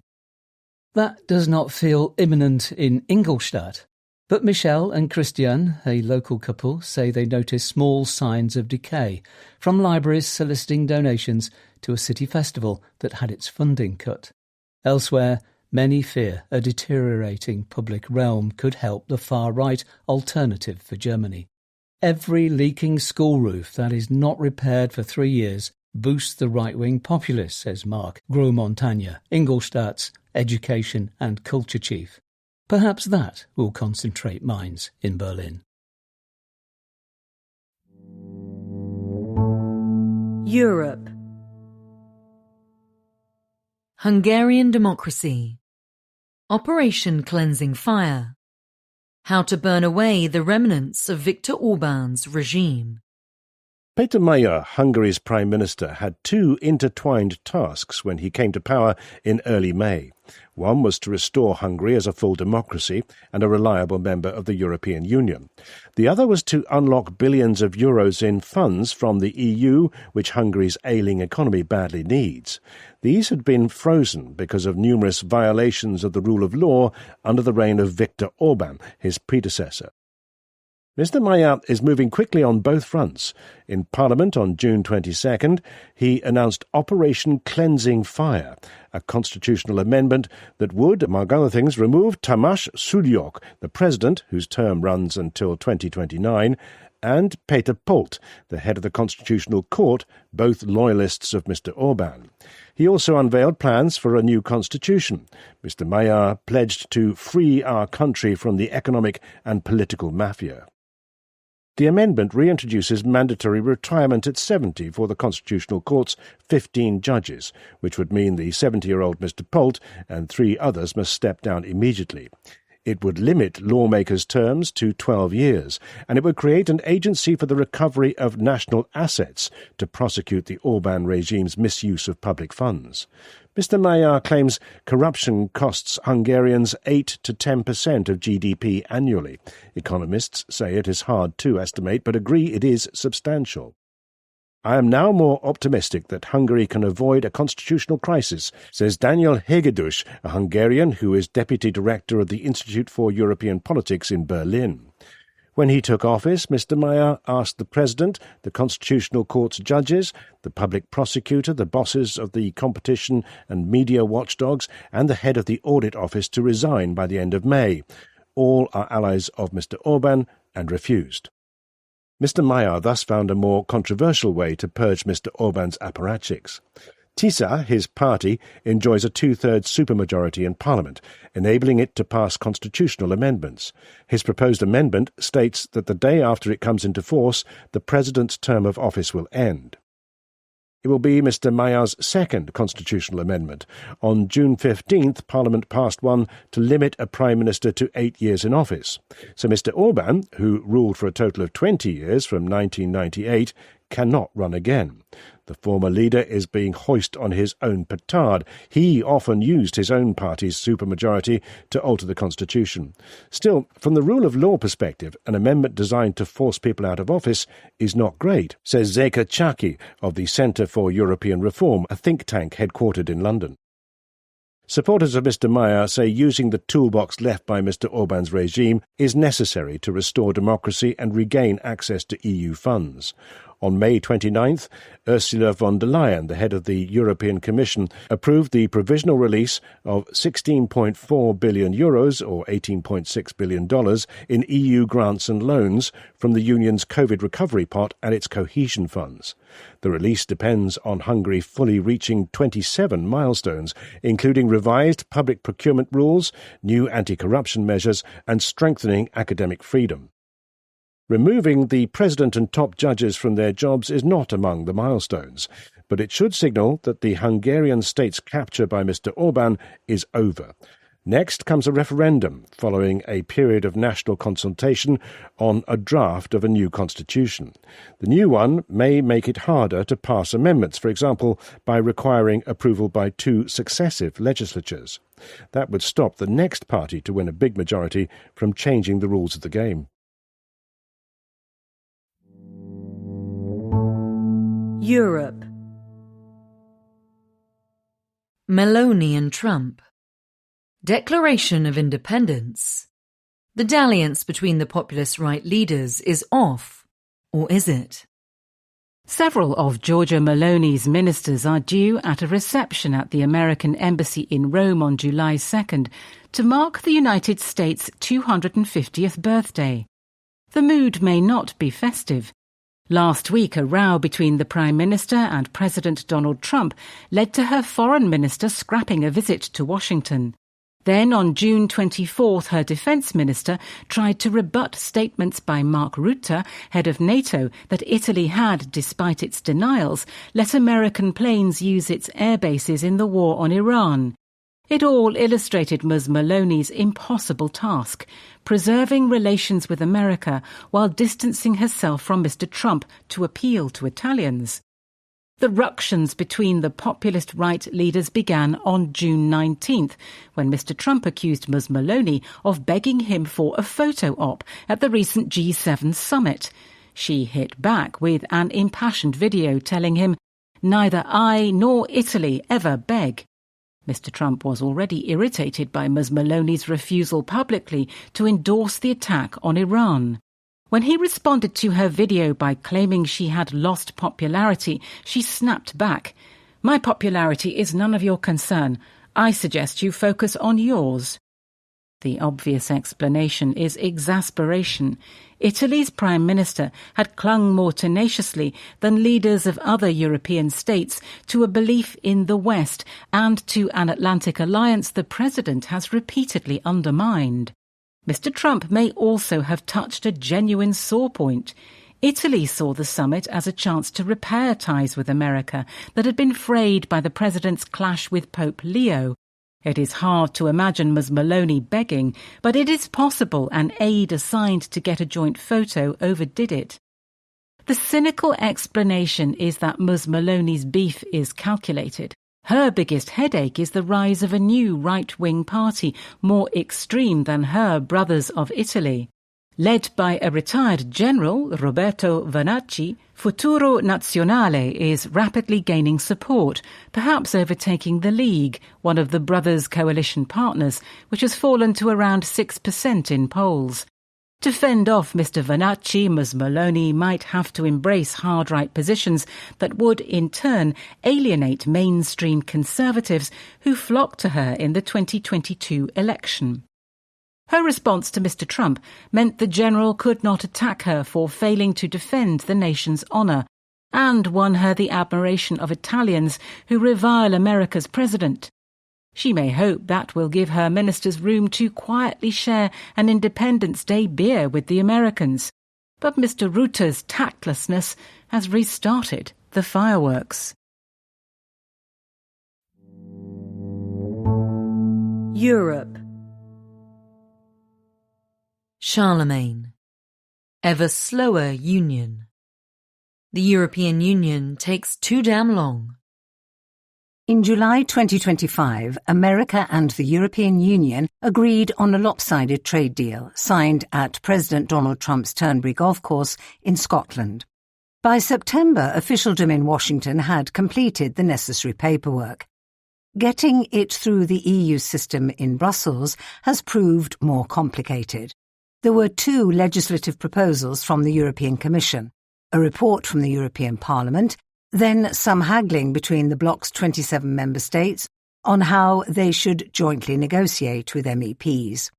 Meetings ensued, press releases were issued. By May, some 10 months later, a grand jamboree of negotiations between various bits of the EU, known inelegantly as a trialogue, had tentatively signed off on the deal. The Parliament then decamped to its second home in Strasbourg, best not ask why, to vote on it. All that now remains is a few more ministerial signatures, then some more press releases, then translation of the whole thing into the EU's 24 official languages. Everyone involved seems delighted. It has taken only a year or so to get the whole thing over the line. Living the slow life is part of Europe's charm. Those long lunches and interminable summer holidays are as integral to the place as cathedrals and grumpy waiters. Alas, the idea of la dolce vita carries through to policy-making. In the case of the trade deal forcing Mr. Trump to twiddle his thumbs, he huffily threatened to scrap it if the EU didn't get a move on. May have been a feature, not a bug. But other European initiatives are into their second decade of gestation for no such good reason. Deliberation is a virtue. Europe often seems to be engaged in obstinate self-obstruction. The EU does not so much kick policy proposals down the road as place them in bureaucratic black holes. What comes out and when is a matter of happenstance.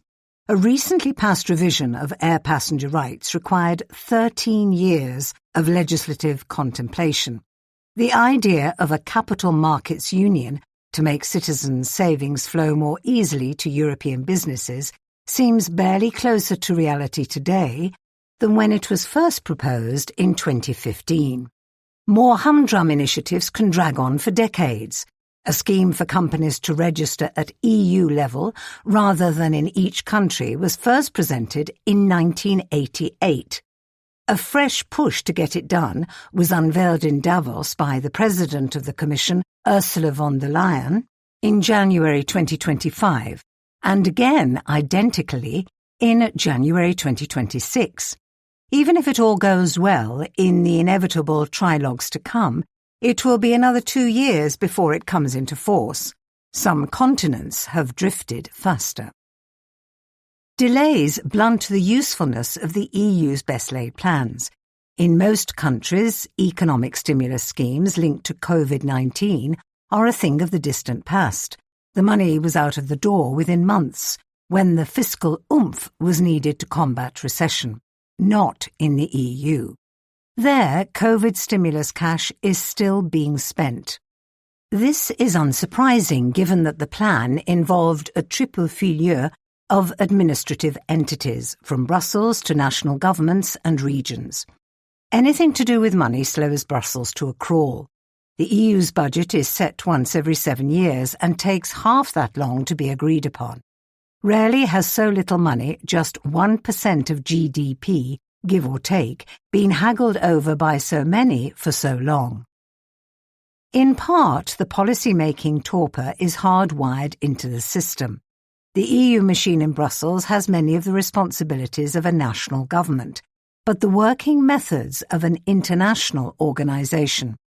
Vetoes abound, either formally or informally. Time-consuming impact assessments are required at every turn. Making sure everyone gets their say, often more than once, means that the average law takes nearly 2 years from its first draft to finally being adopted. In many cases, whatever is passed at EU level then needs to be transposed into national law by parliaments in each of the member states, which typically takes another 2 years. Courts that rule on EU business are slow. Antitrust cases take 43 months to get a first ruling, by which time the infraction allegedly committed has long been forgotten. Measures designed to counter abuses of trade rules take so long that triggering them often seems pointless. Some see virtues in the EU's ponderous approach besides annoying Mr. Trump. Yes, it is a crawling consensus machine, but it is better to legislate properly than rush into mistakes that later need to be corrected. America's hasty enactment of the Turnberry deal was in part reversed by the courts, for example. Yet that argument would be more convincing had the EU itself not recently been obliged to scrap a heap of red tape, crafted in a bout of over-regulatory zeal just a few years ago. And even this effort to simplify existing legislation is taking forever, mired in procedure. The EU's slothful approach is a luxury it can no longer afford. Slow and steady worked in calmer geopolitical times, when America guaranteed Europe's security. China bought its exports and Russia was flailing. Now the world is changing faster than the EU can act. Its adversaries know this. Scott Bessent, America's Treasury Secretary, mocked the dreaded European Working Group that crops up as a response to all of the continent's woes, a jibe that stung. China is winning a trade war that Europe is only just now discussing, and promising to discuss again soon.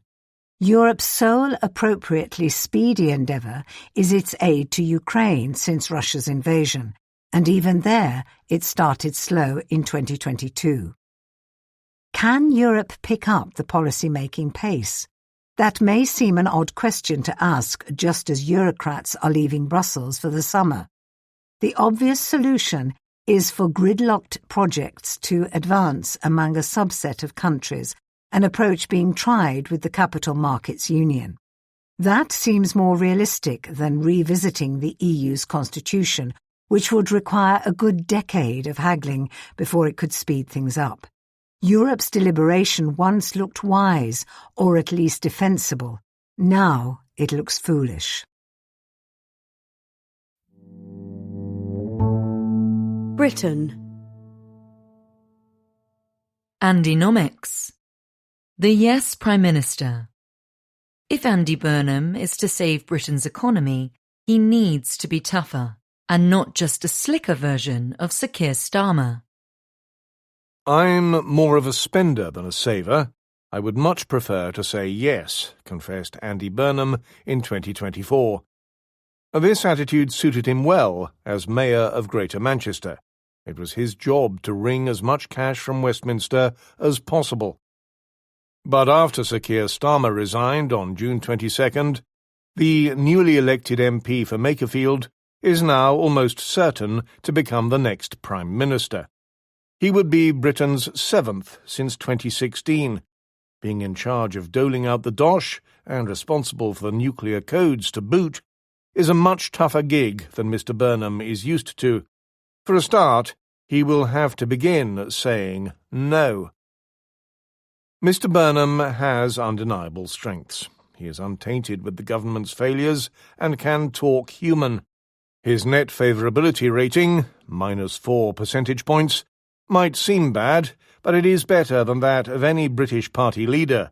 Sir Keir's is -45. Labour MPs look set to back him in force, convinced that his heart is in the right place, something the bloodless Sir Keir never quite managed. Wes Streeting, a more centrist rival, has rowed in behind him. When nominations close on July 15th, Mr. Burnham is likely to be uncontested. That gives Mr. Burnham precious little time to prepare for his huge new job. He rails against the sins of politicians past. Deregulation, privatisation, and deindustrialisation are just some of the abstract nouns in his sights. But the would-be Prime Minister is gnomic about what he would do in office. He talks vaguely of stronger public control of essential services without clarifying what he means. He flip-flops on key policies, recently recommitting to Sir Keir's fiscal rules, having previously called for them to be relaxed to fund defence. And he is silent on some of the most pressing issues, like how to navigate the upheaval from AI. Tackling the country's deeply entrenched problems will require a relentless focus on the future, not the 1980s. A main reason that Britons see that governments of all stripes is that their living standards have stagnated. Mean wages have grown by just 1% in real terms since Labour took office in 2024, and by a paltry 4.5% since April 2008, a third as quickly as American wages. More trouble could lie ahead if AI displaces the legions of white-collar knowledge workers who make up the British economy's backbone. Low growth is also bad for Britain's ailing public finances. Public spending has risen from 39% of GDP in 2019-20 to 45% today. An ageing population and rising defence commitments could push it higher still. Tax revenues, 37% of GDP, are struggling to cover this largesse. Nor will greater borrowing help. Debt interest this year will cost £109 billion, that's $143 billion, more than the education budget. Bond investors charge Britain higher interest rates than any other big, rich country and jump at the slightest hint of profligacy. None of these problems is insurmountable, but bold policies are needed to get Britain out of its rut. This includes tackling high healthcare and welfare costs, pragmatism on net zero, and cutting the red tape that stops things being built. Mr. Streeting's aborted campaign set out serious plans. If Mr. Burnham appointed him Chancellor, that would signal a willingness to embrace growth. The problem is that these policies cut against Mr. Burnham's instincts, which are more aligned with those of Ed Miliband, another contender for Chancellor, whose views are more statist. Capitalising on AI will require creative destruction, letting unproductive firms fail and freeing workers to move to more AI-friendly jobs. Mr. Burnham seems instinctively opposed to the deregulation needed to achieve this. His allies are calling for even stronger protections of workers' rights than were introduced by Sir Keir. Such wrong-headedness can be seen elsewhere. Mr. Burnham has argued that undue weight is given to planning reform, preferring an expensive state house-building programme. It is unclear how he would fund this. He wants to reindustrialise the economy, a romantic idea which ignores the fact that Britain's comparative advantage lies in services. Mr. Burnham's fiscal instincts do not suggest a man willing to make tough choices. Whereas Sir Keir's problems started when he accepted freebies for himself, Mr. Burnham's undoing might come from offering too many to other people. At a rally on June 19th, he promised to bring down water bills, energy bills, rail fares. He claims savings would come from bringing these industries under greater public control. But costs are driven up by the need to improve dilapidated infrastructure and the net zero push, not ownership structures. In reality, lower bills can be funded only through reduced investment, contradicting his own pledges, or higher subsidies. It is unclear how Mr. Burnham could afford such subsidies while also increasing defence spending, another thing he has said yes to.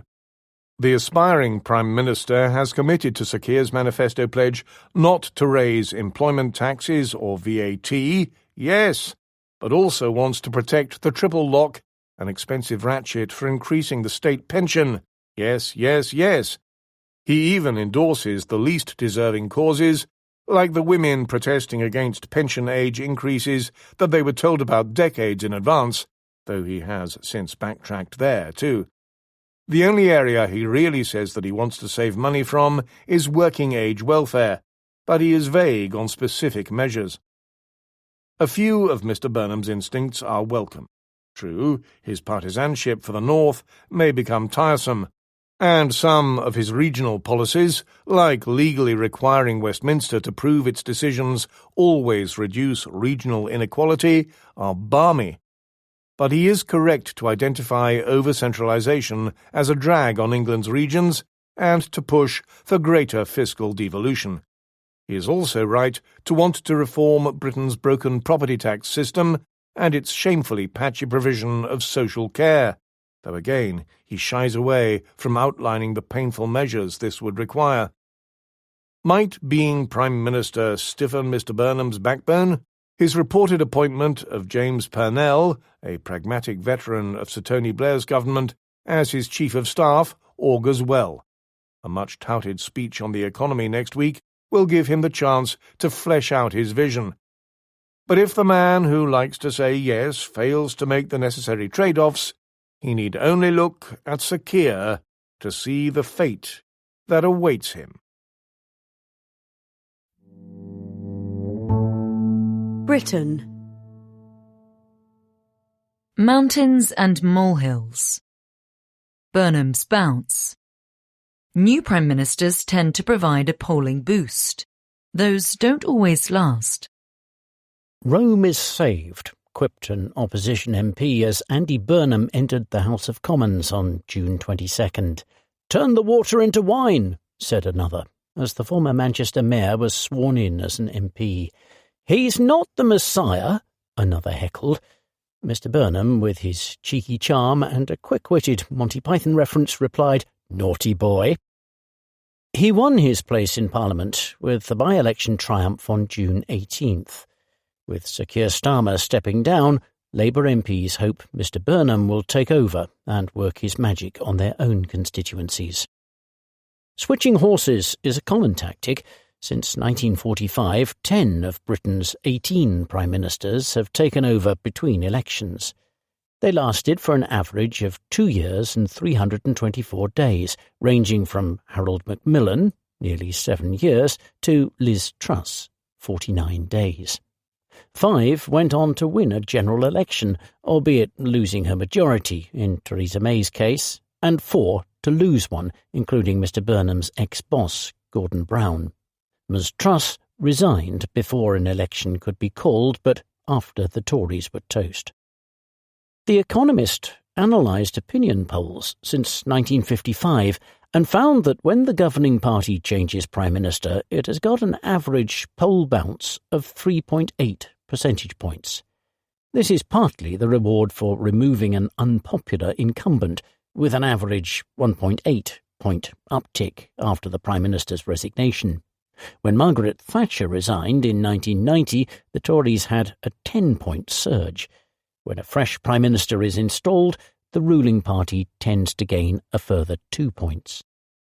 But these gains can be fleeting, on average all but disappearing 400 days into the new leader's time in office.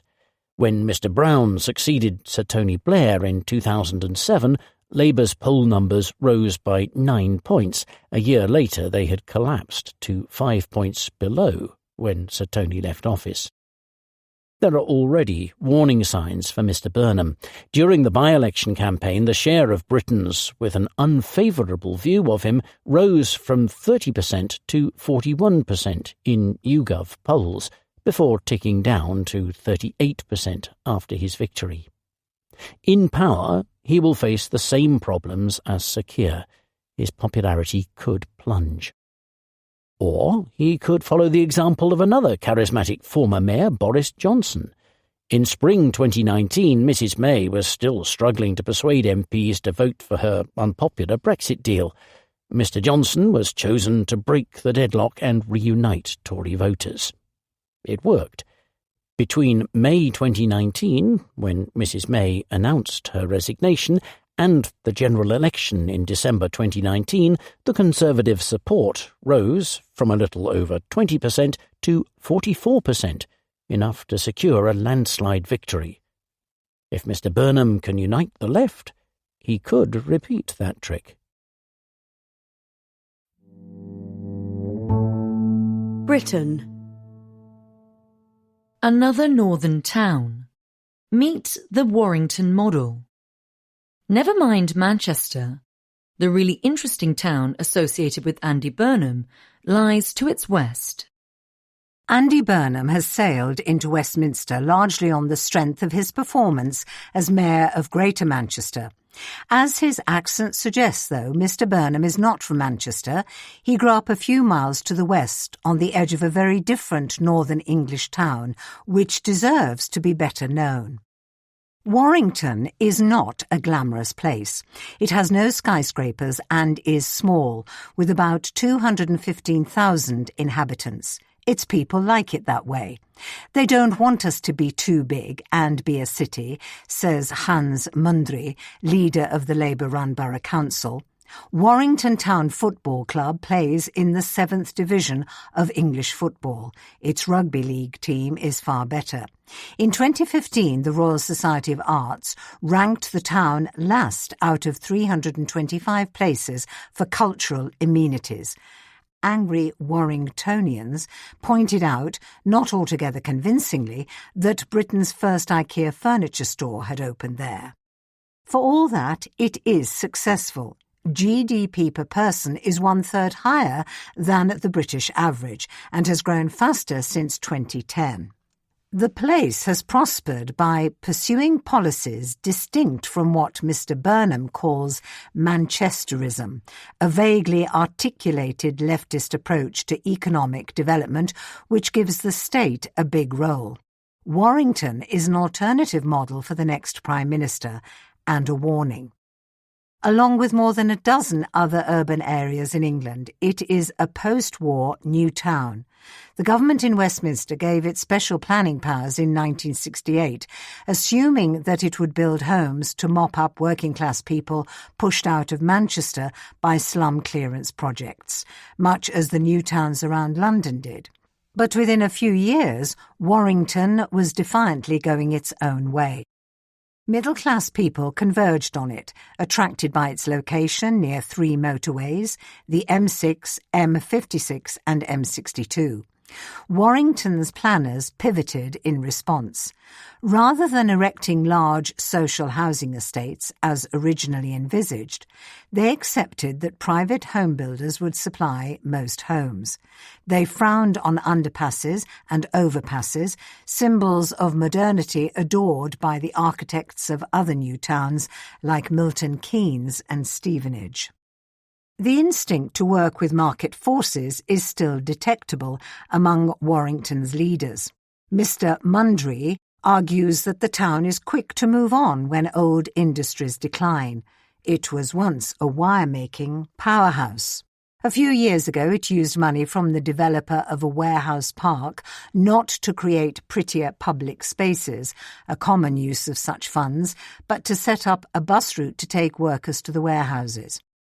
Ian Cox, who runs the Golden Square shopping centre, says that the town is ridiculously easy to escape from because of its transport links to Liverpool and Manchester. Competition from those cities plus online shopping mean that people need a reason to visit the town centre. His solution has been to put on gigs and events.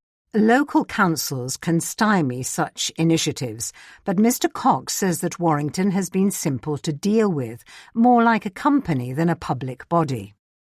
Today, engineering drives the economy. Birchwood Park on the northeast edge of Warrington churned out bombs during the Second World War. It now crawls with PhDs, many working on nuclear energy. At Amentum, an American firm, engineers show off a device that can trundle through sewers looking for flaws. Other robots are intended for more dangerous environments such as nuclear storage tanks. We have 270 vacancies, says Lauren Jones, the head of Amentum's energy and decommissioning business outside North America. Unfortunately, in the past few years, Warrington has been rather too keen on business for its own good. In the 2010s, it went on an investment spree, buying Birchwood Park, investing in a challenger bank, and pouring money into solar farms. By 2023, Warrington's debts amounted to £1.8 billion, then $2.2 billion, a colossal sum for a town of its size. It looked like a fine strategy when borrowing was cheap, but that is no longer the case.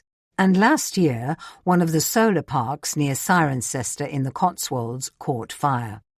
When outside experts scrutinised the council's investments, they found that most had performed poorly. Earlier this year, Warrington asked the central government for emergency help to stave off bankruptcy. It has raised council tax, levied on households, by 7.5%, more than local governments are usually permitted to without calling a referendum. Birchwood Park and other assets will be sold. Other hazards loom. Warrington is surrounded by greenbelt land on which building is difficult.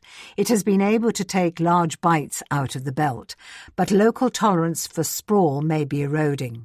Stuart Mann, an independent councillor and self-described pain in the arse, argues that too little infrastructure is being built for the new residents and businesses, and that Warrington feels ever less distinct from Greater Manchester and Merseyside. Over the next few years, politics could spoil Warrington's run. The first hurdle is the race to succeed Mr Burnham as Mayor of Greater Manchester. If Reform UK, a right-wing populist party, wins, it could harm the town. Reform's national leadership firmly opposes a scheme known as Northern Powerhouse Rail, which would improve Warrington's railway links. Next year, the town will join a combined authority with largely rural Cheshire, which may or may not work well. In 2028, local voters will get a chance to punish the council for raising their taxes. Warrington's most famous son can learn from the town's successes and its troubles. Creating an environment in which business can thrive is wise. Mr Burnham should know this anyway. Despite talk of statist Manchesterism, Manchester has succeeded partly because since the 1990s it has allowed property developers to build residential towers. but he needs to keep an eye on the debt. Britain. Broadcasting. The long wave goodbye. The BBC switches off its oldest service. Berlin, London, Paris, Droitwich. In the 1930s, a Midlands town of barely 5,000 people stood out on the dials of British wireless sets, which used the places from which stations were transmitted to denote their frequencies. In 1934, the BBC switched on the corporation's most powerful radio transmitter near Droitwich. Two 700 feet high, that's 213-metre steel masts, at the time the tallest structures in the country, still send long-wave broadcasts across Britain and deep into Europe. During the Second World War, they transmitted nonsense messages, "The rabbit is going down his hole," that were decoded by the French resistance. More recently, they have carried baffling phrases understood only by cricket fans tuning into Test Match Special. On June 27th, the BBC will stop broadcasting Radio 4 longwave.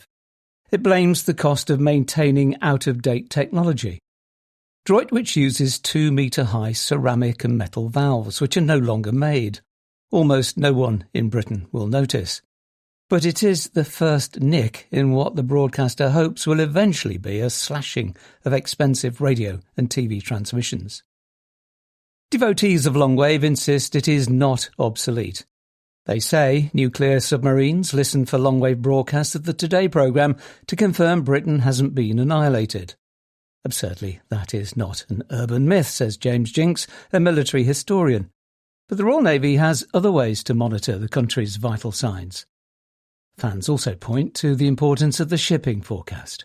Yet, here too, newer technology has eclipsed the bulletins. Mike Roach of the National Federation of Fishermen's Organisations notes that boats get detailed information from VHF, very high-frequency radio, or satellites. A trickier argument for the BBC is that longwave reaches remote places. Not everyone can tune in via the internet. In future, though, they will probably have to. Britain's masts, including those at Droitwich, were sold off in 1997 to help fund the transition to digital TV. They are now operated by Arqiva, a private company from which broadcasters rent bandwidth. Maintaining countrywide radio and TV coverage when most people are moving to streaming makes little financial sense. The BBC spends roughly £300 million, that's $395 million a year, on terrestrial TV transmission, according to Ender's Analysis, a media research firm. Mobile network operators cover the spectrum for 5G. In February, the Labour government began a review into the future of radio broadcasts. For TV, the BBC and other broadcasters are keen to go internet-only as soon as 2034. But the government worries about antagonising old voters without broadband connections. A report in 2024 by academics at the Universities of Exeter and Leeds found that 1.5 million households, or 5%, will still rely on terrestrial TV by 2040. On June 23rd, the government published a Green Paper in which it promised to set a timeline for ending terrestrial TV, proposing 2034 as the earliest possible date and 2044 as the latest. Turning pensioners' TVs dark will provoke a bigger backlash than switching off crackly longwave will. But once again, Little Droitwich is ahead of its time. Britain. Sir Geoffrey Donaldson. A biblical fool. A former Unionist leader is convicted of sexual assault. 9 years ago, in 10 Downing Street, Sir Geoffrey Donaldson signed the deal that enabled Theresa May to continue as Prime Minister. Under the Confidence and Supply Agreement, the Democratic Unionist Party, or DUP, traded its 10 MPs' votes for £1 billion or $1.3 billion for Northern Ireland. In recent weeks, the ex-MP has been in the dock in a criminal court in Newry, County Down. On June 22nd, the jury unanimously found him guilty of all charges against him, 1 count of rape, 4 of gross indecency, and 13 of indecent assault. Sir Geoffrey led the DUP until his arrest in March 2024 after 2 women alleged that he had sexually abused them as children. His trial has been the highest-profile one since Northern Ireland's creation in 1921. Now 63, Sir Geoffrey was from his teens seen as a rare political talent. He began his career as election agent to Enoch Powell, a former Tory MP whose time in mainstream British politics ended with the infamous Rivers of Blood speech predicting mass racial unrest due to immigration. Powell was welcomed into the Ulster Unionist Party as MP for South Down, where Sir Geoffrey grew up, and became a mentor to the rising star.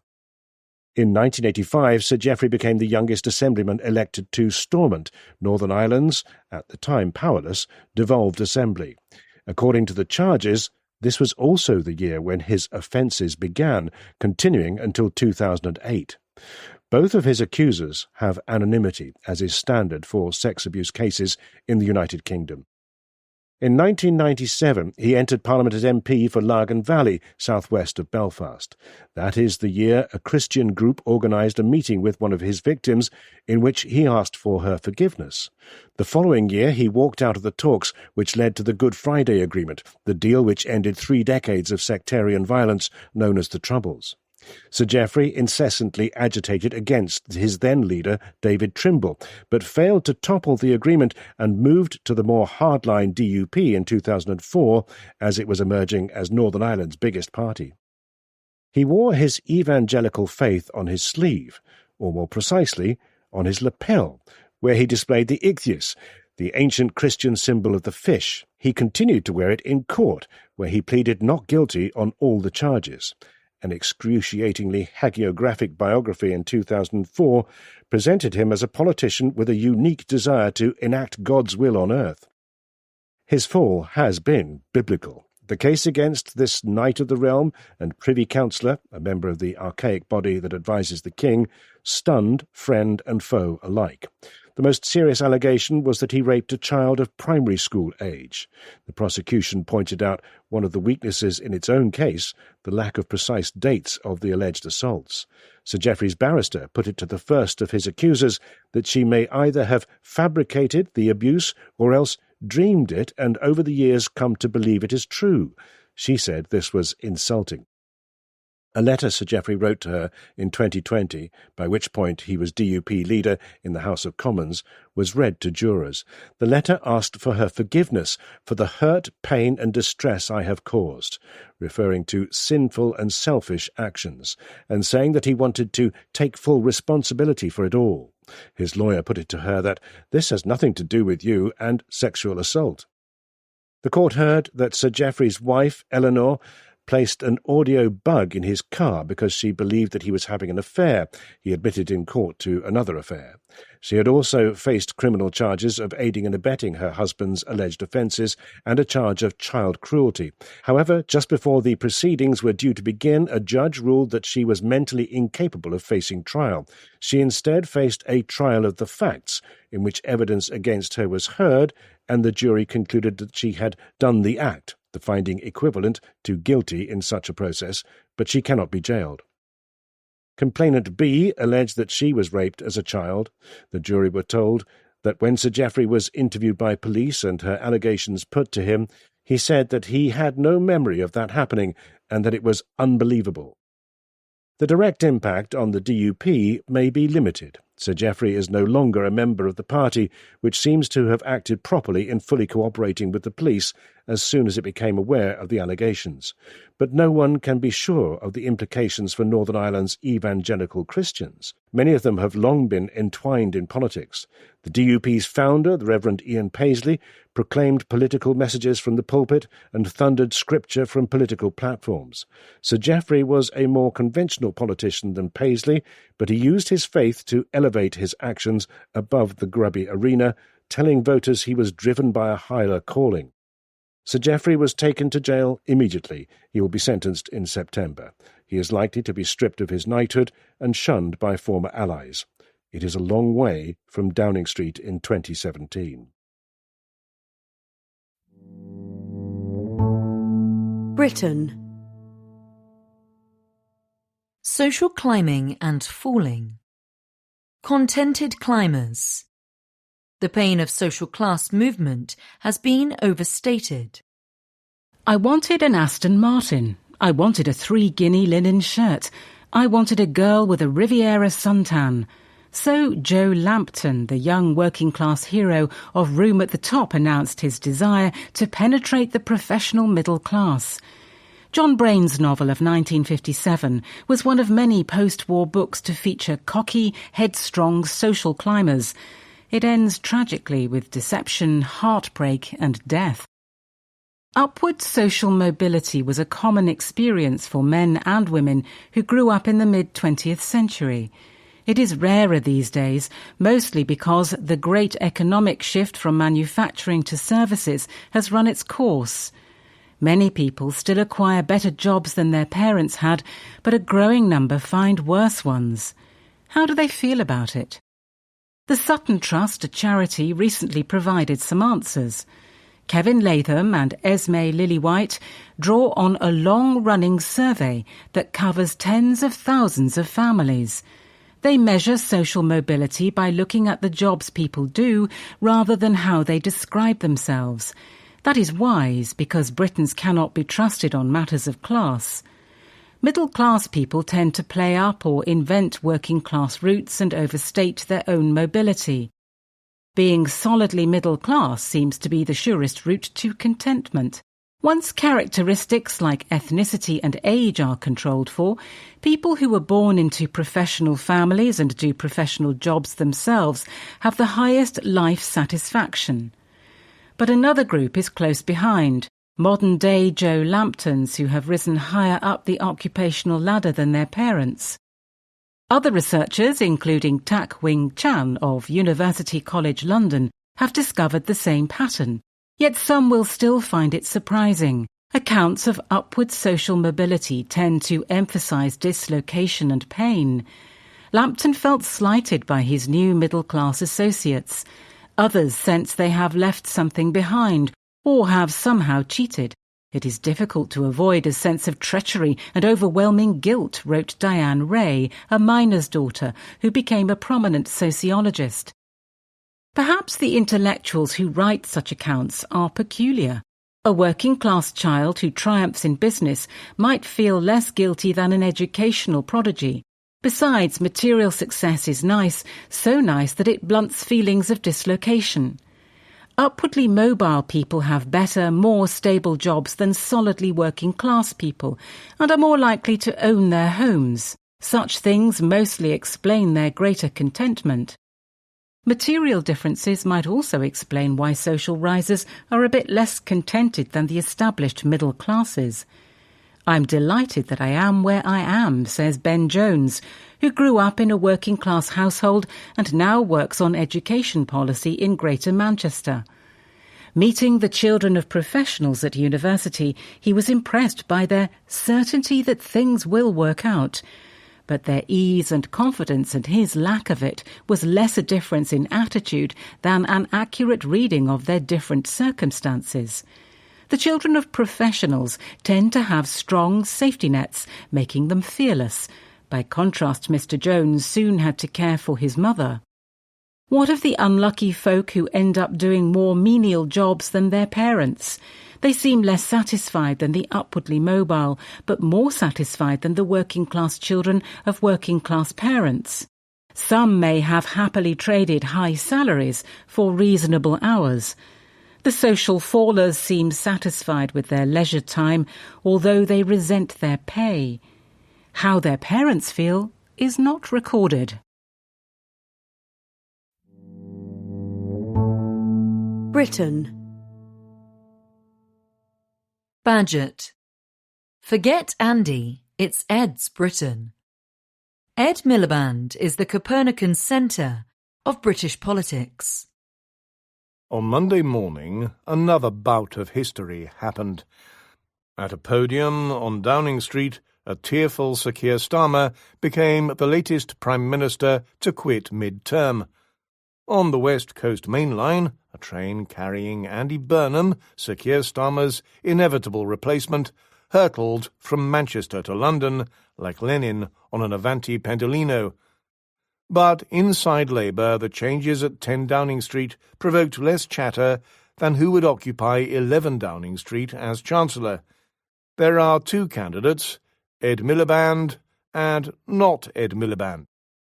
British politics has undergone a Copernican revolution. It now revolves around Mr. Miliband. Research spelling out how grumpy fund managers would be about Mr. Miliband was pushed out by people who want Wes Streeting, a former health secretary from the party's right, or anyone but Ed. During an interview at ARC, a right-wing conference, the Conservative leader, Kemi Badenoch, mentioned Mr. Miliband more times than she did Mr. Burnham, the future Prime Minister. "Don't put economy at mercy of Red Ed," screamed the Daily Mail. The past, present, and perhaps the future of British politics orbit Mr. Miliband. If politics in Britain is but the actions of individuals, then Mr. Miliband's decisions have shaped the country more than most. He stood against his older brother David, a former Foreign Secretary who was less left-wing and more photogenic in the fight for the Labour leadership, beginning the party's leftward drift. His decision to switch the party into a one-man, one-vote organisation rather than a complex intersection of MPs, unions and party members paved the way for the leftist Jeremy Corbyn to succeed him. Mr. Miliband's tenure at the helm of the party was an electoral failure, but in the long term a political success. Within a few years, the interventionist, fussy agenda that Mr. Miliband advocated turned from a manifesto rejected by voters into a cross-party consensus. Skim through Mr. Miliband's Labour manifesto of 2015, and it is a premonition of Britain in 2026. A world of price caps on energy bills, strict regulation of landlords, and a higher minimum wage. Bizarrely, it was the previous Conservative government that put many of these policies in place. In this period, a meme emerged: Ed Miliband is the Prime Minister. In many ways, he still is. Nowhere is this more true than on net zero. It was Mr. Miliband who committed Britain to binding carbon budgets while Energy Secretary in 2008 under Gordon Brown's Labour government. Although now a bête noire of the Tory party, net zero was put into law by the Conservative government, nodded through as a sort of going-away present for Theresa May, who had agreed to resign as Prime Minister.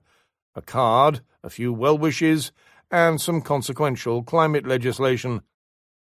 And so now, as the Cabinet Minister responsible for the climate, Mr. Miliband dominates the present. Such is his gravitational pull. Net zero, which should have been but one part of Labour's stint in office, took on an outsized importance. The soft checks and balances of the British system, namely other cabinet ministers, proved inadequate for the simple reason that Mr. Miliband knew precisely what he was doing, unlike most of his peers. Complaints from businesses about high energy prices were not heard. Quickly, no Googling, who was the business secretary for Labour's first year in office? Next round, who is the current one? The result of this lopsided government is that Britain is stuck with decisions Mr. Miliband has made. For the moment, Britain has one of the strongest records of decarbonisation among big, rich countries, and at the same time, the highest industrial energy costs. If gas prices stay high and volatile, Mr. Miliband's plan may look reasonable. If not, it could prove an expensive error. Britain is hurtling towards a largely carbon-free energy grid by the 2030s, and Mr. Miliband is destined to be either visionary or villain. What to do with the man who sits at the centre of Britain's political solar system is the biggest looming decision Mr. Burnham will have to make. A frantic operation is afoot to stop Mr. Miliband becoming Chancellor. His own colleagues hint darkly at bond market tantrums should he be appointed. For all that Ms. Badenoch likes to take aim at Mr. Miliband, her feelings are nothing compared with the bile aimed at him from people within Labour. In one quote that still rattles around Planet Miliband, an anonymous Labour sort declared that Mr. Miliband was the only minister who really knows how to work the system, before adding, "And Ed is the one minister we don't want to be a success if we want to win the next election." Therein lies the dilemma for Mr. Burnham on what to do with Mr. Miliband. If being Chancellor were a normal job, Mr. Miliband would be the foremost candidate. He worked in the Treasury for 8 years. Old hands, such as Nick Macpherson, the former permanent Secretary of the Treasury during the austerity years, offer glowing references. Even phrenologists approve. He has the biggest economics brain, claimed one ally, presumably snapping a pair of calipers together. Appointing Mr. Miliband as Chancellor would be bold, but it would turn the new Prime Minister into merely another celestial body in Mr. Miliband's orbit. Mr. Burnham defines Manchesterism, his ruling creed, as business-friendly socialism. But which comes first? Installing an instinctive Blairite, such as Mr. Streeting, may, in the short term, allay concerns from the more hysterical quarters of business, even if they would bleat about the realities of any Chancellor from the centre-left. Other names are floated. Yvette Cooper, anyone? Simply because they are not Mr. Miliband. For now, British politics is stuck in Mr. Miliband's gravitational pull. It is up to Mr. Burnham to determine if he wants to break free. International. Not adding up. Class struggle. Some college and university students test no better than 10-year-olds. In recent weeks, more than 1,800 maths and science lecturers at the University of California, one of America's largest and best public university systems, have signed an open letter detailing a tricky problem. First-year undergraduates, they say, are increasingly arriving without the basic skills they need to succeed. At the campus in Berkeley, they write, some 20 to 30% of students taking an early calculus course turn up displaying severe preparation deficits. The challenge has become so great, they add, that instructors are having to reteach middle school mathematics. The letter is the latest entry in a widening debate about post-secondary education, university admissions practices, and the acuity of America's young. It follows a gobsmacking report in November at the California Systems San Diego campus. Academics there noted that the number of first-year students entering with math skills below high school level had increased nearly 30-fold in 5 years to almost 1 in 8. Some 70% of the lagging students, they argued, were not performing at the level expected of a 14-year-old. Worries about undergraduate maths skills pair with long-running dismay at falling levels of literacy.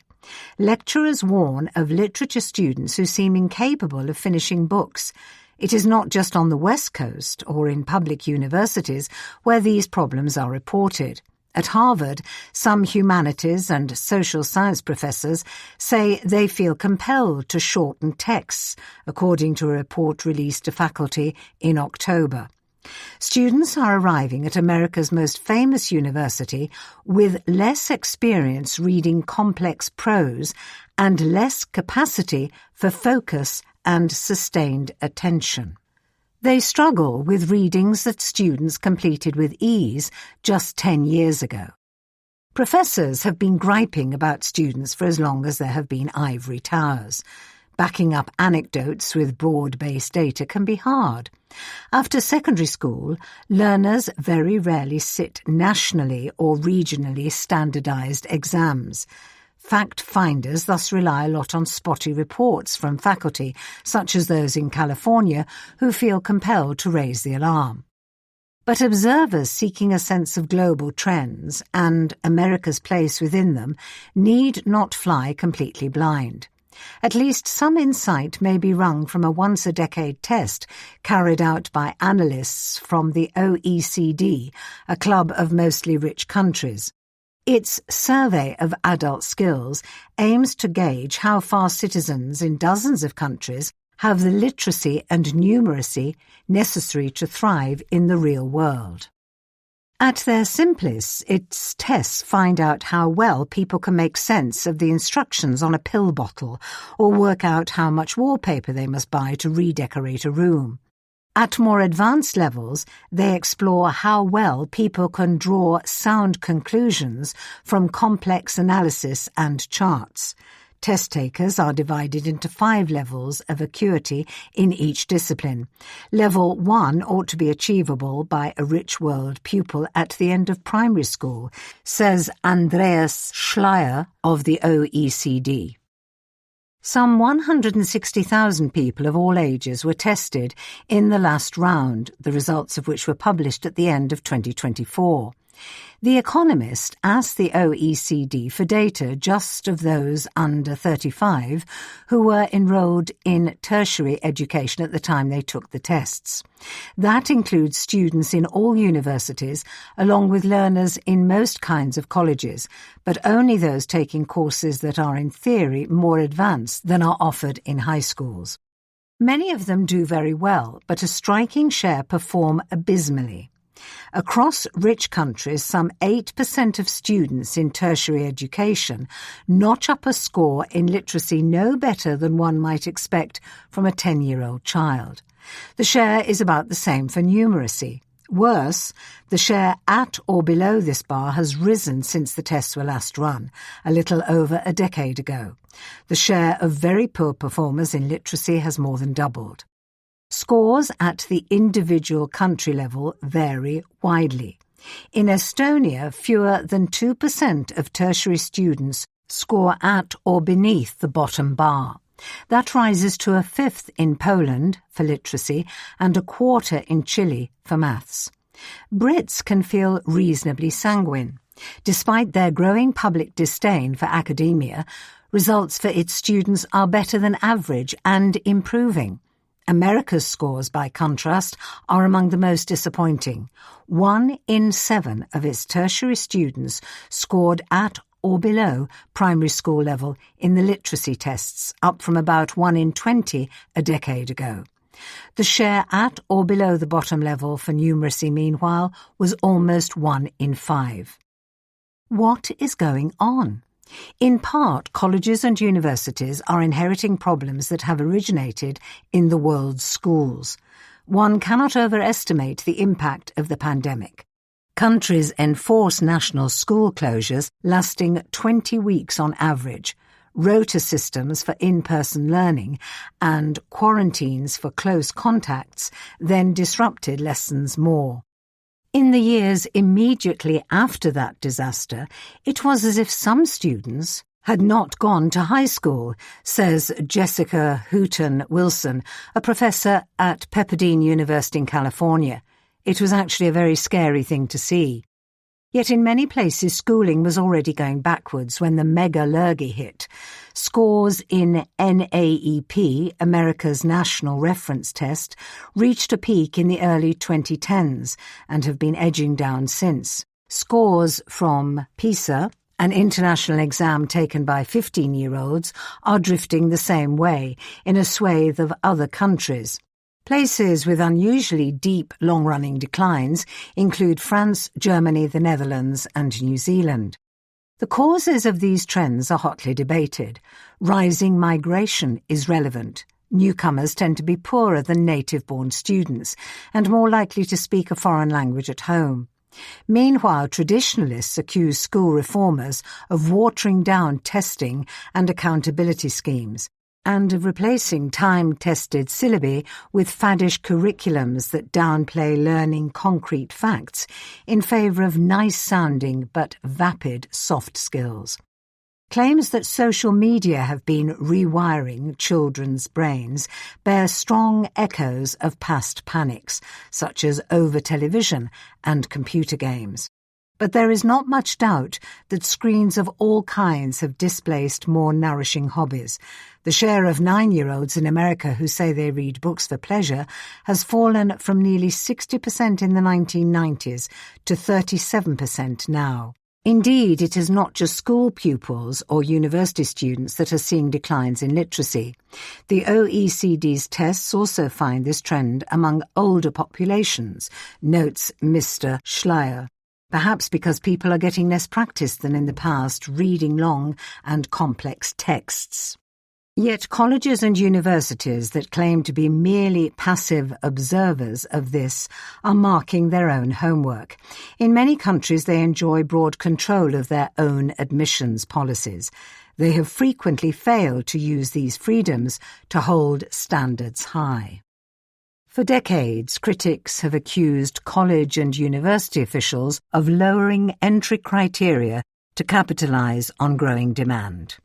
Nowadays, the dynamics are a bit different. In some rich countries, the number of 18-year-olds is nearing or past its peak. Administrators may find it even harder to resist watering down standards when the alternative is to downsize. Indeed, comparing the OECD's data on student skills with the changing number of students in tertiary systems throws up a correlation that deserves further study. Shrinking systems are especially likely to have collected lots of students who score in the lowest levels of those tests. Falling achievement in schools has mostly been driven by children who already ranked in the bottom half of their classes, not by clever clogs at the top. So the drip of unprepared students into some of America's best universities demands additional explanation. The irate academics in California and in many other parts of the country blame it on the scrapping of entry tests. Before the pandemic, more than half of bachelors granting universities in America required applicants to sit tests of numerical and verbal reasoning, usually the SAT or ACT. These tests help substitute for the standardized exams that exist in many other countries. Now it is as few as 10%. In the depths of COVID, American universities argued that it would be impossible to sit these tests safely, but they were also inspired by claims that the exams are biased against Black and Latino students, who have tended to do worse on them than average. Cynics say that canning them has made it easier for administrators to keep moulding the ethnic makeup of their campuses in whatever fashion they decide is just, despite a Supreme Court ruling in 2023 that outlawed race-based affirmative action. For institutions down the food chain, binning the tests probably simplified the more pressing task of simply making sure there are enough bums on seats. All this has made America's admissions officers depend more on alternative signals that are growing only less reliable. Application essays were already often written by parents and teachers, but are now worth next to nothing, given how easily they can be whipped up using AI, says Mina Agnajic, a maths professor at Berkeley and one author of the Open Letter. As for high school grades, they have been inflating fast. In recent years, many American states have lowered the thresholds high schoolers must cross to earn graduation certificates. About a quarter of all the students whom professors in San Diego have been dispatching to their weakest remedial maths class had notched up perfect scores in maths in their last years at school. Admissions is becoming a black box, says Professor Agnajic. I think most people will agree that selecting students at random does not serve anyone. A major question for colleges and universities is not just how they will respond to a growing pool of underprepared applicants, but whether they are themselves prepared to continue enforcing high expectations. The Open Letter in California warns that with weaker students has come growing pressure to dilute quantitative rigor. In Britain, big national exams somewhat blunt grade inflation in secondary schools, but that is not the case in higher education. Though grades have fallen somewhat from a pandemic high, in 2025 some 30% of bachelor's students in Britain got a first-class degree, up from 7% in 1995. At Yale, 79% of grades were an A or A- in 2022 to 23, compared with 67% in 2010 to 11. The rate was lowest in economic courses at about 50%. It was above 80% for humanities, ethnic and education studies, among others. In April, senior academics at Yale said in an essay exploring why faith in higher education has been declining that decades of inflation and compression have rendered the college grading system almost meaningless as an academic measure. A report issued last year by the Dean of Undergraduate Studies at Harvard contains an admirably frank summary of the pressures driving grade inflation, drawn from conversations with faculty. Students who have never once received a mediocre mark during their school days have become more confident about appealing less-than-perfect grades at university. Academics at Harvard fear students will avoid courses run by tough markers and that this might hurt their own careers. They perceive that managers are taking more notice of what students write on end-of-course evaluation forms. That provides further incentive to try to keep the punters happy. For a decade, Harvard has been exhorting faculty to remember that some students arrive less prepared for college than others, that some are struggling with difficult family situations or other challenges, and nearly all are suffering from stress, according to the report. Academics who grade them badly have not always been certain the university would have their back. Changing fashions in teaching also play a role. Group projects are more difficult than exams to mark objectively. Some lecturers even cite interest in concepts like ungrading or contract-based learning, in which students earn A grades for completing all assigned work. On top of all this now lands AI, which appears to be enabling rampant cheating. Some 94% of undergraduates in Britain report using AI to help with assessed work, according to a survey released in March by HEPI, a think tank. Some 12% admitted pasting AI-generated text directly into coursework, up from 3% in 2024. Nearly half of students in STEM, science, technology, engineering and mathematics, and a quarter of humanities students judged that AI-generated content would get a good grade in their subject. In America, during the 2023 to 24 academic year, some 2/3 of learners in public universities were using AI, and an estimated 9% of those were using it to cheat, according to research published in May. The rate of deception was highest, gallingly, for students of economics, 17%, and journalism, 16%. The numbers are surely much higher now, says Igor Chirikov of Berkeley, one of the study's authors. For now, the cheating pays off. In a second study published as a working paper last month, Dr. Chirikov analysed 500,000 grades awarded by a big unnamed university in Texas between 2018 to 2025. He found the number of top marks being handed out in courses that involve skills AI is good at, such as writing and coding, has soared since ChatGPT launched in late 2022. The share of A grades in these subjects has risen 13 percentage points, or about 30% from the baseline. He finds no similar inflation in subjects for which talking robots are probably not very useful. Academics have little faith in tools that claim to detect AI-written papers, and lots to lose from hurling accusations of fraud. Says Dr. Chirikov, you can't ban a tool that you are also expected to teach.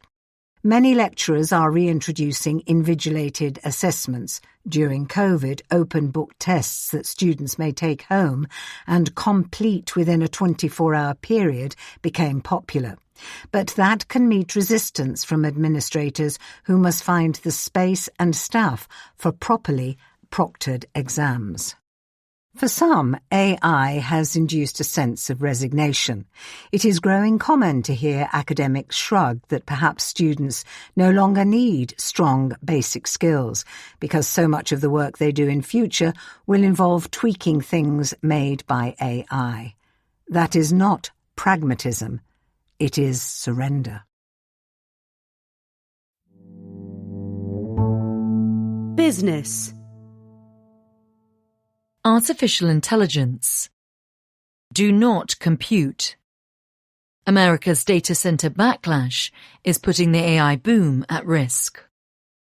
From the top of the slide, which curves into a little backyard pool, the view as recently as April would have been of lush Ohio farmland, dense forest and pretty clapboard houses.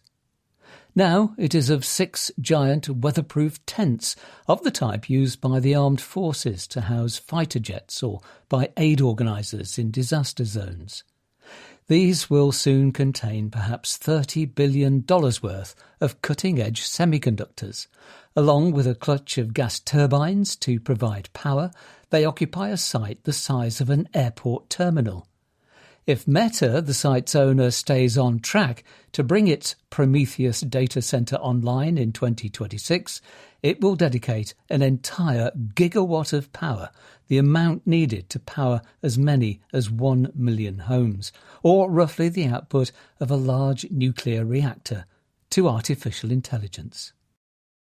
The mammoth data centers of the future, capable of training frontier AI models in 2030, will not be in the urban clusters in Virginia or California that house most of America's server farms today, but in the emerging Silicon heartland of Michigan, Wisconsin and Ohio, or in southern states like Louisiana, Mississippi and Texas. Vast sums, as much as $750 billion by Amazon, Google, Meta, Microsoft and Oracle, plus billions more by various others, are being ploughed into investments in these places. An estimated $3 trillion will go into AI data centres globally between 2026 and 2030. Much of that is earmarked for America. The money will expand total AI computing capacity, measured in the amount of power consumed by major data centres, from just under 12 gigawatts in America currently to as much as 5 times that amount by the end of the decade. And across the country, people of all political stripes are furious about it. There is plenty to dislike. The ugliness of the buildings, the roar of generators and cooling systems, the skeleton army of new transmission towers crisscrossing the landscape, the fear of contaminated water. Surveys suggest that Americans would sooner live next to a nuclear plant than a data centre. The issue has surged in salience. Gubernatorial candidates facing voters in November are routinely quizzed on where they stand. Already, local activists are claiming scalps.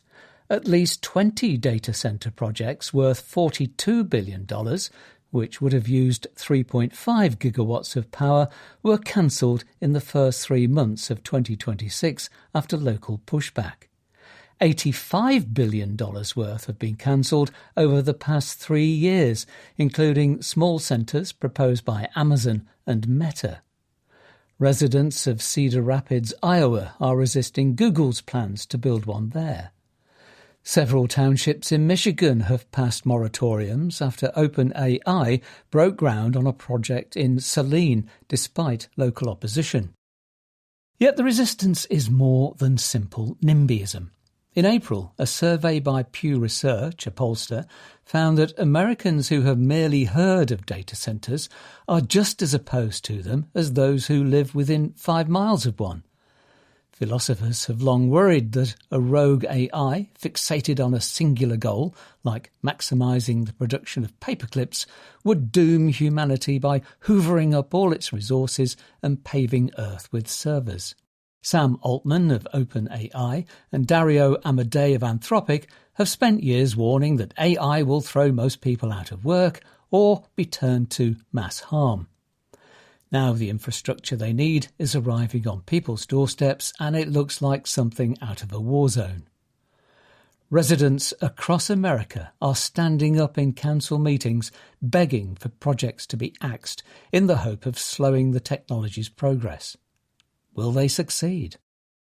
That question is not just on the mind of the AI industry. We need to stay a ways ahead of China, says Chris Wright, America's Energy Secretary, in an interview with The Economist. Ensuring America leads in artificial intelligence is the overriding goal of his tenure, he says. We've got to enable these data centres to get permitted and built and have turned on power. Perhaps 1 to 2 gigawatts of America's current data centre capacity is dedicated to training frontier models across the major providers, Anthropic, OpenAI and Google, as well as those trying to keep up with them, including Meta and XAI. It follows that perhaps 10 gigawatts should be available for inference, allowing customers to use the models to ask questions, write code or perform other tasks. Yet after demand for AI tools soared in early 2026, the available compute proved woefully inadequate. Anthropic has throttled model usage. OpenAI has scrapped its compute-intensive video tool, and Microsoft has repriced its coding assistant so steeply that some programmers are returning to the lost art of writing software themselves. New data centres are supposed to relieve this pressure. Construction is already underway on big projects that should provide almost 30 gigawatts of additional capacity by the end of 2028. Yet the amount needed to make new models has been rising quickly. In a white paper published last year, Anthropic argued that as much as 5 gigawatts would be required to train a single frontier model by 2028. According to Epoch AI, a research firm, that figure could rise to as much as 16 gigawatts by 2030. If true, much of the capacity that will come online in the next few years will be absorbed by training alone. Some forces will curb the need for ever more capacity. Chips get more efficient over time, generating more computing oomph from the same amount of power. Crypto mining facilities are being repurposed for AI. And as Andrew Feldman, the boss of Cerebras, a chipmaker, points out, inference does not require the enormous facilities needed when training a model, meaning it is possible to use portions of existing data centres. Even so, this may not be enough. So far, only coding has been truly disrupted by AI. Other industries it might revolutionise, like law, finance or media, are still nascent adopters. Most of the data centre projects already underway were approved and started before the backlash reached its present fever pitch. Some, like the OpenAI site in Saline, Michigan, scraped through by the skin of their teeth. The project was voted down by the council and was able to proceed only because the county had no land zoned for industrial use, which violated exclusionary zoning laws. Even areas that have long embraced data centres have turned against them. In March 2025, Loudoun County in Virginia, known as Data Centre Alley, eliminated rules that made data centre development easy. New sites now need a special exception involving public hearings. In Texas, which hosts the second largest number of data centres after Virginia, the city of San Marcos has passed a moratorium on them. Americans are resisting data centres partly for understandable, if sometimes misguided, concerns about the impact on their neighbourhoods and the environment. For instance, the myth that AI data centres consume vast quantities of water was popularised in 2025 by a book that relied on a serious miscalculation. A mid-sized data centre uses about as much water annually as 2 golf courses, but far less if it incorporates water recycling technology, as plenty now do. Then there are worries over power. Semi-Analysis, another research firm, reckons there are around a terawatt, that's 1,000 gigawatts, of large load grid connection requests outstanding across American states, nearly all for data centres. That is equivalent to almost the entire capacity of the American electrical grid, which can produce a maximum of 1,250 gigawatts. America's electricity demand averages around 470 gigawatts through the year, but peak summer demand can reach 750 gigawatts, and utilities like to maintain a 50 to 20% buffer above that. Moreover, only around 975 gigawatts of capacity is reliably available on demand. That has led to concerns over a spike in electricity prices for consumers and other businesses. There is little credible evidence of that happening so far. Growing demand for electricity allows utility companies to spread the costs of upgrades over more users, and because data centre operators always install a backup source in case their energy supply is interrupted, they can reduce their demand in the event of an extreme event, like a storm. We want to be good grid citizens, says Alistair Spears, who leads the data centre build-out at Microsoft. He adds that the batteries typically hooked up to the hyperscalers' data centres allow it to choose when to sip and when to slurp from the grid. Still, the vast investments in data centres planned over the next few years will require America to produce a lot more power, with the resulting infrastructure sure to generate opposition of its own. The Department of Energy expects that by 2030, the country will need to add 50 gigawatts of generation to support AI and another 50 gigawatts for the manufacturing renaissance the administration expects. We need to grow our capacity of dispatchable power, says Mr. Wright, who is sceptical of wind and solar projects that produce only intermittent energy. In pursuit of this goal, he has prevented coal-fired power stations from closing and favours restarting nuclear plants and building more gas-fired ones. Although over a third of data centres are expected to generate all their power on-site by 2030, that will make these projects even more of an eyesore, and the remainder will still rely on the grid. Ohio, now home to the 4th largest concentration of data centres in America, has been shrewder than most states in its approach. In July last year, the State Utility Commission passed a requirement that each month data centre operators above a certain size pay for at least 85% of the power capacity they have asked to be made available, even if they do not use it, in order to reassure Ohioans that they will not end up footing the bill for grid investments.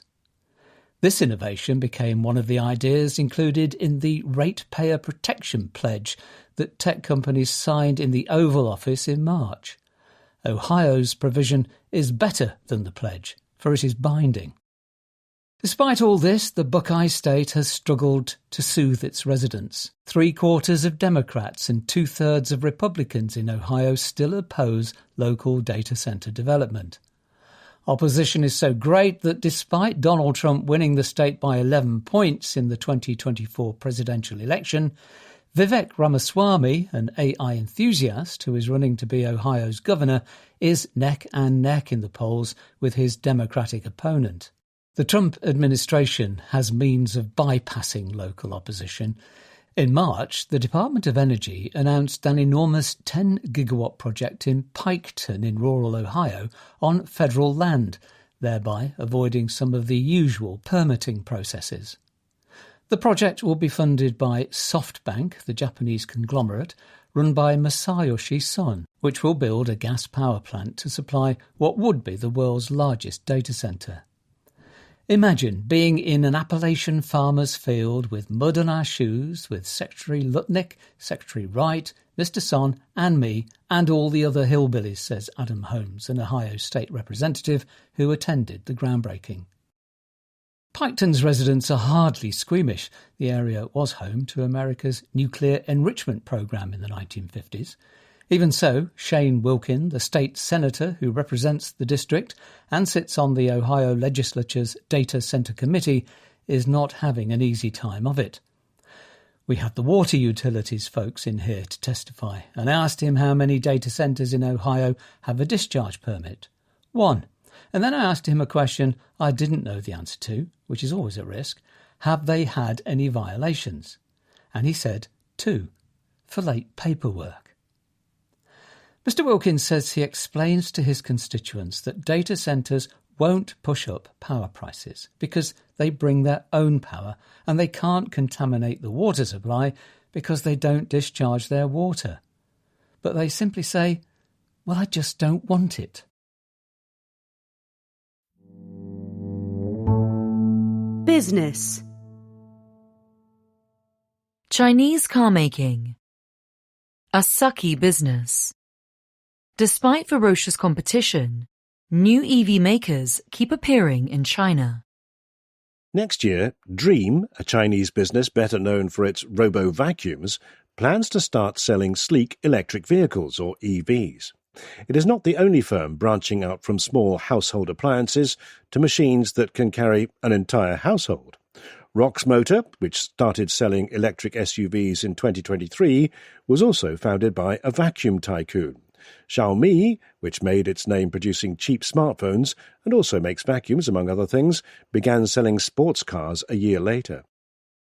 Perhaps more surprising is that there are new entrants to the crowded Chinese EV market at all.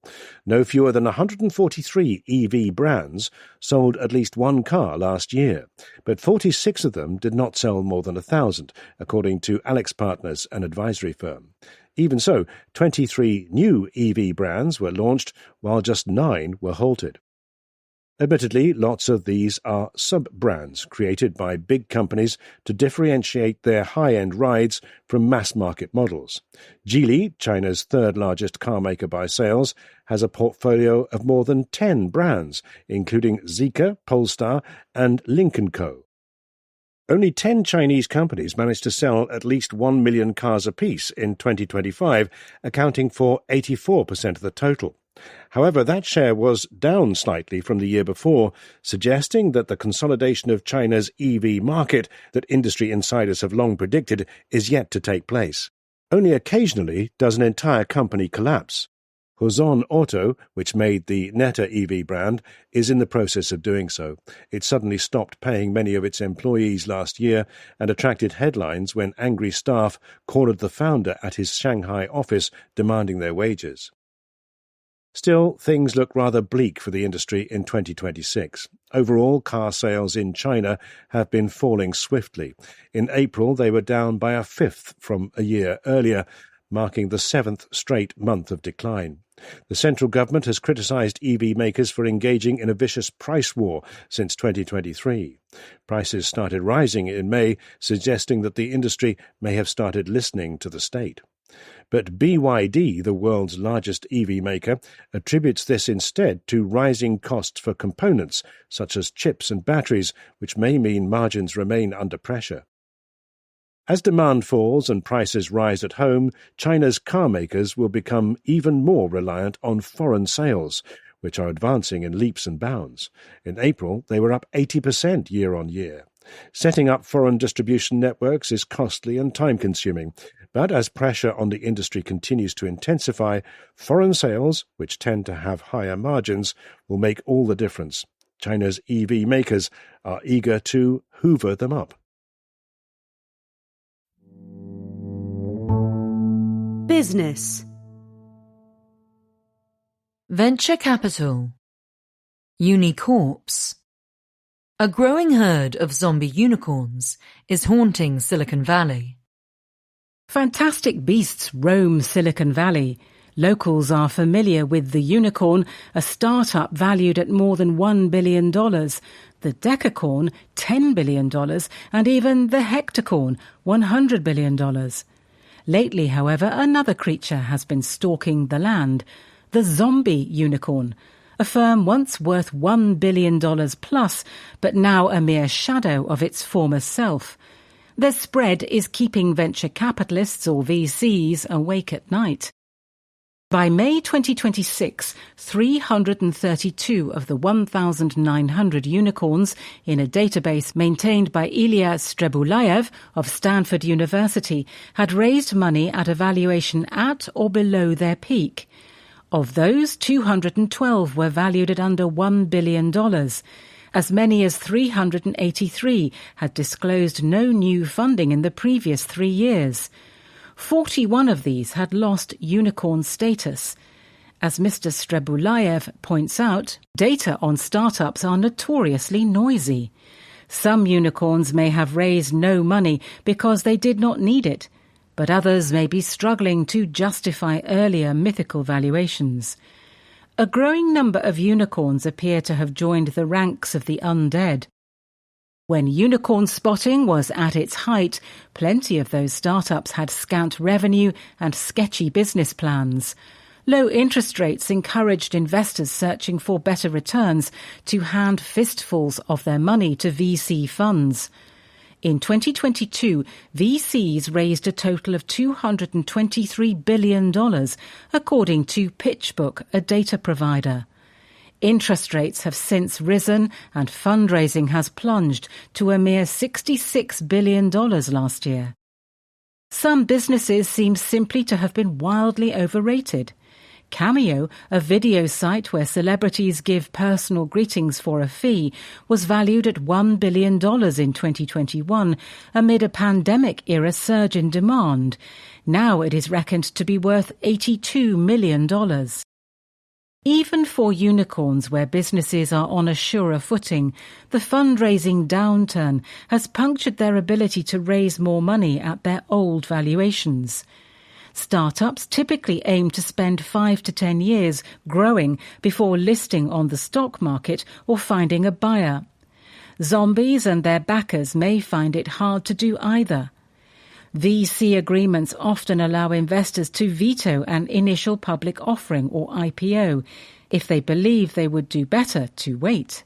Later investors who bought in at high valuations are especially incentivized to block an IPO that might value a startup at a lower amount than they did, in the hope that its prospects may later improve. In the past, the easiest option for startups has been to raise more from VCs. But now these investors are more interested in today's buzzy AI firms than in taking a chance on aging ones, says Peter Cohen, a tech investor. To persuade them to cough up, startups often have to accept a cut to their valuation, among other unenviable terms. Quora, an online question and answer service, was valued at $1.7 billion in 2017. By 2024, it was raising money at a $500 million valuation and seeking to pivot its business toward AI. Our valuation is lower than our previous peak, but we are happy to finally be marked to this new market, its boss wrote in a blog post. Nearly half of the firms in Mr. Strebulayev's database that are now valued at less than their peak raised money in 2021. From late next year, their investors will start needing to cash out, reckons PitchBook. It expects net cuts in valuations of between $500 billion and $1 trillion as older startups reprice, scramble to find a buyer or go bust. That is quite a cull. PitchBook puts the total value of unicorns at $8.6 trillion, or $5 trillion once the 10 most valuable are excluded. Falling valuations spell horror for VCs. More recently, launched funds have been returning markedly less money to investors than those of earlier vintages, according to research by the World Economic Forum. They have also underperformed the S&P 500 by a wide mark, particularly those that did not invest in a small hub of artificial intelligence superstars, says Mr. Cohen. That will make backers like pension funds even more reluctant to fund VC firms outside the top ranks. Already just 5% of them produce 90% of the industry's profits. Spooked VCs are experimenting with novel approaches. Some have shifted from conventional funds with predetermined lifespans to continuous ones that mix stakes in private companies with liquid holdings in public ones, allowing them to pay investors periodically.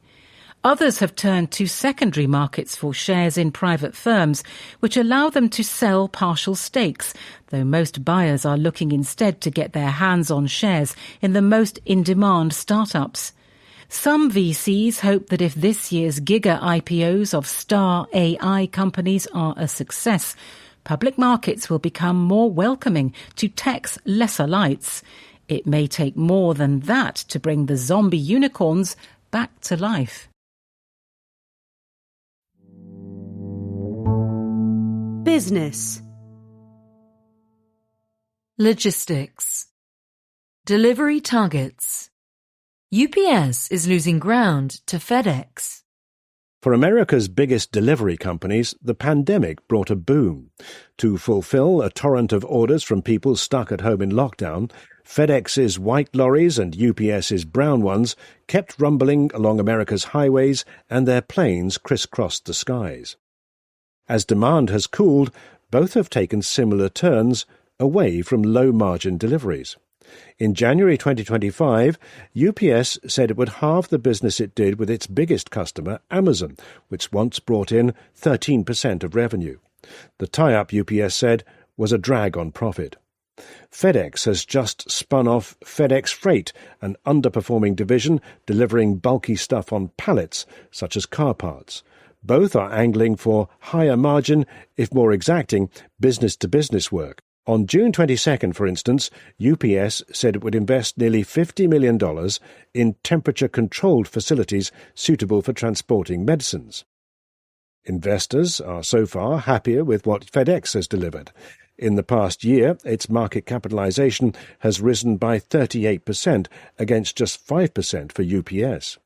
As well as unloading FedEx Freight, it has been merging its ground and air networks, which often duplicated each other. Separate vehicles would pick up packages for road and air from the same address.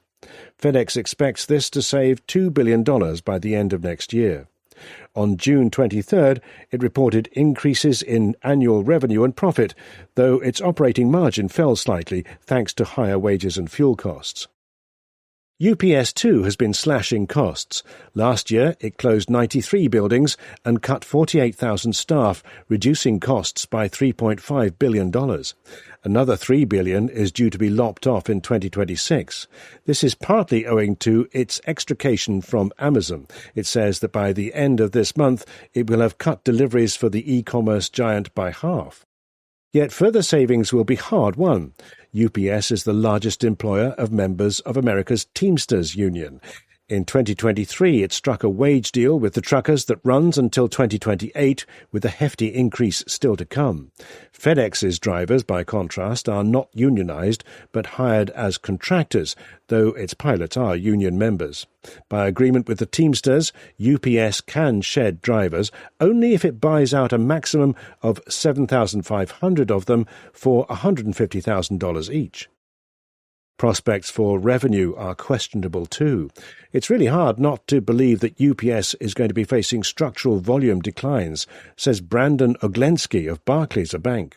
As well as retreating from Amazon, UPS faces fierce competition from FedEx in the business-to-business market, where UPS's volumes fell by 5% year-on-year in the latest quarter. FedEx, by contrast, has said that its business-to-business activities are performing healthily. Its total revenue has now caught up with that of UPS. Nor has Amazon gone away. It is a threat to both UPS and FedEx. It already delivers more parcels in America than anyone else. When in early May it declared that it would expand its own logistics business, making deliveries for companies of all sorts, the share price of FedEx and UPS dipped by 10%. Both have since largely recovered, but the danger lurks. The recent record may unduly flatter FedEx.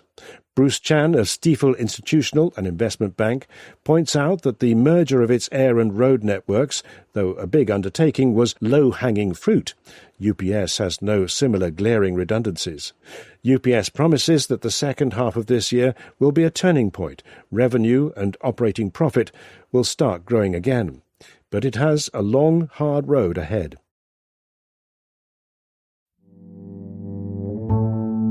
Business. EasyJet. Hard landing. One of Europe's largest low-cost airlines may be heading for a breakup. A budget airline's purpose is to offer cheap air travel, but snapping one up for a bargain is another matter.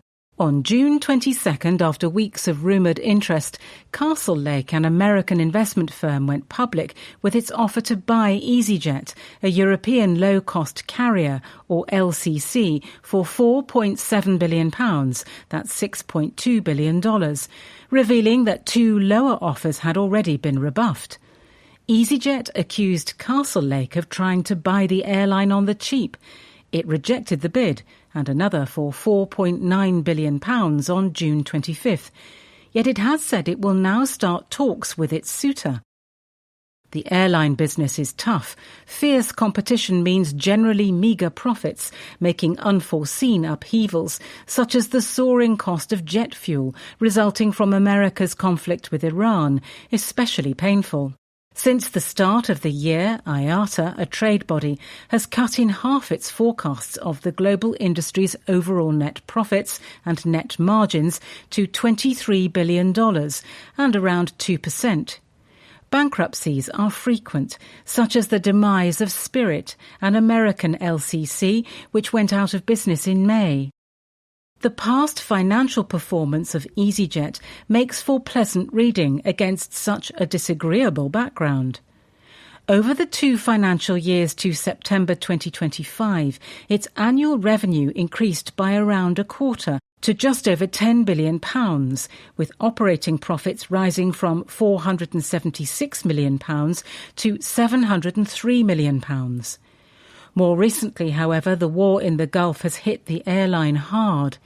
It relies heavily on European leisure travellers, many of whom have delayed booking holidays, forcing the airline to keep ticket prices low. The result is that Barclays, a bank, reckons on operating profits of just £107 million this year. That is why, prior to rumours of Castlelake's interest, EasyJet's share price was down by nearly a quarter from the start of the year. Castlelake may not be looking to hold on to EasyJet in its current form. It led a consortium that rescued SAS, a Scandinavian carrier, from bankruptcy in 2023, but has agreed to sell out to Air France-KLM, a partner in the deal, suggesting it is not seeking long-term ownership of an airline. It has other means of making money from aviation and may be more interested in the value trapped within EasyJet, says Alex Irving of Bernstein, a broker. Castlelake's leasing business manages hundreds of planes. The prospect of adding EasyJet's owned fleet of around 200 Airbus short-haul aircraft to its total may be motivating its acquisition attempt. The airline's order book of 290 additional Airbus planes for delivery over the next 8 years would also add to the appeal. These are valuable assets given Airbus's huge backlog of over 9,000 planes and perhaps a 10-year wait for new orders. Castlelake may spy other opportunities too. Over the years, EasyJet has diverged from the ultra-low-cost strategies pursued by rivals such as Ryanair and Wizz Air by operating from more mainstream airports. As a result, it has amassed a portfolio of valuable landing slots that would appeal to Europe's legacy carriers. The airline has also built a thriving holiday business.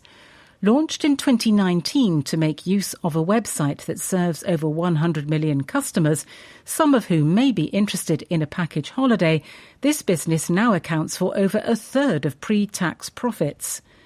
Although it is hard to know what it would be worth if spun off, Other European carriers with holiday businesses, such as British Airways or Jet2, may be interested. EasyJet's investors may well be tempted to accept an improved offer from Castlelake. Rumours suggest that raising the current one of £6.50 a share to anything over £7 might be enough. But Castlelake could also walk away. As Mr. Irving of Bernstein notes, a breakup that could take a couple of years would be a full-on task. In a business as risky as aviation, where another big setback is as certain as it is unpredictable, dismantling EasyJet for parts would be a brave manoeuvre. Business. Bartleby. Watch and learn. Teaching AI how people work is fraught with problems. Artificial intelligence works best within companies when it knows the context in which it is operating. Some of that context is easy to codify up front in explicit rules and guidelines. Some of it can be captured by analysing raw data. Celonis, a German software firm, ingests information from enterprise systems to see how processes like invoices or procurement actually unfold within organisations. But some information is harder to pass on, and none more so than tacit knowledge, the know-how born of experience and intuition. Michael Polanyi, a philosopher, famously distilled tacit knowledge thus: "We can know more than we can tell." How can AI learn about work when even humans cannot articulate why they do things a certain way? One answer is that they don't need to. Tacit knowledge is already embodied in the data that machines are trained on. A corpus of marketing copy for a specific brand, say, encapsulates organisational judgment and expertise that models can soak up. And one of AI's defining characteristics, says Enrique Ide of IESE, a Spanish business school, is its ability to identify patterns in data that humans cannot describe. From facial recognition to chess, AI has proved very handy at mastering activities that it was never explicitly taught. Sometimes, however, the details of a process matter. A brick wall encapsulates bricklayers' tacit knowledge, for example, but staring at loads of them won't tell you how best to build one. Monumental AI, a Dutch startup that uses AI-powered robots to lay bricks, interviewed masons as part of its early research into how to design its machines.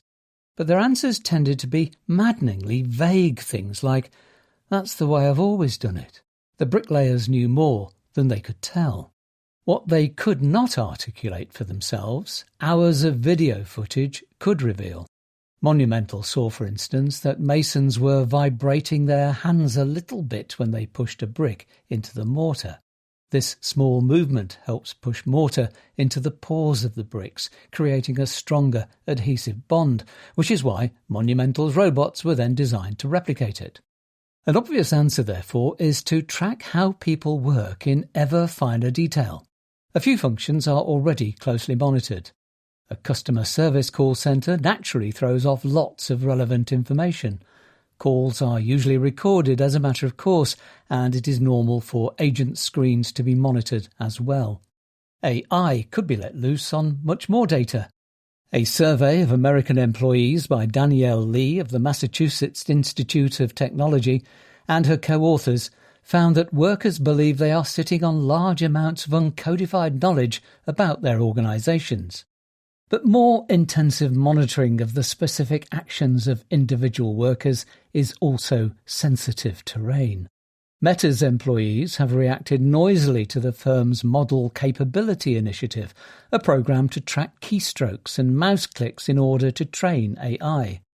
Ms. Lee's survey found that workers think they have the ability to withhold a lot of valuable information from nosy employers. They may well choose to do so.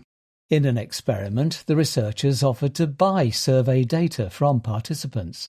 Those who had been shown a video on how data could be used to train AI were less willing to sell.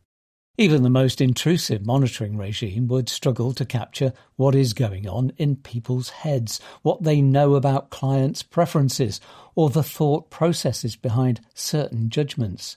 So another option is to try and tease out experts' knowledge through evaluation processes. On some tasks, it is easy for an AI model to know how it is getting on. A piece of code either runs or it does not. Other tasks are much fuzzier to verify, judging whether a design is aesthetically appealing, say, or how well a research brief has been carried out. By getting human experts to rate how AI performs on these more subjective criteria, the models can progressively be refined to match their standards. There's nothing wrong with trying to capture tacit knowledge. Organisations have long worried about losing expertise when old hands depart. But using AI to solve the problem raises a number of tricky questions. Who owns uncodified know-how? How much surveillance is acceptable? And as machines learn more and more, how will that affect the way that people acquire, practice, and pass on the expertise that was previously gained through experience? Business. Schumpeter. Consulted. Silicon Valley has much to learn from the spreadsheet jockeys it despises. The most important question in financial markets can be put thus. Will companies like JP Morgan Chase and Walmart find artificial intelligence models useful enough to buy them at a price such that OpenAI and Anthropic can stay in business? If they do, rock and roll. If not, investors will tire of funneling capital into the AI model makers, thereby destroying confidence in the vast construction of data centres, and the semiconductors and gas turbines that power them, and so on, into economic oblivion. Last year the answer was obvious, at least in Silicon Valley. The back-bending labour of office workers in the 21st century would soon go the way of the back-breaking tasks of the 20th, which is to say it would disappear, but this time into computers rather than offshore. Firms would buy tokens, not workers. The messianic confidence of tech bosses on this point has made them unpopular, but not yet profitable. Partly it reflects their faith in the technology, but it also reflects a view of office work formed in the early 2020s when tech firms hired vast numbers of paper pushers whose emails, dashboards and coffee chats their technical staff despised. Since then, the bullshit jobs view of the world has simply given way to one about bullshit tasks. Yet the war on white-collar work has progressed far more slowly than techies anticipated. The information that constitutes modern companies is not easily organised and fed into AI models. The answers the models spit out are not easily acted on either. How, for example, should a firm decide which tasks to automate? When should it use cheap open-source models rather than pricey cutting-edge ones? How should it calculate the returns on its investments? Can it hedge the cost of tokens? Answering these questions is arduous and possibly very lucrative work.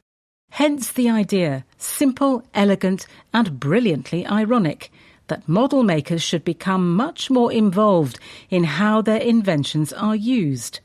The bullish case works like this.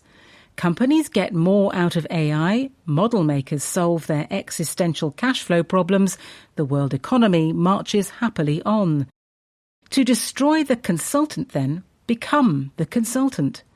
Each of the AI labs has announced partnerships with big professional services firms. OpenAI recently bought a small British tech consultancy.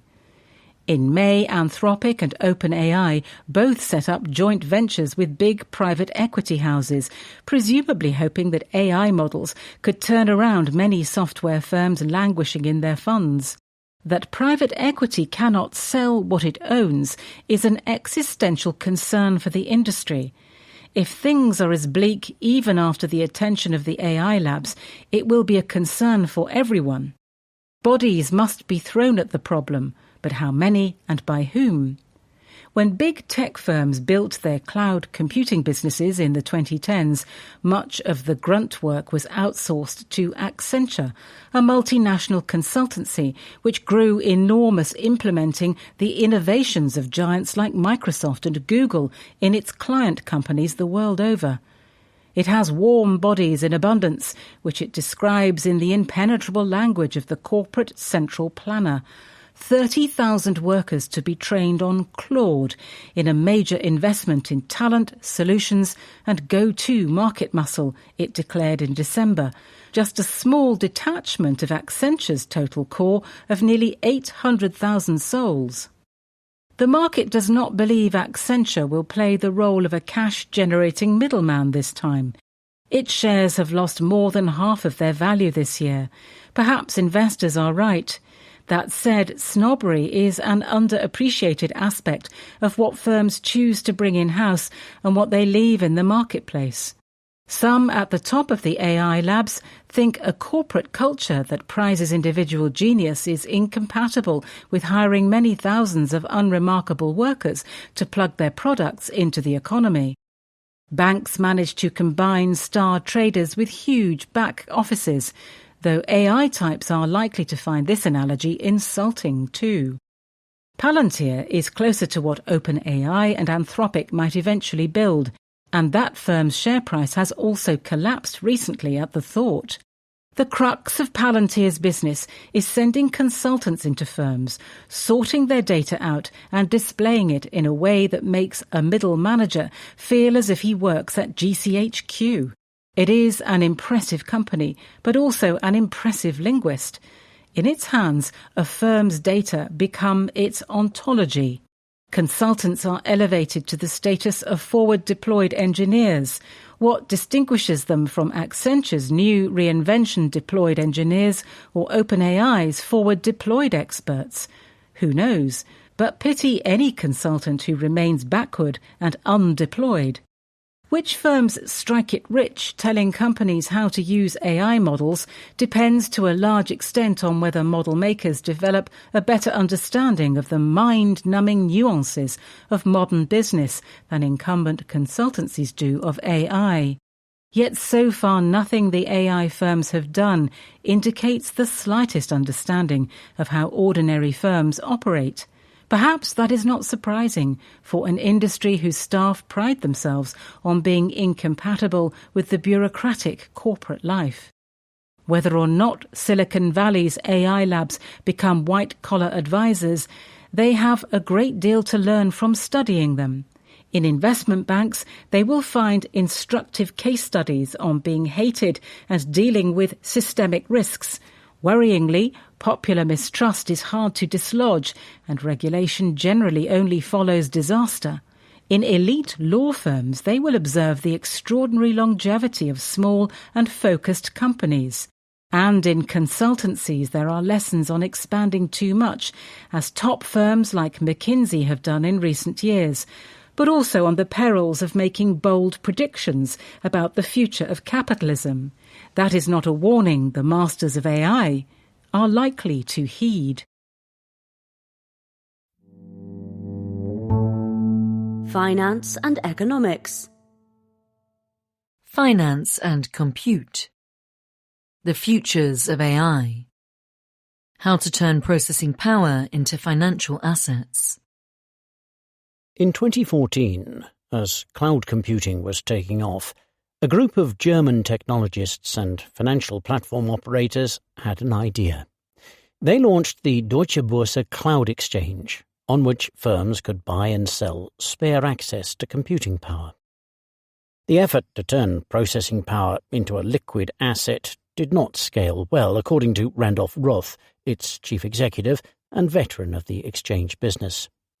Standardizing central processing units, or CPUs, the general-purpose chips that predominated at the time, proved too difficult, and integrating different types of cloud capacity too expensive. Hopes that futures and options would follow in the wake of the original launch were dashed. The venture shut down in 2016. But Mr. Roth and his partners were early to an idea whose time really may have come. Businesses around the world spent $129 billion on cloud services in the first quarter of 2026, estimates Synergy, a research firm, more than would have been spent in a whole year a decade ago. Immense investment in data centers is underway. America's 5 cloud hyperscale giants are poised to devote around $700 billion to capital expenditure this year. The hottest part of the market is not for CPUs, but for the graphics processing units, GPUs, used to train and run AI models. Some businesses now spend more on artificial intelligence, and so on number crunching, than on wages for employees. Compute, once a piece of techno-jargon for processing power, has entered common parlance. Those who sell it want to turn their assets into cash flows. Those who buy it want to hedge against sharp movements in the prices of a costly, critical input, and middlemen are racing to create financial instruments to match the two groups. Companies that own and operate data centers certainly want to wring more out of their hardware. Some neo-cloud firms, which focus on high-end GPUs for AI, have used the value of the chips as collateral for loans. In 2024, Macquarie, an Australian investment bank, helped organise a $500 million loan to Lambda, a neo-cloud, with the loan backed by the borrower's valuable chips from NVIDIA, which furnishes most of the world's AI silicon. The same bank approved a GPU-backed loan to FluidStack, another neo-cloud, in April last year for an undisclosed amount. Debt backed solely by GPUs remains rare, even for neo-clouds with masses of chips. Some of what looks like GPU-backed lending is actually more pedestrian. CoreWeave, the largest neo-cloud, runs 49 data centers. Its compute-related power capacity is 1 gigawatt, around the same as a medium-sized nuclear reactor. Since 2023, the company has used chips as part of the collateral for a series of loans from alternative asset managers such as Blackstone and Magnetar Capital. These are backed by chips, but also guarantees from CoreWeave's clients with multi-year contracts for cloud capacity. The guarantees let lenders take comfort that CoreWeave can pay back its debts while sparing them from having to think too hard about how fast its GPUs will lose their value. This funding structure is also reassuringly familiar, even if the technology is not. It is common in toll roads and other old economy infrastructure finance. Although such instruments serve big compute sellers well, big buyers need something different. Locking in a price with a multi-year neo-cloud contract ensures a buyer against compute getting more expensive, but not against it getting much cheaper. So, as businesses around the world spend ever more on compute, they want to be able to hedge against price volatility just as they insure against changes in energy tariffs, interest rates, or foreign exchange movements, ideally in deep and liquid derivatives markets. 2 startups want to help companies do this by turning nascent indices tracking compute costs into a futures market. Silicon Data, founded in 2024 and backed by DRW, a trading firm, has paired up with CME Group, which operates large derivatives exchanges. Orn, created by recent graduates of the Massachusetts Institute of Technology and run from a flat rather than an office just a few months ago, has paired up with Intercontinental Exchange, the parent company of the New York Stock Exchange, to do the same. Both aim to launch compute futures later this year to be traded on their partner exchanges. Each firm has its own indices tracking the hourly rental price of specific advanced chips, such as the H100, NVIDIA's workhorse GPU. Silicon Data's series tracks both transactions and quoted prices, which results in a smoother index. Orn includes only real transactions, which makes its index harder to manipulate but noisier. Silicon Data's price for the H100 is now around 10% higher than Orn's. 2 months ago, it was 40% higher. Neither is likely to reflect more than a fragment of the wider market, most of which is private. broadening the appeal of compute derivatives requires standardization. As Mr. Roth discovered a decade ago, this is finicky. Different types of chip are imperfect substitutes. Even the same chips offered by different cloud providers may vary wildly in performance and price. The way in which hundreds or thousands of chips are connected to one another, the environment in which they are housed, and data centers' location all weigh on demand. Such problems lead some industry insiders to suggest that a well-functioning derivatives market may be a decade away. The index providers and designers of derivatives retort, reasonably enough, that no existing market was perfectly standardized at inception. Even in deep and liquid ones, some products will stray far from benchmarks. Just look at oil prices. In March, oil futures in Oman and Dubai, mostly for delivery to Asian buyers, climbed to over $150 per barrel. At the same time, the price of West Texas Intermediate, the American benchmark, sat below $100. There are reasons to be bullish about compute standardization. Chips from NVIDIA's Hopper range, which includes the H100, have held much of their rental value even as next-generation Blackwell models entered the market. This flies in the face of a remark in March 2025 by Jensen Huang, NVIDIA's boss, that when Blackwell starts shipping in volume, you couldn't give Hoppers away. It also suggests that compute derivatives' underlying assets will not suddenly become worthless, the risk of which would slow adoption. Other middlemen are getting in on the action. Architect Financial Technologies, a software firm, has launched an exchange for compute futures in Bermuda. It is also now offering its own futures in competition with the big exchanges and planning a platform licensed for trading in America called the American Innovation Exchange. Architect's boss, Brett Harrison, used to run FTX US, the American arm of a cryptocurrency exchange which imploded in 2022. He says the AI exchange, in unstable shorthand, aims to make a market not just for compute but for raw materials like copper and silver and sources of energy needed for AI chips and data centers.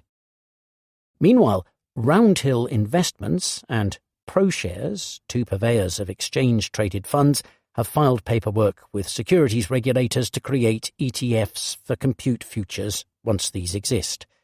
Other ETF providers have filed to launch related 2x funds, which magnify the returns or losses with leverage. As compute becomes the currency of the AI era, all these efforts will intensify. As Mr. Harrison sums up, all of a sudden, the race is on.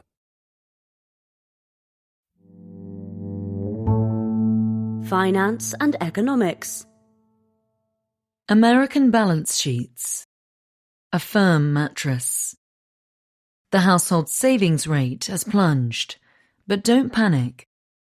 The latest fashionable worry about America's economy is that consumers are spending beyond their means. Personal consumption, its engine accounting for 2/3 of GDP, has grown by a respectable 2% or so over the past year. But the personal saving rate fell to 2.6% in April. It has been lower only once since early 2008, when Bear Stearns, a bank, became an early casualty of the global financial crisis. It is only a matter of time, the argument goes, before consumption cracks.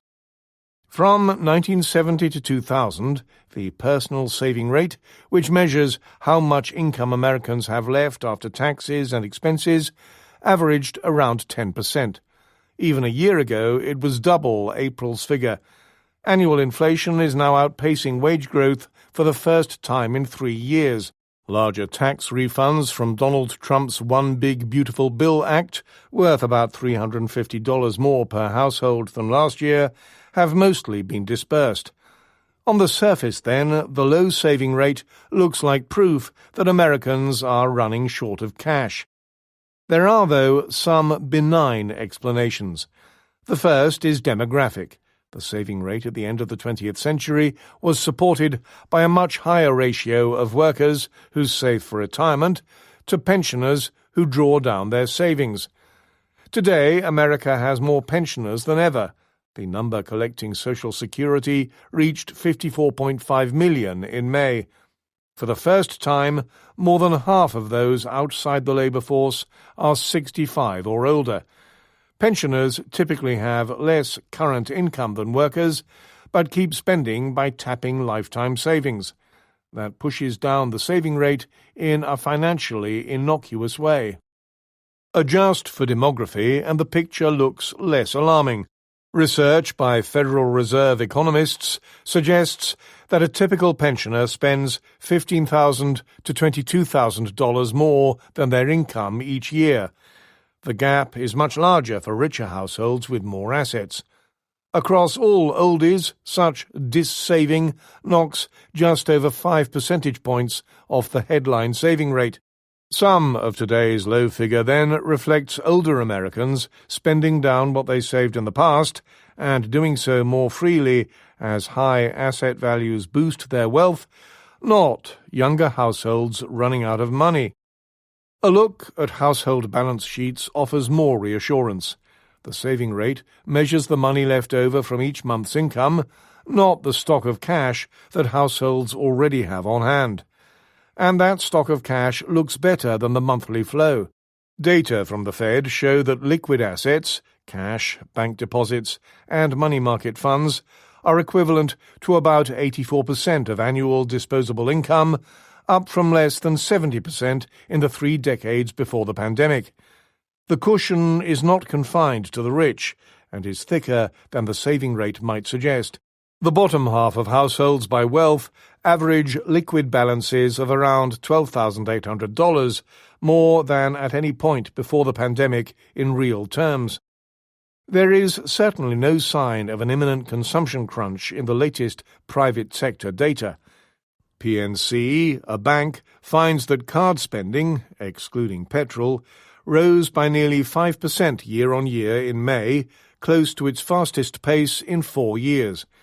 Spending on retail, as well as travel, entertainment, and other discretionary services, looks especially perky, according to Bank of America. Walmart, the supermarket bellwether for Middle America, reported that transactions in the first quarter this year rose at their fastest pace since 2024. Together, tax refunds, high-rolling pensioners, and fat cash mattresses have helped keep total consumption going. Yet consumers are not invulnerable. A big fall in the stock market could reduce willingness to spend even among the old. Oil prices are likely to stay high for months, despite America's tentative deal with Iran to reopen the Strait of Hormuz. Tariff disruption may intensify as the Trump administration's investigations, the legal route the president is using to justify punitive duties, move forward. The future of the USMCA, America's trade pact with Canada and Mexico, is uncertain. American consumers can still withstand a lot. That does not mean they can withstand anything. Finance and economics. Russia. All quiet on the home front. Vladimir Putin's war economy has problems, but it's not about to crash. Is this it, finally? After 4 years of sanctions-busting growth, a chorus of think tank economists is calling time on Russia's war economy. A new report from the Kiel Institute for the World Economy argues that Russia faces structural exhaustion. Charles Hecker of the Royal United Services Institute reckons it is probably already in recession. Nigel Gould-Davis of the International Institute for Strategic Studies talks of the coming crisis in Russia's political economy. Even Russian official figures point to GDP shrinking by 0.2% in the first quarter, year on year. Since invading Ukraine in 2022, Vladimir Putin's Russia has thumbed its nose at those who have predicted economic doom. It has defied Western sanctions by trading more with places like China and India and spent ample fiscal reserves on the armed forces, infrastructure and social benefits. Between 2022 and 2025, GDP per person, adjusting for inflation, rose by 12%, weak by the standards of other emerging markets, and flattered by defence production that does not benefit households, but not bad when compared with the dire predictions. Despite fresh strains, the economy is not about to collapse. Start with the weak official statistics. These are largely a statistical mirage. A rise in value-added tax, VAT, in January from 20% to 22% encouraged Russians to make lots of purchases in late 2025, boosting that quarter's growth at the expense of the next. Early 2026 also had fewer working days than a year earlier, and even by Russian standards, grim weather. A potentially cleaner gauge of economic activity produced by Goldman Sachs is consistent with sluggish growth but no slump. Data from VEB, another bank, points to a pickup in GDP in March and April, thanks in part to a surge in oil prices. Russia is almost certainly not in recession. Elsewhere, the picture is mixed. Consumer confidence has slipped, according to a measure tracked by the Levada Centre, an independent pollster, but that was from close to an all-time high. Jobs may be a bit scarcer, yet unemployment remains close to a record low of around 2%. Russia is finding it more difficult to export fossil fuels as Ukraine ramps up attacks on its energy infrastructure, and oil prices are down from the highs attained during the Iran war. Even so, overall, goods exports in April were slightly higher than a year earlier. In some ways, the economy is improving. Inflation is half its recent peak of over 10%. Real wages, already 25% higher than in 2019, keep rising. Many firms are doing just fine. From January to May, Aeroflot, the flag carrier, flew passengers a total 40 billion kilometres, nearly 10% more than the same period last year.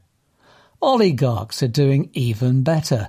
Sales of luxury cars smuggled from the West are up, those of Lamborghinis by 80% from 2025. This resilience owes a lot to heavy fiscal stimulus. Last year, the government spent 7 to 8% of GDP on the armed forces. These outlays, those who foresee a crisis argue, suck manpower from the rest of the economy and drain the exchequer. Perhaps. Yet the military splurge represents an increase of 3 to 4% of GDP from the pre-war norm. Not nothing, but not enough to have huge knock-on effects.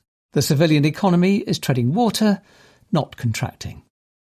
Russia's fiscal problems, meanwhile, are not yet acute. To pay for the war, the government can raise taxes, as with VAT. It can fund any shortfall, currently some 3% of GDP, by dipping into its rainy day funds.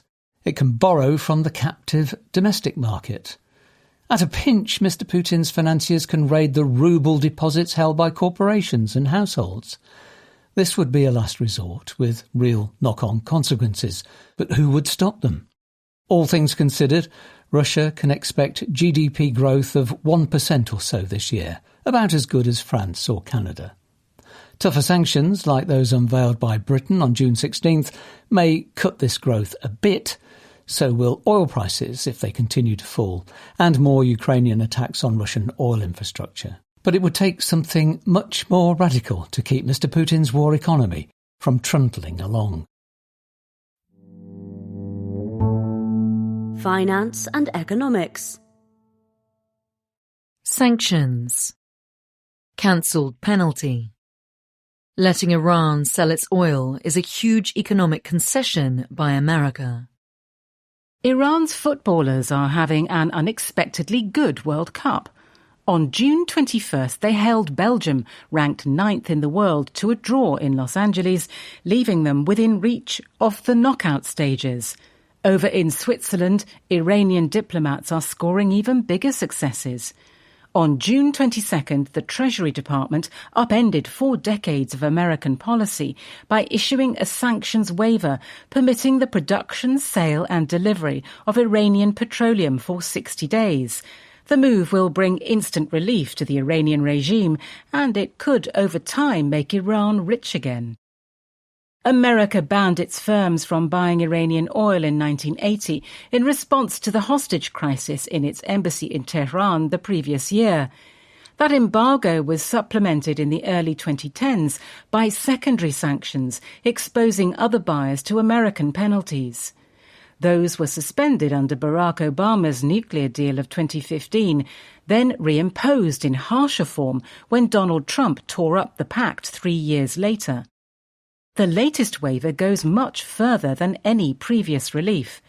An earlier one, issued by Mr. Trump while war between the countries raged, covered only Iranian oil already loaded on ships.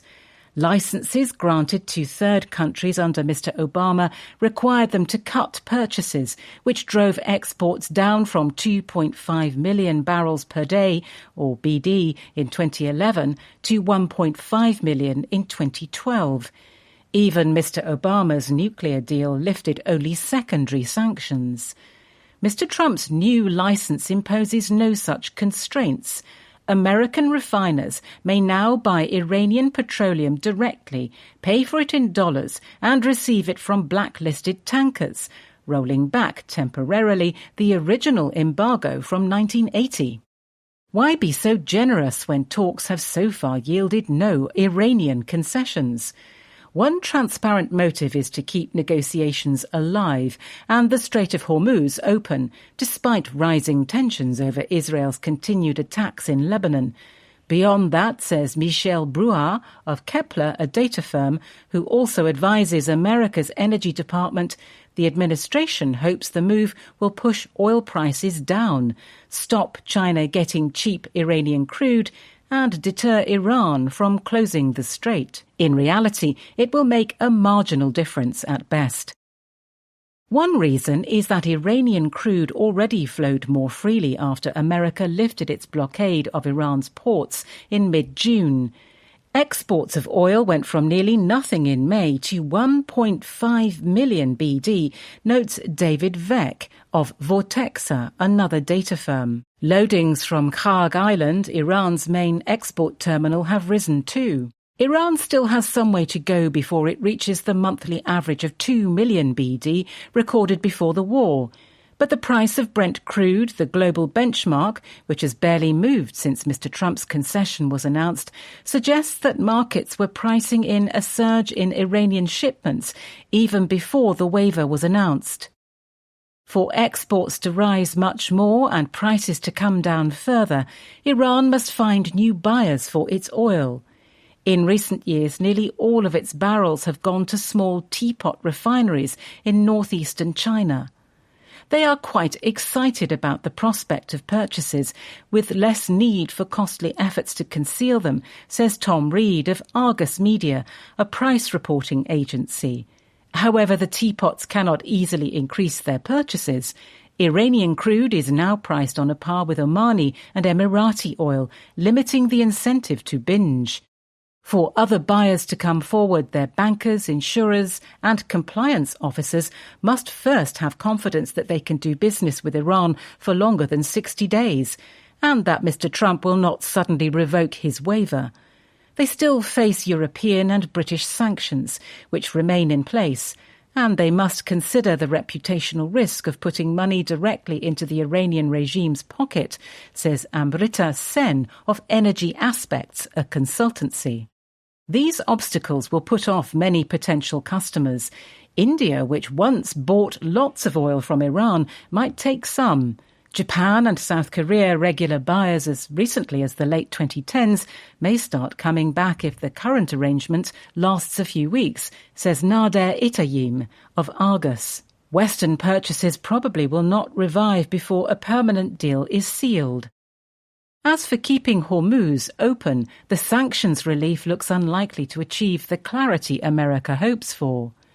Days after Mr. Trump signed the preliminary deal with his Iranian counterpart on June 17th, Iran declared the strait closed again. Non-Iranian traffic, which had begun rising after the signing, immediately paused, even as Iranian shipments increased. It now appears to be rising again, but so are tensions between America and Iran. In the longer run, fears linger that Iran will seek to impose a toll on Hormuz crossings, which would constrict traffic. On June 22nd, it said it would administer the waterway and set up a telephone hotline to coordinate the passage of ships.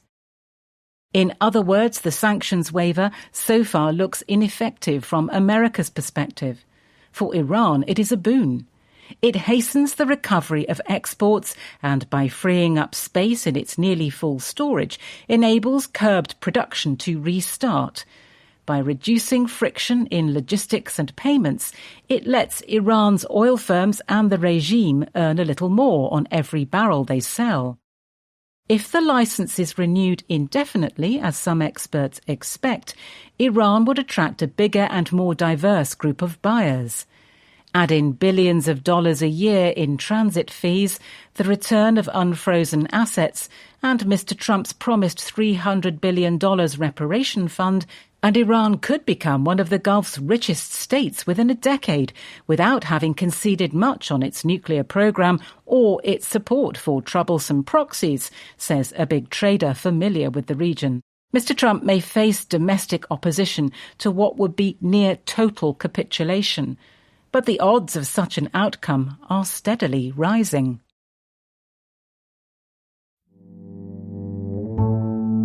Finance and economics. Buttonwood. Man versus machine.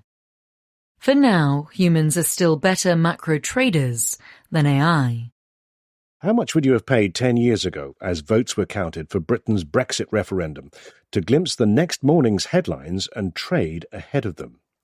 If you were betting on the pound, it would have helped a lot. The night of the poll, £1 bought $1.50. A fortnight later, less than $1.30.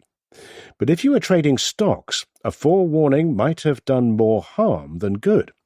Britain's domestically focused FTSE 250 share index dropped at first, but only for 2 trading days. Then it began a bull market that lasted for a couple of years. Even the most fervent Brexiteer might not have predicted that. Macro trading, meaning betting on how asset prices will move in response to political and economic trends, is enticing and glamorous. It is also hard, and a new study by Jerry Bell, Victor Haghani, and James White of Elm Wealth, an investment firm, shows just how hard. They have designed a simulation in which both humans and leading artificial intelligence models get access to the next day's news in advance and can place their bets before it breaks. In other words, they get to trade ahead of the rest of the market. Yet even with this advantage, it turns out to be difficult for man and machine alike to avoid ruin and turn a profit. Mr. Bell and his colleagues are updating an experiment they first ran in 2023. Then they recruited 118 volunteers, most of whom were studying graduate-level finance at leading universities. Each was given $50 and a chance to grow it by placing bets on America's S&P 500 share index and 30-year Treasury bonds.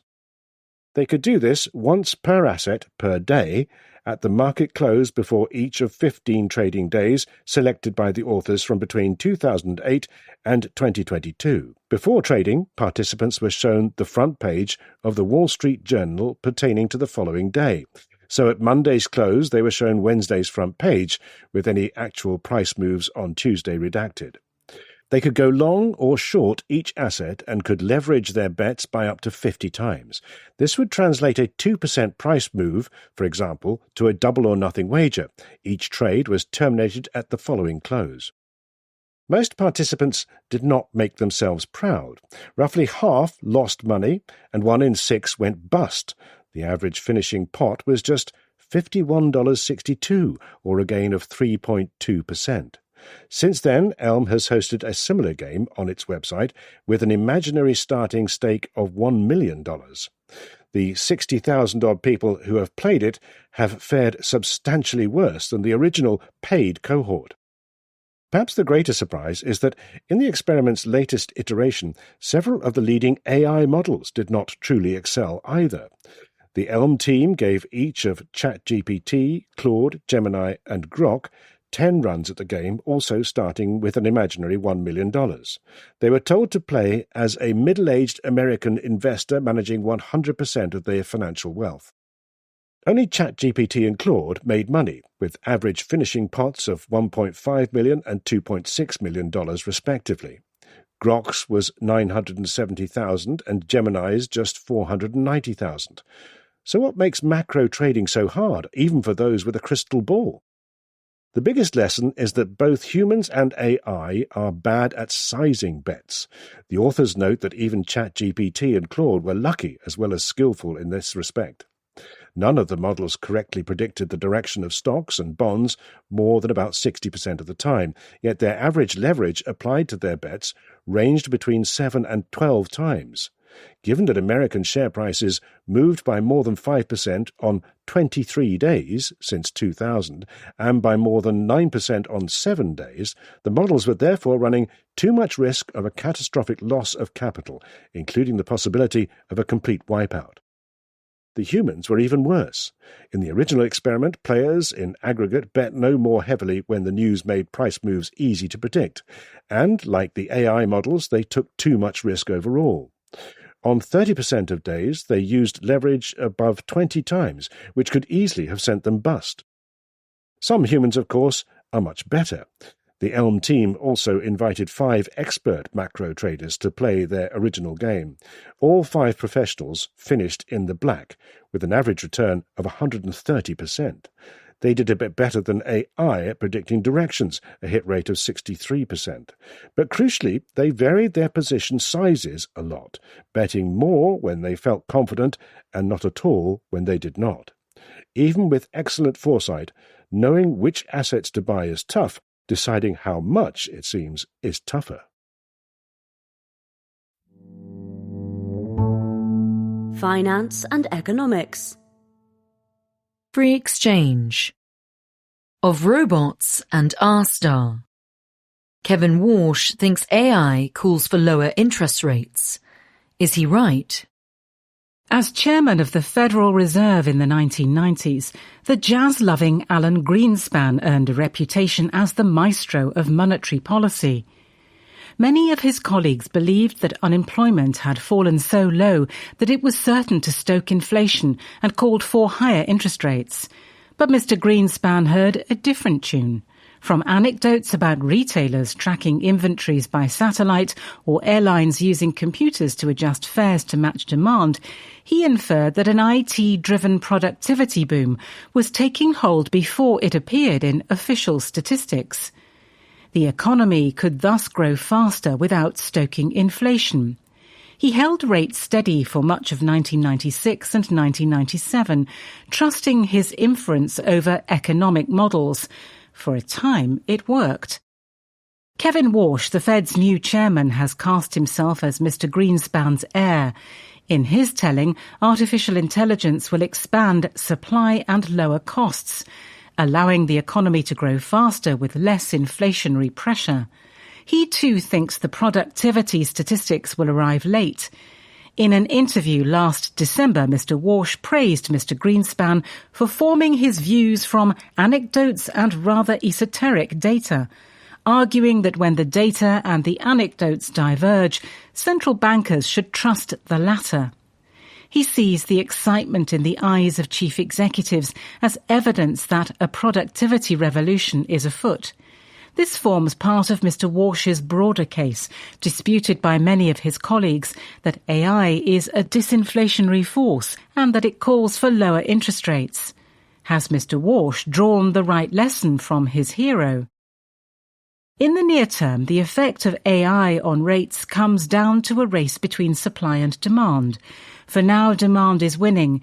Debt-fueled spending on data centres, chips and power plants has surged. A stock market bull run makes the share-owning public feel rich, boosting consumption even as income growth slows. As Austin Goolsbee of the Chicago Fed has warned, the bigger the hype, the more rates may need to rise to prevent overheating. The Fed's new conductor can hear the loud brass of demand. His bet is that the quieter strings of supply will soon join in. As firms reorganize work around AI, the same workers and machines should produce more, cutting unit costs and expanding the economy's capacity. Yet even a supply-side transformation may not engender the lower rates Mr. Walsh expects. That is because higher productivity raises real incomes, stirring fresh demand of its own and leaving the near-term effect on rates far from certain. A related longer-term force also points towards higher rates. If AI causes faster economic growth and higher future incomes, it is also likely to lift the neutral rate, R* for short, the real interest rate at which monetary policy neither heats nor cools the economy. The intuition is familiar. A student expecting a fat salary after graduation is willing to take on debt today. Likewise, households borrow against higher future incomes and firms invest more as expected returns rise. Both raise demand for capital, increasing the interest rate needed to balance saving and investment. Recent works by Lukasz Rachel of University College London estimates that AI could lift R* by around 1 percentage point. If he is right, a return to the pre-pandemic world of ultra-low interest rates is unlikely, even once supply catches up with demand. Would the same conclusion hold in a world of benign superintelligence, where hyperproductive AI allows humans to pursue a life of leisure? In principle, yes, explosive growth would lead people to expect booming future income and so spend more today. If instead AI starts looking like an existential threat to humanity, why save for a future that may not arrive? Either way, rates must rise steeply to coax people into saving. Some forces could pull R* down. If superintelligence commoditizes knowledge, work, and stiffens competition, corporate markups, profits, and expected returns could shrink, weakening demand for investment. Faced with upheaval in the labour market, households may build precautionary savings rather than borrow against a brighter future. Widespread displacement of jobs could push the neutral rate lower still.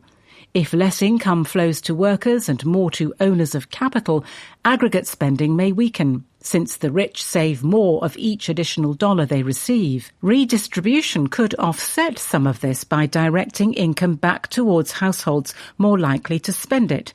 Without that, the result might well be a savings glut, even as productive capacity soars, secular stagnation born of abundance at the top. That all these outcomes are at least conceivable suggests that Mr. Walsh would be wise to approach the question of AI and rates with humility. Even if the AI revolution proves as revolutionary as the technology's boosters insist, it could push rates in either direction, depending on how precisely its gains filter through the economy and who captures them. The range of scenarios also points to the limits of historical analogy. AI may be anything but an ordinary technology. And even if history of the 1990s does repeat itself, Mr. Greenspan's record contains a second movement, which Mr. Walsh seems not to have heard. The late Fed chair noticed the productivity boom before others, but then came to fear the demand it unleashed. In 1996, he warned of irrational exuberance in asset prices. Once the boom was well underway, Mr. Greenspan was warning that faster productivity would create even greater increases in aggregate demand than in potential aggregate supply. In response, the Fed raised rates 6 times between June 1999 and May 2000. Even so, it was already behind the beat. By early 2000, inflation had reached its highest level in almost a decade.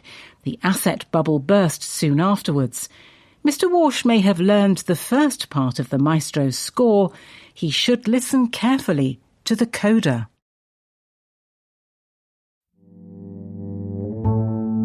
Science and technology.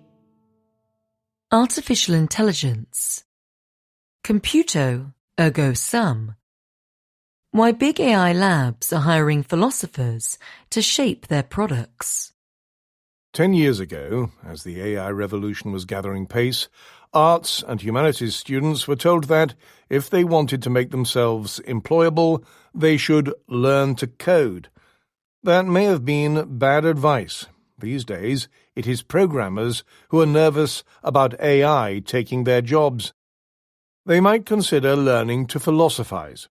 Earlier this year, the Federal Reserve Bank of New York published figures showing that American philosophy graduates are more likely to have jobs than their peers who studied computer science. In 2024, the most recent year for which numbers are available, 7% of those who had studied computer science were unemployed, against just 5.1% of philosophers. Many are being snapped up by AI firms themselves. Students get job offers before they have graduated, says Luciano Floridi, a philosopher at Yale University. Academics are moving too. Dr. Floridi describes the scale of departures from philosophy departments as a hemorrhaging. Some of the lessons that philosophy can offer AI researchers are ancient. The Socratic method, as described by Plato, an ancient Greek philosopher, uses feigned ignorance and sequential questioning to clarify meanings, spot contradictions, and reveal ramifications. Many current AI systems tend towards sycophancy. Models trained in the Socratic method, says Jörg Noller, an expert on philosophy and AI at Ludwig Maximilian University of Munich, are less keen on people-pleasing and more willing to pursue the truth. Then there is the idea of Socratic ignorance. In the Apology, Plato has Socrates claim that his wisdom consists mostly of being aware of how much he does not know. Implanting that humility into a model can help limit overconfidence, a common flaw that Dr. Noller describes as AI immaturity. Yason Gabriel, a senior philosopher at Google DeepMind, an AI lab based in London, attributes an industry-wide decline in hallucinations to such efforts. More broadly, he says, philosophy lessons are a powerful mechanism for improving long AI reasoning processes known as chains of thought. Philosophical training can also affect a model's outlook in more specific ways. Feed an AI legal assistant the writings of John Locke, says Thomas Powers, a philosopher of technology at the University of Delaware, and it will favor robust property rights as an underpinning of political liberty. And if you don't like those principles, the model makers have others. The Granite series of models from IBM, an American computing giant, come with dials that let business customers better align outputs with their own corporate philosophies. Francesca Rossi, IBM's head of responsible AI, says these can let users choose where to strike the balance between philosophical trade-offs such as individual agency versus social harmony. Philosophy can help with safety too. Researchers have documented all sorts of ominous behavior in AI models, including attempts to evade oversight and even blackmail their users. One way model makers try to discourage this sort of misbehavior is called AI constitutionalism. This involves building a model around a scaffolding of rules and principles culled from philosophical writings with legal or moral authority. Anthropic, an AI lab based in San Francisco, is one proponent. Constitutions for its Claude models have incorporated material from sources as diverse as Immanuel Kant, Apple's Terms of Service, and the Universal Declaration of Human Rights.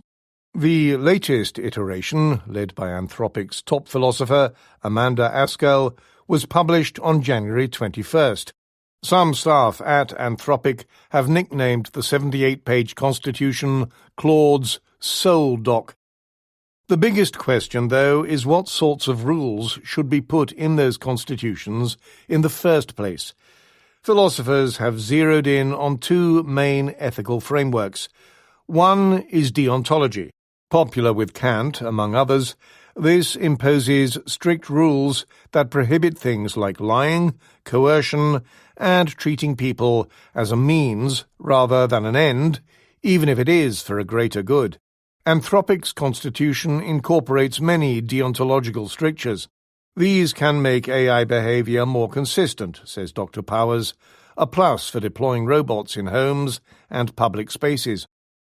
Models with a deontological take on the world have other benefits.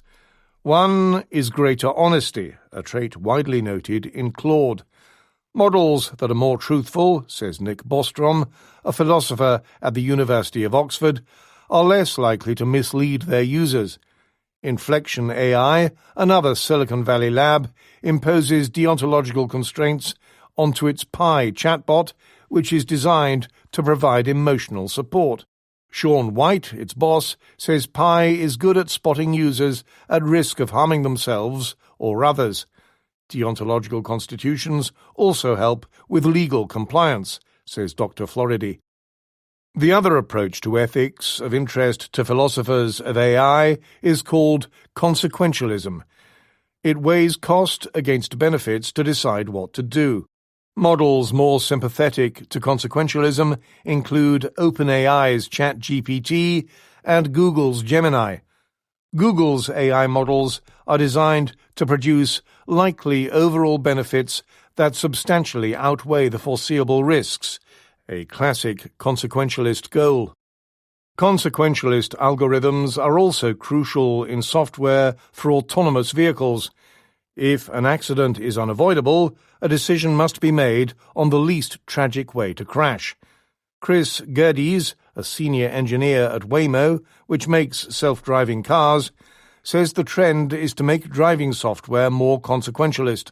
Consequentialism is also central to AI weapon systems. Military objectives must be weighed against possible civilian deaths, says Jack Shanahan, a former head of the Joint Artificial Intelligence Center, which studies AI for America's armed forces. Thorny problems abound, a philosopher's favorite sort. Are there cases when deontological rules should be overridden? How do you make decisions when the consequences are unclear? Should AI systems take into account animal welfare or the state of the environment? Would it be morally acceptable, asks Stefan Heck, a philosopher and the boss of Norto, which makes AI-powered safety systems for lorries and other commercial vehicles, to prioritize young pedestrians over old ones? He predicts ethically fraught lawsuits. Consequentialist algorithms, after all, explicitly permit one harm as long as it is designed to avert a worse one. Critics fret about moral de-skilling. If computers increasingly make ethical calls, might people become less willing to make their own judgments? Roman Yampolsky, an AI theoretician at the University of Louisville, argues that morality is historically unstable, culturally variable, strategically manipulable, and often only retrospectively legible. Unemployed coders take note. There seems to be no shortage of work for philosophers of AI. Science and technology. Fertility. Misconceptions. A review of popular IVF add-on procedures suggests most do little to help. Trying to conceive through in vitro fertilization (IVF) leads to disappointment more often than not. About 60% of IVF attempts fail. Fertility clinics offer a long list of tests and procedures purported to boost their customers' chances. But a review of the evidence published on June 23rd in the Lancet Obstetrics, Gynecology and Women's Health found no convincing evidence that most of these IVF add-ons are helpful. Worryingly, lots of the published evidence was dubious. The review examined 157 randomized trials of various IVF add-ons. The researchers ran each through a checklist designed to spot signs that the data may have been manipulated. That list was developed in 2023 by fertility researchers, including some of the review's authors, who had noticed a growing number of fraudulent studies. They looked for things such as implausible study timelines, strange participant data, or holes in a trial's paper trail. All told, nearly half of the trials did not pass muster. The remaining 85 covered 10 commonly used add-ons. Of those, only 3 procedures showed evidence of a benefit, although the evidence was not particularly strong. The 3 procedures in question were endometrial scratching, which involves deliberately disturbing the lining of the uterus; embryo glue, in which an embryo is dipped in a solution of hyaluronic acid, which is naturally found in the reproductive tract; and physiological intracytoplasmic sperm injection, or PICSI, which tries to select high-quality individual sperm cells. The data on 3 other IVF add-ons, though also limited, suggested they had no effect on the chances of a successful pregnancy. These 3 were corticosteroids, a class of anti-inflammatory drugs, genetic testing of the embryo for abnormal chromosomes, and biopsy of the uterine lining to assess genetic expression. Data for the remaining 4 procedures were too scant to make a judgment either way. These were acupuncture, intravenous infusion of fats derived from eggs or soybeans, in the hope this might calm an immune reaction to the embryo, and injections of platelet-rich plasma into either the uterus or the ovaries, platelets being rich in tissue-rejuvenating proteins. The trials were not just few in number, but mostly small in scale too. The median trial had only about 160 patients, which would limit its ability to detect small or subtle effects. The reviewers could not rule out the idea that some interventions might work for a subset of patients, but being able to say who, if anyone, might benefit from any of them would require more and better research, as well as eagle-eyed journal editors weeding out the fishy sort before it is published.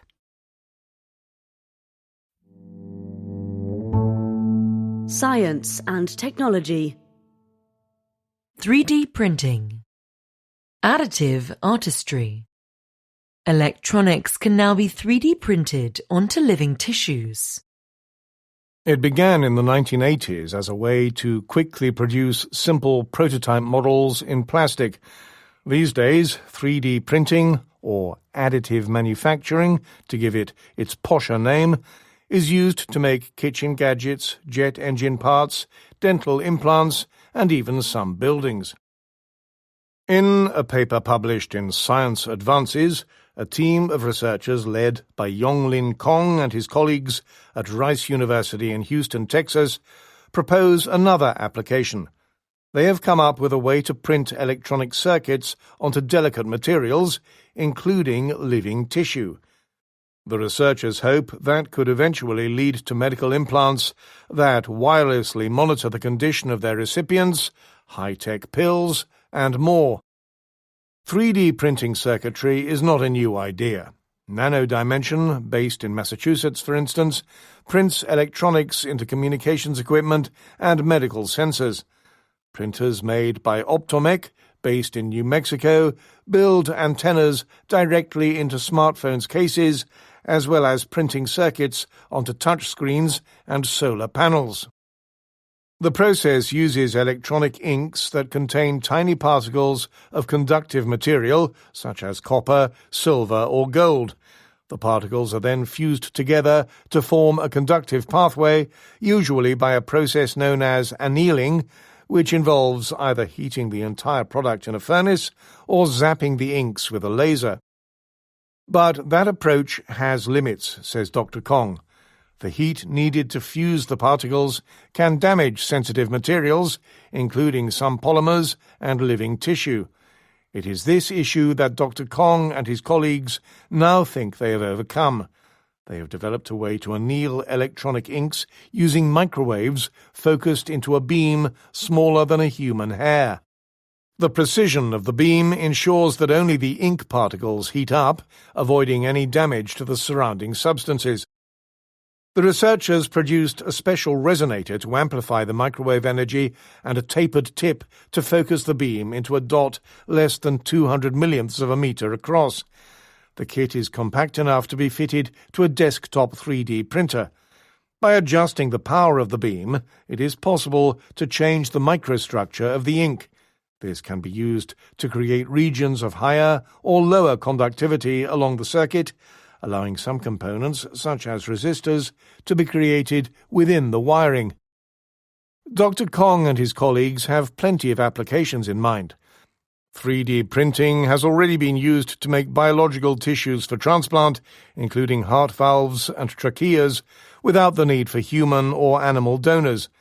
Adding circuitry could turn such grafts into wireless sensors, allowing them to monitor a patient's progress in real time, or even stimulate the activity of the organ they are printed on. As a proof of concept, the researchers have printed a strain gauge onto both a cow's femur and the sorts of polymers used in replacement knees and hips for human patients. Another idea is printing circuits onto ingestible diagnostic devices. Essentially computerized pills, these are designed to relay information from inside a patient or carefully control the release of drugs.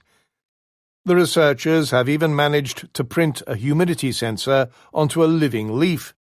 The natural world, it seems, is the next canvas for additive artists. Science and technology. Heat waves and climate change. Another sweltering summer. Why Europe is the world's fastest warming continent. On the morning of June 24th, the Shaw Library at the London School of Economics was meant to be full of people discussing the impacts of climate change as part of London Climate Action Week. It was not to be. Britain's Met Office had, for only the second time, issued a red warning about temperatures high enough to pose risks even to the fit and healthy. The organisers decided they could not proceed with their meeting, the subject of which was extreme heat, improving governance and strengthening action. Qualitatively, the European heatwave that started on June 18th is not unusual. A horseshoe of lower pressure, a so-called omega block, is sustaining an area of high pressure over the western part of the continent.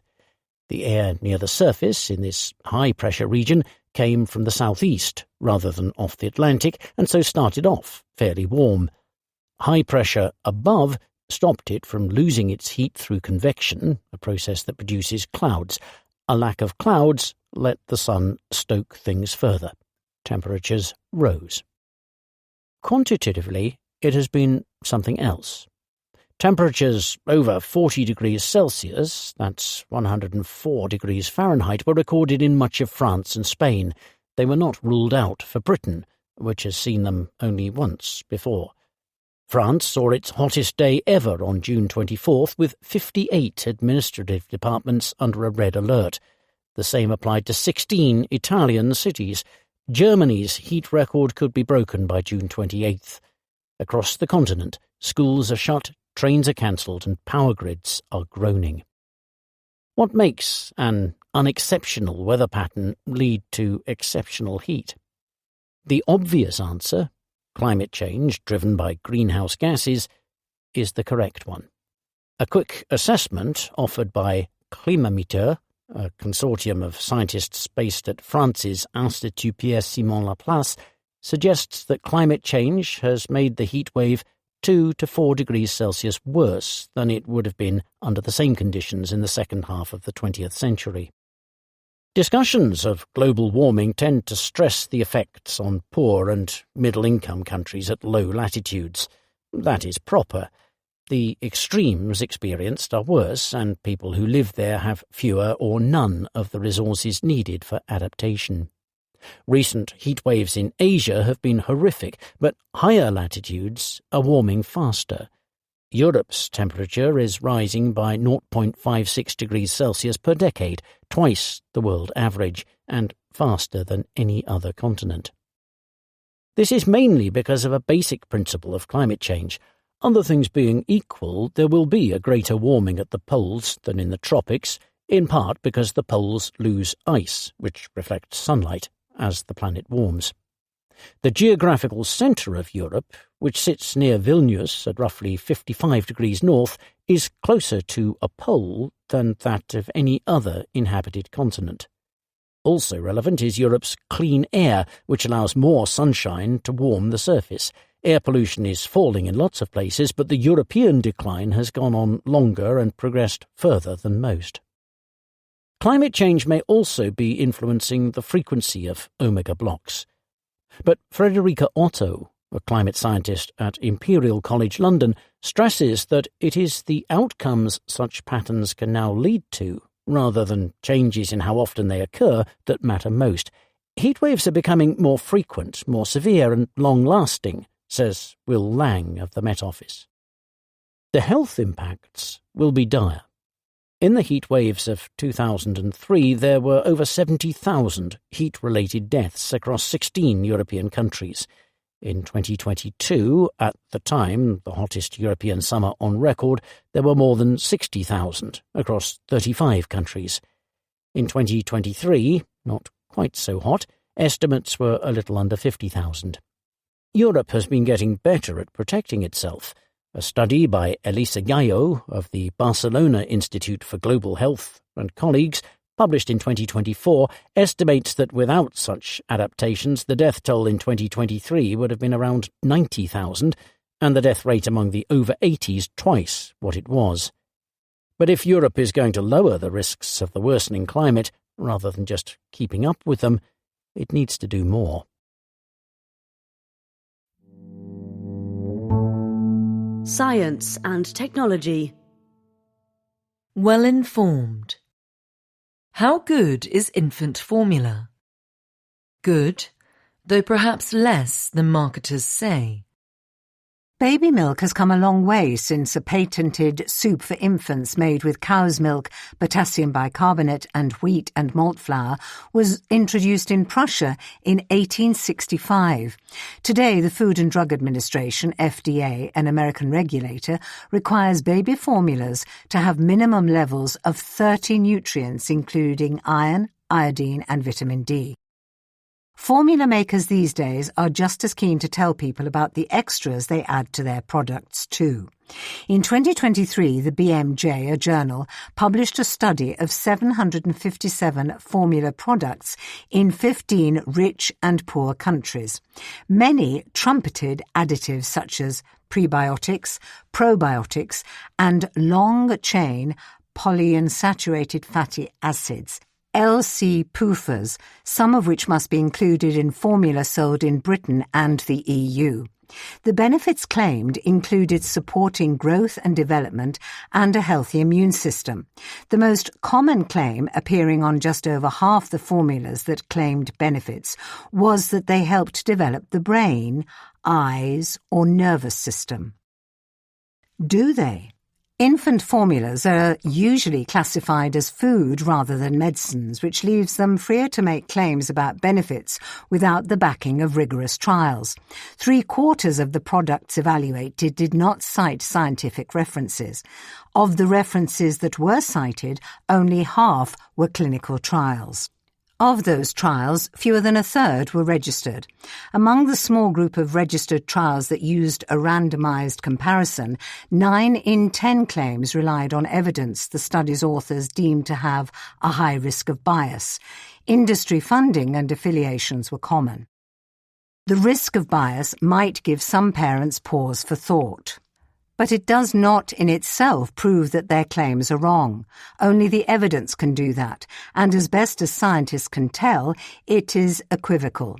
A review of 15 randomized trials involving 1,889 infants, last updated in 2017, found that those given formulas supplemented with LC-PUFAs had no better brain development or visual acuity than those fed less fortified formulations.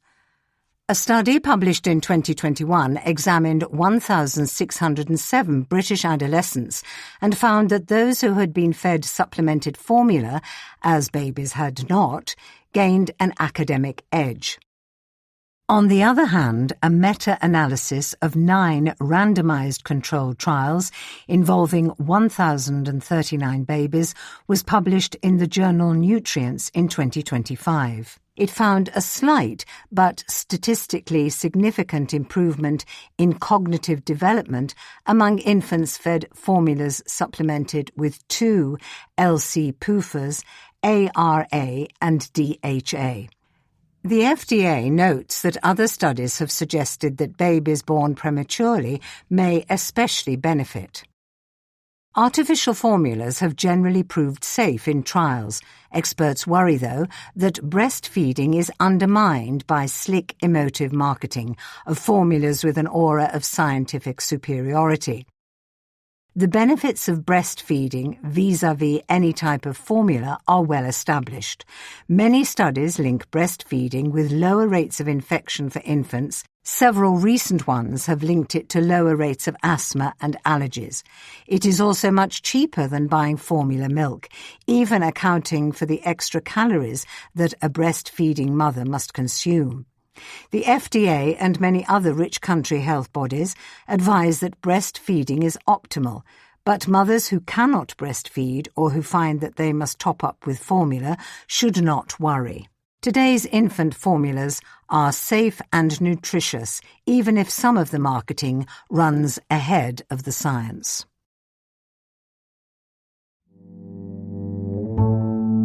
Culture. Book review. Is America becoming a gerontocracy? When time's not on your side. A new book spots a real problem and offers terrible solutions. Gerontocracy in America by Samuel Moyne. Talk to young people in any rich country and similar complaints pop up. Housing is not affordable at all, says Elijah Edwards, a 20-year-old attending university in Washington, D.C. Prices are ballooning up, and it seems like nothing ever makes them go down. The young want homes near where the good jobs are, but it is so hard for builders to build that. Legions of 20-somethings are stuck, seething in their parents' basements. Could the culprit be old people? Show up to any planning commission meeting and you can clearly see the generational divide, says Joe Gelbach, a YIMBY organizer in Virginia. Silver-haired NIMBYs oppose any new construction that might spoil their view or make parking slightly trickier. The young typically don't show up at all. If you have a public hearing on Tuesday at 4 o'clock, it's a little easier for a retiree to get there than it is for, a 35-year-old working professional who's got a kid at home. America is ruled by the old, argues Samuel Moyne, a Yale professor in Gerontocracy in America. It is not just that Donald Trump is 80 or that his predecessor left office at 82 and was palpably impaired. Mr. Moyne sees a society that privileges the elderly, blocks the young, and is more set on preservation than on renovation. When it comes to politics, he has a point. American lawmakers grow mightier with seniority, and there is no good mechanism for getting rid of them when they can no longer do their jobs. Kay Granger, a member of Congress from Texas, served despite living in a retirement home and suffering from dementia. Dianne Feinstein, a senator from California who died in office at 90, often failed to understand what was going on around her. In most lines of work, people past a certain age gradually cede responsibilities and give them up entirely when they are incapable of fulfilling them. Not in politics. The role of President pro tempore of the Senate, who is third in line for the American presidency, is traditionally given to its longest-serving member. Today, that is Senator Chuck Grassley of Iowa, who is 92. Even younger politicians must bow to elderly constituents who are much likelier to vote than the young. The median age of voters in America is 52. More importantly, the median age of primary voters, who pick the roughly 90% of House members whose seats cannot plausibly be won by the other party, is 65. The more boring an election is, the older the electorate tends to be, notes Mr. Moyne. As a character in Parks and Recreation put it, senior citizens are basically the only people who vote in local elections, so if you want to win, you gotta get the grey vote. Throughout the rich world, politicians tend to favour the interests of the old over the young. From Brazil to France, this makes it fiendishly hard to reform pension systems. In America, any leader who tries is portrayed in attack ads throwing grandma off a cliff. The old have less of a stake in the future, so they prefer lower taxes to good schools or investments in infrastructure, Mr. Moyne argues. They are often untroubled by soaring public debts, since the burden of repaying them will fall on others. In 2016, Mr. Trump cut short a briefing on how America's fiscal trajectory will eventually lead to a crisis after only 5 minutes, shrugging, "Yeah, but I'll be gone." Mr. Trump has added more to the national debt than any president in history. In foreign policy, polls find that young people think the most important issue is a very long-term one, climate change. Old folks worry about terrorism. America now has a government that treats climate change as a hoax and talks about terrorism a lot, even slapping the label on suspected drug smugglers before sometimes killing them. This looks tough on the televisions that old people watch, but has no discernible effect on the supply of drugs. Young voters are growing disenchanted, a study by Alonso Amarellis of Bocconi University in Milan finds that when political leaders are much older than the population they represent, confidence in democracy itself tends to suffer. So Mr. Moyne is right to lament the disproportionate political sway of the old. He is on dodgier ground when describing their power in the workplace. They dominate corporations, he says, monopolizing opportunity and keeping the young in lower-paying jobs. He calls this gerontocracy, Inc. Yet the most striking example he cites are from an atypical industry, academia. Tenure makes many professors unsackable, so they cling to their comfortable chairs long after they have ceased to perform adequately. Other workplaces are not like this. As employees age and grow less productive, their wages tend to fall. Pay typically peaks in the late 40s and early 50s when workers are experienced but still vigorous, and then gradually dwindles as they wind down towards retirement. Mr. Moyne favours mandatory retirement ages. That might make sense for judges, who wield immense power and are almost impossible to sack, or airline pilots who could endanger lives as they grow less sharp. But it makes no sense for most jobs, where employers should be free to keep staff on for as long as both parties benefit. Mandatory retirement would free up jobs for the young, claims Mr. Moyne, falling for the lump of labour fallacy. It would also reduce inequality, he enthuses, because the old are richer than the young, though this is largely because they have been saving for longer. He is strangely untroubled by the fiscal consequences of forcing people to stop working while they are still able and willing to do so. The only plausible way to keep public pensions solvent, for example, is for retirement ages to rise as life expectancy does. Fiddlesticks, says Mr. Moyne. America can somehow preserve entitlement programs while shortening people's working lives. The Social Security Trust Fund is expected to run dry by 2032. What if old people enjoy working? Tough luck. Those who are addicted to their vocations or the drug of importance should receive help reimagining the meanings of their lives. Forced retirement can be made attractive if pensioners are helped to find rewarding hobbies or voluntary work. I'm from the government, and I'm here to teach you pickleball. As well as kicking old people out of the workplace, Mr. Moyne would restrict their voting rights, since they have a smaller stake in the outcome. One idea is to reduce the value of a person's vote after they pass retirement age, so that by the time they are 83, they have only a tenth of a vote. Another is for 18 to 25-year-olds to have 2 votes each. Why should everyone have an equal vote? Asks Mr. Moyne. Because democratic decency and the Constitution say so, judges would reply.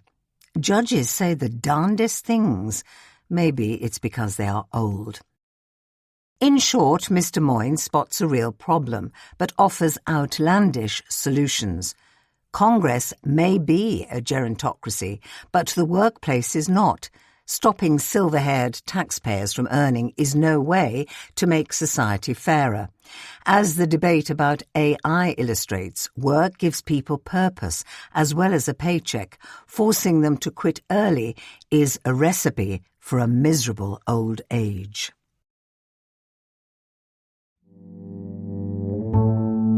Culture. Book review. The First Great Depression. Boom and Gloom. A new book offers some lessons for the AI craze.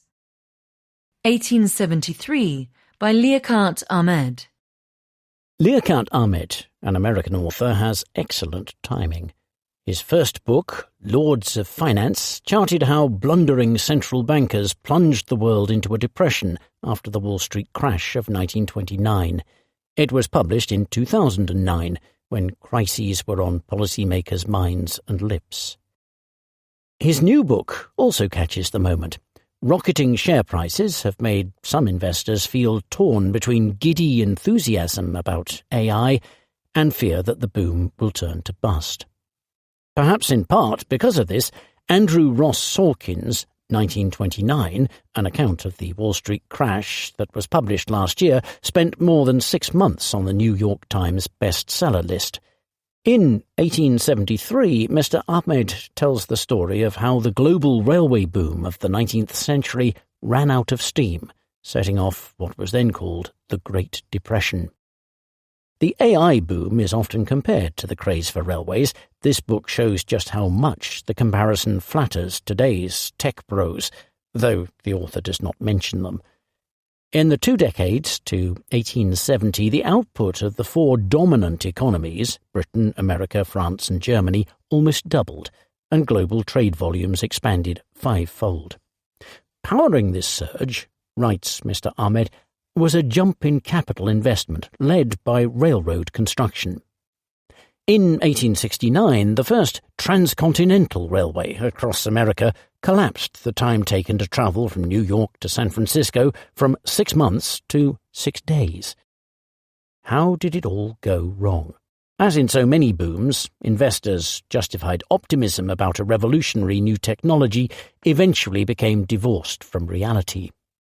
Central Europe's bull market was turbocharged by reparations from France to Germany after the Franco-Prussian War, akin to shooting a jolt of cocaine directly into the bloodstream. Share prices of the biggest firms listed in Berlin doubled over the 2 years to 1872. In Vienna, share prices quadrupled over the 3 years to 1873. Fraud ran rampant on both sides of the Atlantic. In 1873, a clutch of senior Austrian railway officials was arrested for fraud, and demand for stocks faltered at last, even as plenty of new ones were issued. And so within months, a huge crash began. Bank stocks in Vienna fell by 45% in a single day. American railway companies, also riddled with fraud, defaulted en masse. Global lending dried up and output with it. Across the world, the crash triggered a massive deflation in prices that would reverberate for the next quarter century. In America, industrial production fell by 6%, and the prices of wholesale goods by 35%. This was great news for owners of government bonds, since these became much more valuable as the purchasing power of money rose. But for others, the relentless rise in the real value of debt was a disaster. The losers came from every stratum of society and could be found in every country on every continent, writes Mr. Ahmed. In 2026, with the AI craze gaining a distinctly manic edge, a lot of this sounds familiar and frightening. In fact, Mr. Ahmed's skillful and deeply researched narrative should help doomsters cheer up a bit. For the crash did not have to produce decades of upheaval. The lesson from 1873, and indeed from 1873, is that many things need to go wrong at once for a massive, sustained shock. As in the 1930s, this one metastasized, owing to blunders by flawed policymakers. Mr. Ahmed mostly blames the totally unnecessary reordering of the global currency system that followed railway mania. In the space of just 2 years, America and much of continental Europe, notably France and Germany, abandoned silver as a monetary metal, shifting to a pure gold standard. The decisions to do so choked off the supply of money just when it should have been expanded to fight the slump, transforming a financial crash into a quarter-century of deflation. It is unthinkable that central bankers today, primed to fear deflation above all and to bail out economies at the first sign of trouble, would make similar missteps. And had their 19th century counterparts acted differently, the crisis of 1873 might have been remembered as a minor setback, just another stock market panic among many. The bailouts of the 21st century raise plenty of their own problems, but should AI mania evaporate any time soon, do not fear another depression. Culture. The Economist reads, Tome Will Tell. The best new novels to read this summer. These are all my politics. I enjoy music and painting. A good book is an event in my life. A character in The Red and the Black by Stendhal, a French writer, proclaimed those words in 1830, but plenty of people today will recognize the sentiment. If you are weary of politics and seek an escape in art, pick up one of our recommended novels. Perhaps it will even become an event in your life. The Calamity Club by Catherine Stockett. A rollicking work of historical fiction set in Oxford, Mississippi in 1933. Meg endures misery in an orphanage.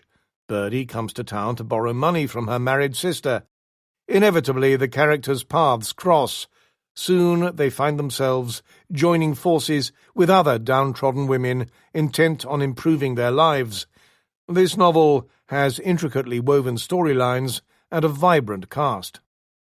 The Kindness of Strangers by Emma Garman.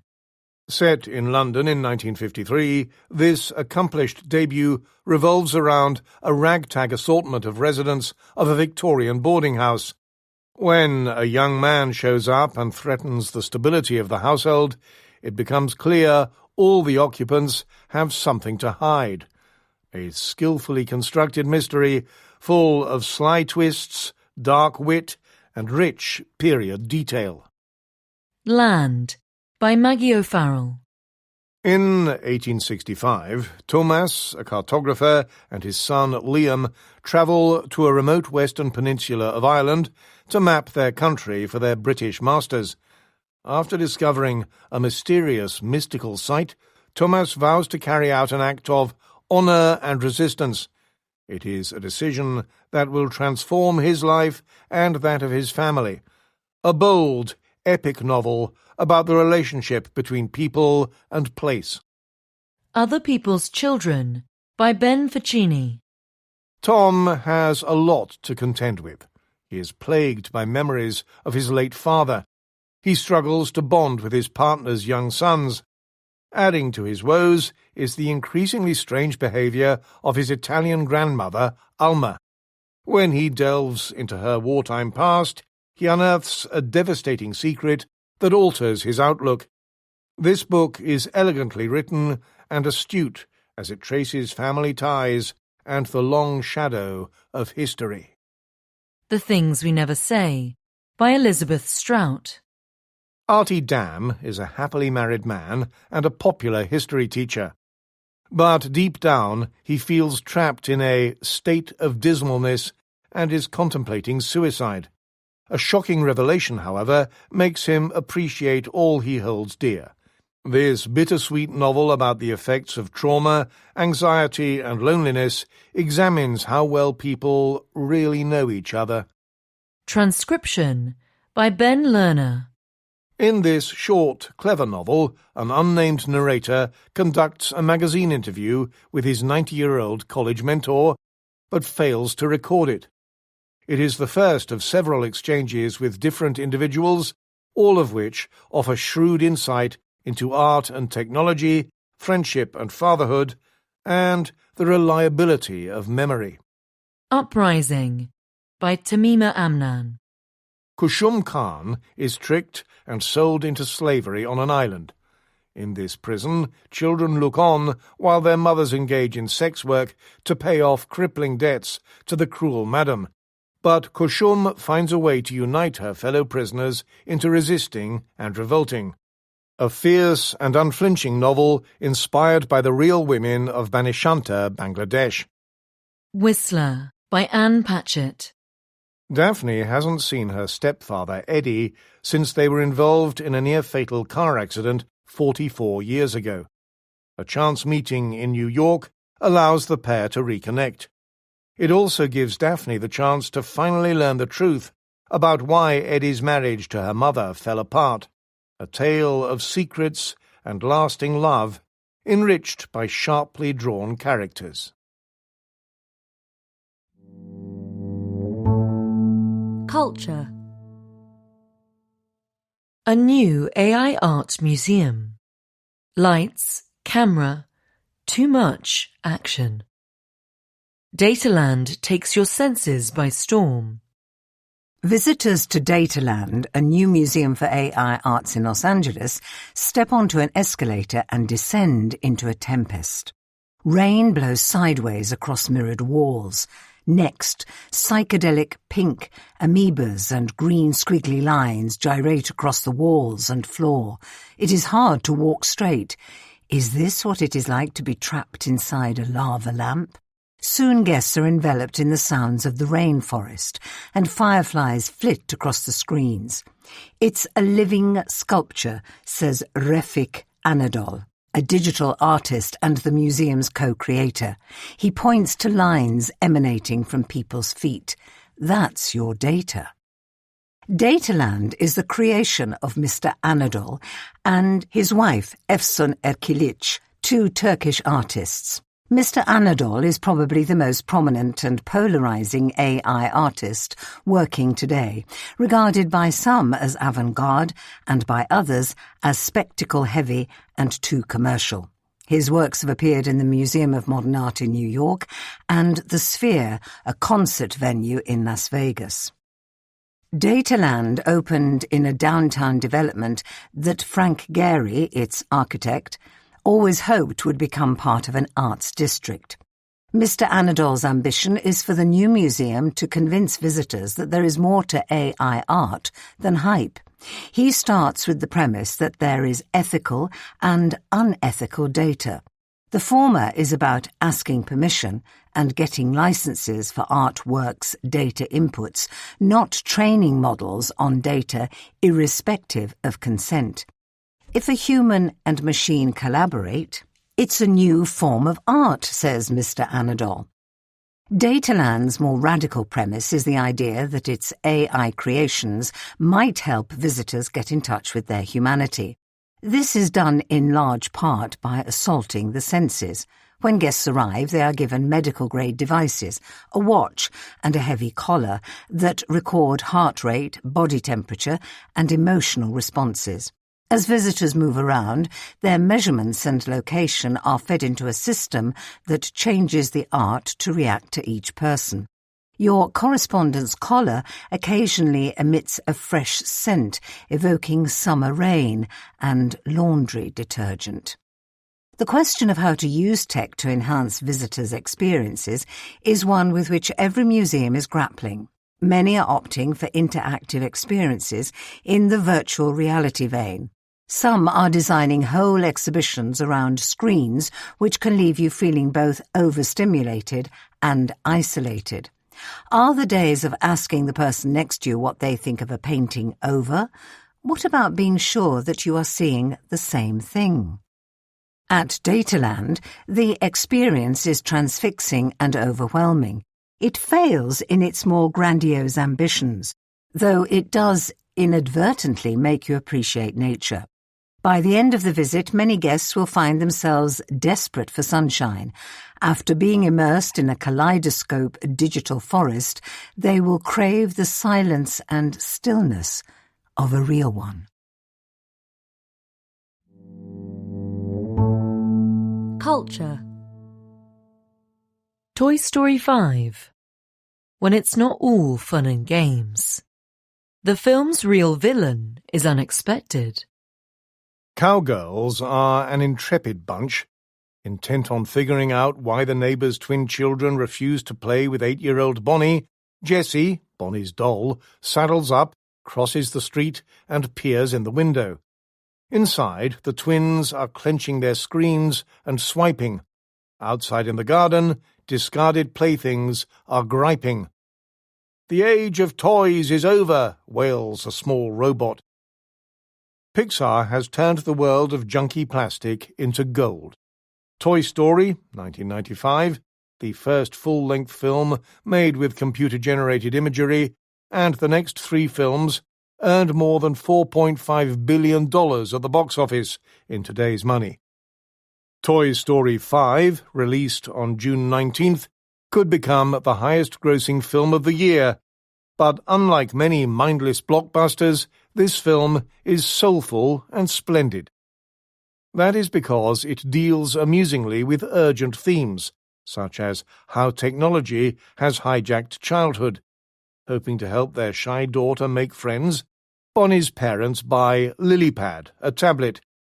You then watch Bonnie's mood change with every ping from her group chats. The discarded toys are only the most vocal victims. The biggest loser is Bonnie, who misses out on the thrill of imaginative play and feels even greater social alienation online. Previous Toy Story flicks have also reflected their era's crazes and concerns. The second film came out during the dot-com boom. In it, Woody, a cowboy, has become a collectible, raising questions about whether value stems more from relationships or money. Toy Story 5 reprises and updates the first film's premise, displacement by something new and snazzy. Unexpectedly, the film's biggest villain is not LilyPad, but Bonnie's unwitting parents. Passive and mindlessly gentle, they are tech-addicted themselves, fail to enforce the screen time rules they set for their child, and are too distracted to notice her descent into greater gloom. Young audiences will walk out of this film perceiving old-fashioned toys and screens a little bit differently. Parents will leave wondering whether they are really as blind as the film makes them out to be. Culture. Book review. Resurrection on the Page. J.D. Vance's Second Coming. The Vice President fails to see his own vices. Communion by J.D. Vance. J.D. Vance is a very godly man, as his very godly new book makes very clear. He goes to church, he is polite to priests, and he has read the Bible twice, even the dull bits. He tries to be a very godly man in his life too. He prays to God in intense italics to make him a good dad, stars out naughty words like pussy, and he ends his book with the word Amen. For him, actions matter because, as he says, quoting the Gospel of Matthew in yet more italics, by their fruits ye shall know them. However, if ye shall read Communion, the Vice President's religious memoir, ye shall probably also feel a little confused. For which of the fruits of Mr. Vance shall ye know him by? Shall ye know him as the man who prissily stars out words like pussy, or as deputy for Donald Trump, a man who once boasted that he could grab women by the pussy? Shall ye know him as the person who predicted Mr. Trump might be America's Hitler, or as the man who, as he does here, calls Mr. Trump's words moral? It is hard to tell. Mr. Vance used to be far simpler. This is his second literary coming. His first, published in 2016, was Hillbilly Elegy. Its title nodded at romantic poetry, but there was little romance here. For page after page he chronicled the lives of the left behind in America's Rust Belt, people without jobs and with opioid habits. Its heroine, for him, was his grandmother, who he called Mamor, but do not imagine her as a granny in the apron and apple pie vein. When her husband irritated her, she poured gasoline over him, lit a match, and dropped it on his chest. For Americans, the book's hero was Mr. Vance. Just as medieval readers were inspired by stories of saints who did battle with demons and then won eternal life, so modern ones are heartened by how Mr. Vance had done battle with his own demons and drug-addicted relatives to ascend to secular sainthood, or at any rate a place at Yale Law School. After Mr. Trump was elected in 2016, Hillbilly Elegy became a sensation, selling over 5 million copies worldwide, and it made his name. Mr. Vance's second coming was always going to be harder. This is not wholly his fault. Virtue, as Milton and Dante discovered, is much less fun than vice. Everyone reads Paradise Lost, no one bothers with Paradise Regained. Everyone knows Dante's Inferno, his Paradiso, is an also-ran. St. Augustine managed a good conversion memoir, Confessions, in the 4th century, but he seasoned it with ample sin, having prayed for God to make him good, but not yet. God made J.D. Vance good a bit too soon for Communion to be much fun. Hillbilly Elegy is filled with family tragedy, violence, and uncles who do invigorating things like attacking their enemies with electric saws. By its end, however, Mr. Vance is ensconced among the elite, where his greatest discomfort is attending drinks events with lawyers. At these, he is first baffled by butter knives, surely that's what index fingers are for, then starts to doubt the meaning of life. Lawyers can do that. For a time, this is fine. He fills his days with work, ambition, atheism, and friends. Then, as he marries and settles down, the God-shaped hole, or arguably, given Mr. Vance's ambition, the political pole, attracts him to religion. God was not alien. His relatives had bashed Bibles as well as each other, but he had never been devout. Initially, he is unsure on differences between denominations, except that Catholics kneeled more and the Pentecostals had better music. At first, his faith feels so anodyne, it is almost Anglican. He calls Christianity my new interest, as if it were chess or yoga, reads a lot of C.S. Lewis, and is inspired by that great theological thinker, Aslan the Lion. St. Augustine, this is not. In the end, it is Catholicism, with its offer of bells, smells, and Satan, that most appeals. Soon he is going to confession, like therapy but less whining and more guilt, befriending priests and reading Thomas Aquinas. He was baptized in 2019. Today he evangelizes with the zeal of the convert. He quotes the archaic King James version at length, deplores false idols, and champions traditional motherhood. Most startlingly, he wants to weaken America's traditional separation of church and state. But for all the fervour, his faith feels very erratic. At one point, he states that Christianity demands a constant evaluation of trade-offs, as if Jesus were an ecclesiastical economist rather than, as Catholics believe, the Son of God. When COVID-19 breaks out, he realises that food might run short, so he buys enormous bags of rice and flour and 1,000 rounds of ammunition. It is almost like reading about the loaves and the fishes. Mr. Vance is a good writer, but Communion is a confusing book. Which Mr. Vance is he? The one who bangs on about God's grace, or the one who treats people like Ukraine's President Volodymyr Zelensky, a man in need, if ever there was one, with a deplorable lack of grace? He keeps repeating, "By their fruits ye shall know them," yet by the end of this book ye shall probably not be much the wiser as to who J.D. Vance was or is. Or, most worrying of all, who he shall next become. Though even if he does ascend to the presidency, he may find that fruit is bitter too. For, as his beloved Matthew says, "What is a man profited, if he shall gain the whole world and lose his own soul?"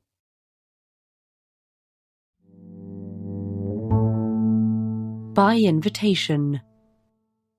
Peter Conti Brown. The Fed's chief must practice politics, but not quite in the way Alan Greenspan did. Peter Conti Brown is the class of 1965 Associate Professor of Financial Regulation at the Wharton School and the author of The Power and Independence of the Federal Reserve and The Federal Reserve, An American History, forthcoming. What were the 1990s? On one side were the wry cynicism of Friends, The Simpsons and Seinfeld, the angst of Seattle grunge and a scandal-prone White House. On the other were a surging stock market, the internet boom, and the first sustained federal budget surplus since the 1920s. The personification of these contradictions was not Kurt Cobain, Jerry Seinfeld, or Bill Clinton. It was Alan Greenspan, chairman of the Federal Reserve. Greenspan, who has died aged 100, leaves behind a legacy so complex that historians will spend decades parsing it. He helped usher in prosperity, low inflation, high growth, and American economic might in a post-Cold War world. He also did too little to discipline financial markets that learned to bet the Fed would bail them out, allowing them to privatize gains and socialize losses. That legacy is familiar. Another is just as important, both an invitation and a warning to central bankers who must lead in his wake. More than a forecaster, a central banker, a strident libertarian, Greenspan was a politician. He mastered the art of guiding the Fed through political thickets. He also dragged it into maelstroms where it did not belong. The first lesson is courage. After his appointment in 1987, Greenspan built on the strengths of his predecessor, Paul Volcker. He quickly made an enemy, Vice President George H.W. Bush, Ronald Reagan's heir apparent.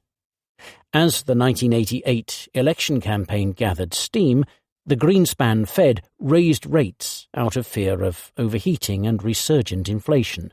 Bush was none too pleased. Bush won easily in 1988 and soon achieved the highest presidential approval ratings on record, but as the economy softened, the unbeatable president saw weakness. In 1991, at the peak of his popularity, near the end of the first Gulf War, Bush demanded that interest rates should be lower now. Greenspan did not buckle. The Fed cut rates, but gradually, well into the 1992 election year. Bush later blamed the Fed for his defeat. He was probably right. By the time Bill Clinton took office, Greenspan held the political cards. When the White House Chief of Staff publicly criticized the Fed in 1995 for high interest rates, Robert Rubin, Mr. Clinton's chief economic advisor, rebuked him and set the course for a new rule. No one in the administration would ever publicly criticize the Fed again. It was a lesson reinforced in conversations with one of Mr. Rubin's closest economic collaborators during the Clinton administration, Alan Greenspan himself, whom he met weekly. The lesson for Greenspan's successors is clear. The most important political project a Fed chair can undertake is to preserve the prerogatives of independent monetary policy. Not because the Fed is always right, but because presidents and their fellow partisans are always biased towards easier money that pays off on the only time horizon relevant to them. If Fed independence means anything, it means resisting that myopia. The question is whether the chair has Greenspan's courage to defend it. There was also a dark side to the power Greenspan wielded. Time and again he inserted himself into debates that had little to do with monetary policy. In 2001, he joined George W. Bush's administration in pushing for enormous tax cuts. Those cuts would add trillions to the national debt and essentially end the bipartisan commitment to any kind of fiscal restraint. Greenspan later concluded that his enthusiasm was a mistake, but far too late to make a difference. If the younger Bush gave birth to the shift in America's fiscal fortunes, Greenspan was the midwife. He did not stop there. During the second Bush administration, he endorsed efforts to privatize Social Security. Reform was a subject on which he had spent enormous time before joining the Fed, leading the commission that created the modern Social Security settlement. And Greenspan's policy instincts were correct. The system's solvency trajectory was, then as now, unsustainable. None of this should have mattered to a sitting Fed chair. By lending his prestige to a partisan agenda, Greenspan damaged himself and the Fed. The only appropriate answer to such questions from a Fed chair is simple. I have no opinion to offer on matters that belong to Congress and the White House. Today, the Fed is steered by Kevin Warsh. In an exchange with Senator Elizabeth Warren during his confirmation hearing, he insisted that he wanted to keep politics out of monetary policy and monetary policy out of politics. Admirable but wishful thinking. Central banking does not, cannot and should not enjoy a hermetic seal from the political system that gives it purpose and accountability. The question is not whether the Fed can remove politics from policy, it is what kind of politics the Fed should practice. Greenspan provides the roadmap in his successes and excesses alike. The Fed chair must be an institutionalist in the face of pressure to put monetary policy in the hands of short-term partisan strategy. President Donald Trump's campaign against the Fed is singular in its ferocity, but his desire for easier money is a presidential impulse as old as the Fed itself. We need not await the next presidential tantrum to know what the Fed chief should do. He must defend the Fed.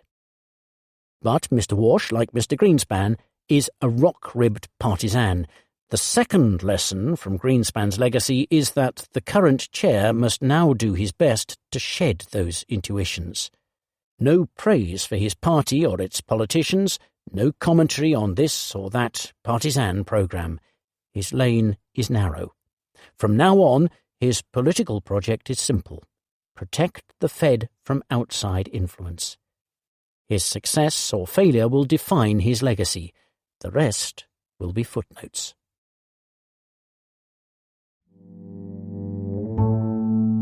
By invitation. The calculus in Jerusalem.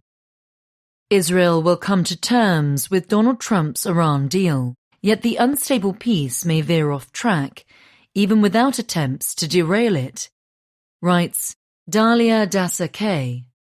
Dalia Dasa-Kay is a senior fellow at the UCLA Berkel Center for International Relations and the author of Enduring Hostility, The Making of America's Iran Policy. The Memorandum of Understanding between America and Iran on ending their war had barely been signed when it faced its first test in Lebanon, as Israeli forces and Hezbollah continued attacking each other, lending weight to intelligence conclusions in Washington, D.C., that Israel would try to scuttle it. Such fears may, however, be misplaced. Israelis are dismayed that President Donald Trump, until recently at least, very popular among them, would strike a deal that they believe disregarded their national security interests. Their complaints go beyond the MOU's limits on Israeli action in Lebanon. The nuclear issue is unresolved. It makes no reference to reducing Iran's missile capabilities or its support for proxies. The sanctions relief and other economic carrots promise a lifeline to a regime many Israelis believe could have been toppled. Benjamin Netanyahu, Israel's prime minister, did not want to end the war, and certainly not on these terms. He will thus have strong motives to undermine the agreement. Since the Hamas attacks on October 7, 2023, Israel has unleashed its military power not only in Gaza but across the region, with little to no pushback from Presidents Biden or Trump. Israel's political elite largely sees Iran as the source of its gravest security challenges and views diplomacy as futile. Despite American frustration over Israeli strikes, Mr. Netanyahu may believe Mr. Trump lacks the ability to force Israel to permanently halt military operations or withdraw from southern Lebanon, which it has reoccupied. After all, the president has done little to enforce his own peace plan in Gaza and end Israel's occupation of more than 60% of the Strip. Israel, then, is more emboldened regionally than it was just a few years ago. Moreover, many of its people view Mr. Trump's interim agreement as even worse than the JCPOA, the nuclear accord that America and other powers struck with Iran in 2015, the ultimate insult. Why, then, would Israel accommodate a deal it doesn't like? There are at least 3 reasons why it may do so. First, Israel cannot afford a full rupture with Washington. Israelis are rattled by Mr. Trump's criticism of its tactics in Lebanon and by Vice President J.D. Vance's admonishment of Israeli politicians who oppose the deal for attacking the only powerful ally they have anywhere left in the entire world. Israel is the Middle East's strongest military power, but it cannot survive friendless. Particularly in an election year, defying Mr. Trump would add a domestic political cost that few Israeli leaders beyond those on the extreme right would be willing to pay. Second, Israeli leaders may calculate that the MOU will fall apart even without attempts to derail it. So why risk the blowback? Mistrust between America and Iran still runs deep. Mr. Trump's decision-making remains erratic. After a regime change-motivated war, a harder-line leadership has emerged in Tehran. The MOU's key commitments related to Iran's nuclear program and the future management of the Strait of Hormuz are ambiguous, to put it mildly. Who, then, could be surprised if the 2 signatory governments managed to scuttle the agreement all on their own? Third, the war failed to achieve any clear strategic objective. As a result, Israeli leaders may reluctantly shelve their dreams of regime change and return to a shadow war. This might entail eschewing assassinations of political leaders within Iran or other overt military attacks of the sort that have become the norm in recent years, and instead focusing on covert sabotage operations on nuclear sites or attacks on Iranian missile and drone transfers to proxy militias. Israel is likely to continue targeting Iranian-aligned militia leaders, but may avoid operations within Iran, establishing new red lines in coordination with Washington. America and Iran might even ignore these kinds of attacks if the MOU is providing benefits to each side, such as, for Iran, sanctions and economic relief, and for America, preventing further deterioration in the global economy. All of which suggests that Mr. Netanyahu may, despite Israeli attitudes and aware of growing hostility towards Israel on both sides of American politics, ultimately adapt to the reality of a final deal if one ever emerges. Indeed, this is what happened with the JCPOA, even during the tenure of an American president whom Mr. Netanyahu had no problem openly confronting. Neither the Israeli leader's unprecedented address to America's Congress to undercut the diplomacy of President Barack Obama, nor extensive lobbying efforts by pro-Israel groups to tank the JCPOA succeeded in derailing it. Israel grudgingly accepted the deal and shifted its focus away from nuclear concerns to degrading Iran's and its proxy Hezbollah activities in Syria and Lebanon. And despite fuming that the Obama administration excluded it from back-channel negotiations that led to the accord, once diplomacy became public, Israel largely halted its shadow war attacks on Iran until 2018, when Mr. Trump made good on his campaign promise to withdraw from what he had persistently called the worst deal ever. This scenario of relative quiet on the Iranian front is by no means assured. Mr. Netanyahu will no doubt press the Trump administration to rediscover belligerence, and even if Israel remains relatively constrained, it will not make for a stable situation. It may offer a mere hiatus, a welcome reprieve from a catastrophic war, while all sides prepare for the next phase of battle.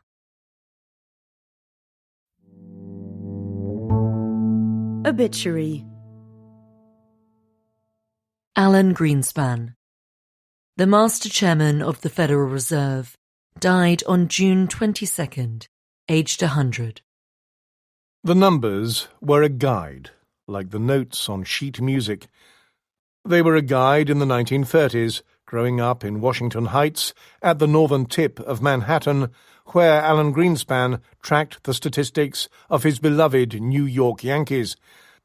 They were a guide in the 1990s, when, as chairman of the Federal Reserve, he presided over the then longest American boom on record. It was the numbers that led him to economics, the numbers he read in books on finance between sets, playing in a touring jazz band during the Second World War. While the other musicians would sit and smoke a little reefer, he read up on American industry and J.P. Morgan, then picked up his saxophone and played that big band music in Henry Jerome's orchestra.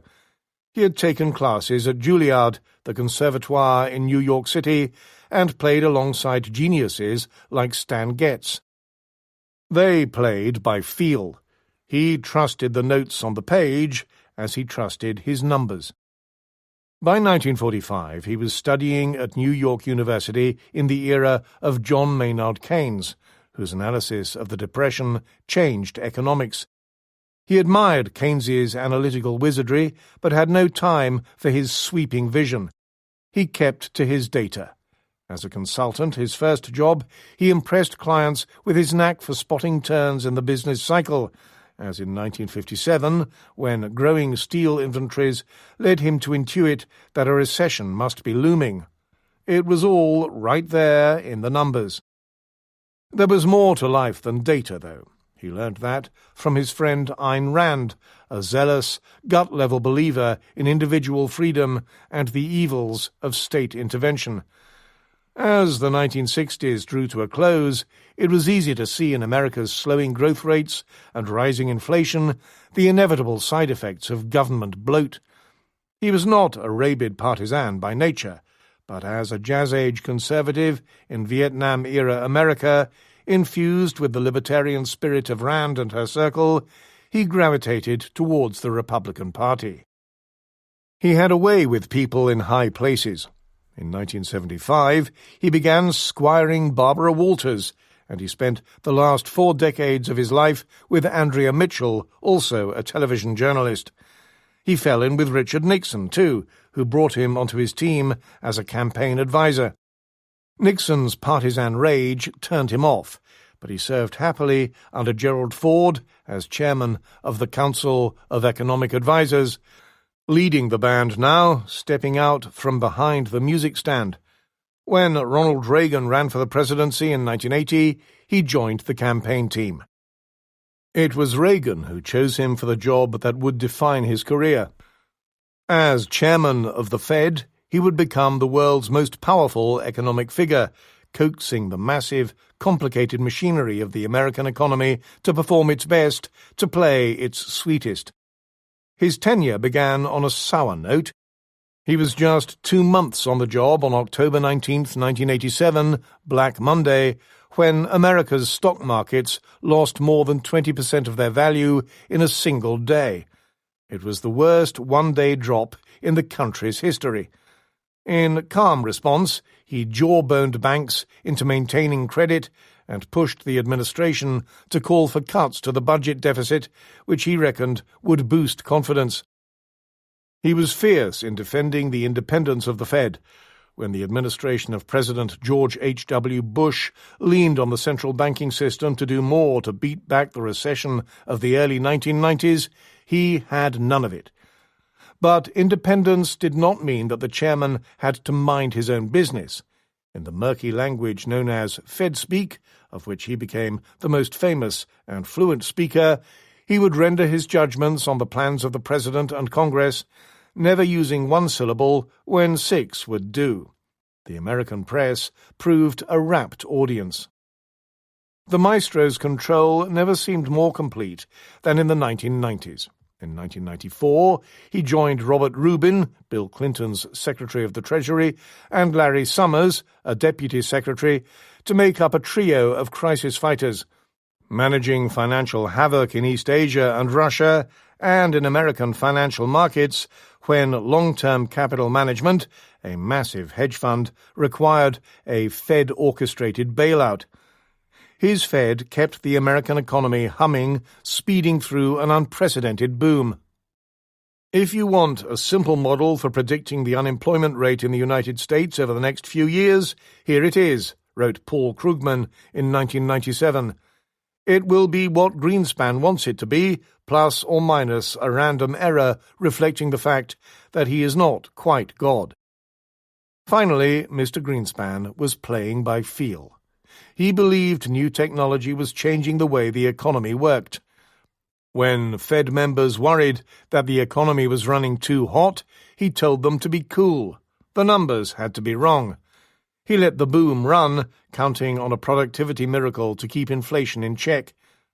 When rocketing stock prices threatened to create disharmony, he warned gently of irrational exuberance, while still believing the economy was more resilient than ever. But then, somehow, it began to get away from him. By the turn of the millennium, he feared that productivity growth, and the stock market boom it had brought about, was inflationary after all. When stocks crashed and recession struck, the economy did not jump at his utterances as it had before. A jobless recovery gave way to a dangerous-looking housing boom, which his rate rises failed to dent. Even so, he left the Fed to a chorus of plaudits, hailed as the man who could make the American economy sing. He barely had time to publish his memoir before the global financial crisis hit. It shook his faith in deregulation. He defended his Fed, the low interest rates that perked up growth, its light regulatory touch, and the bailouts it had constructed in the years before the crash. He blamed the Obama administration for holding back growth. Sour notes sounded, however. Had he really been such a maestro? Had he been good, or merely lucky, and then unlucky? If only the numbers could say, one way or another.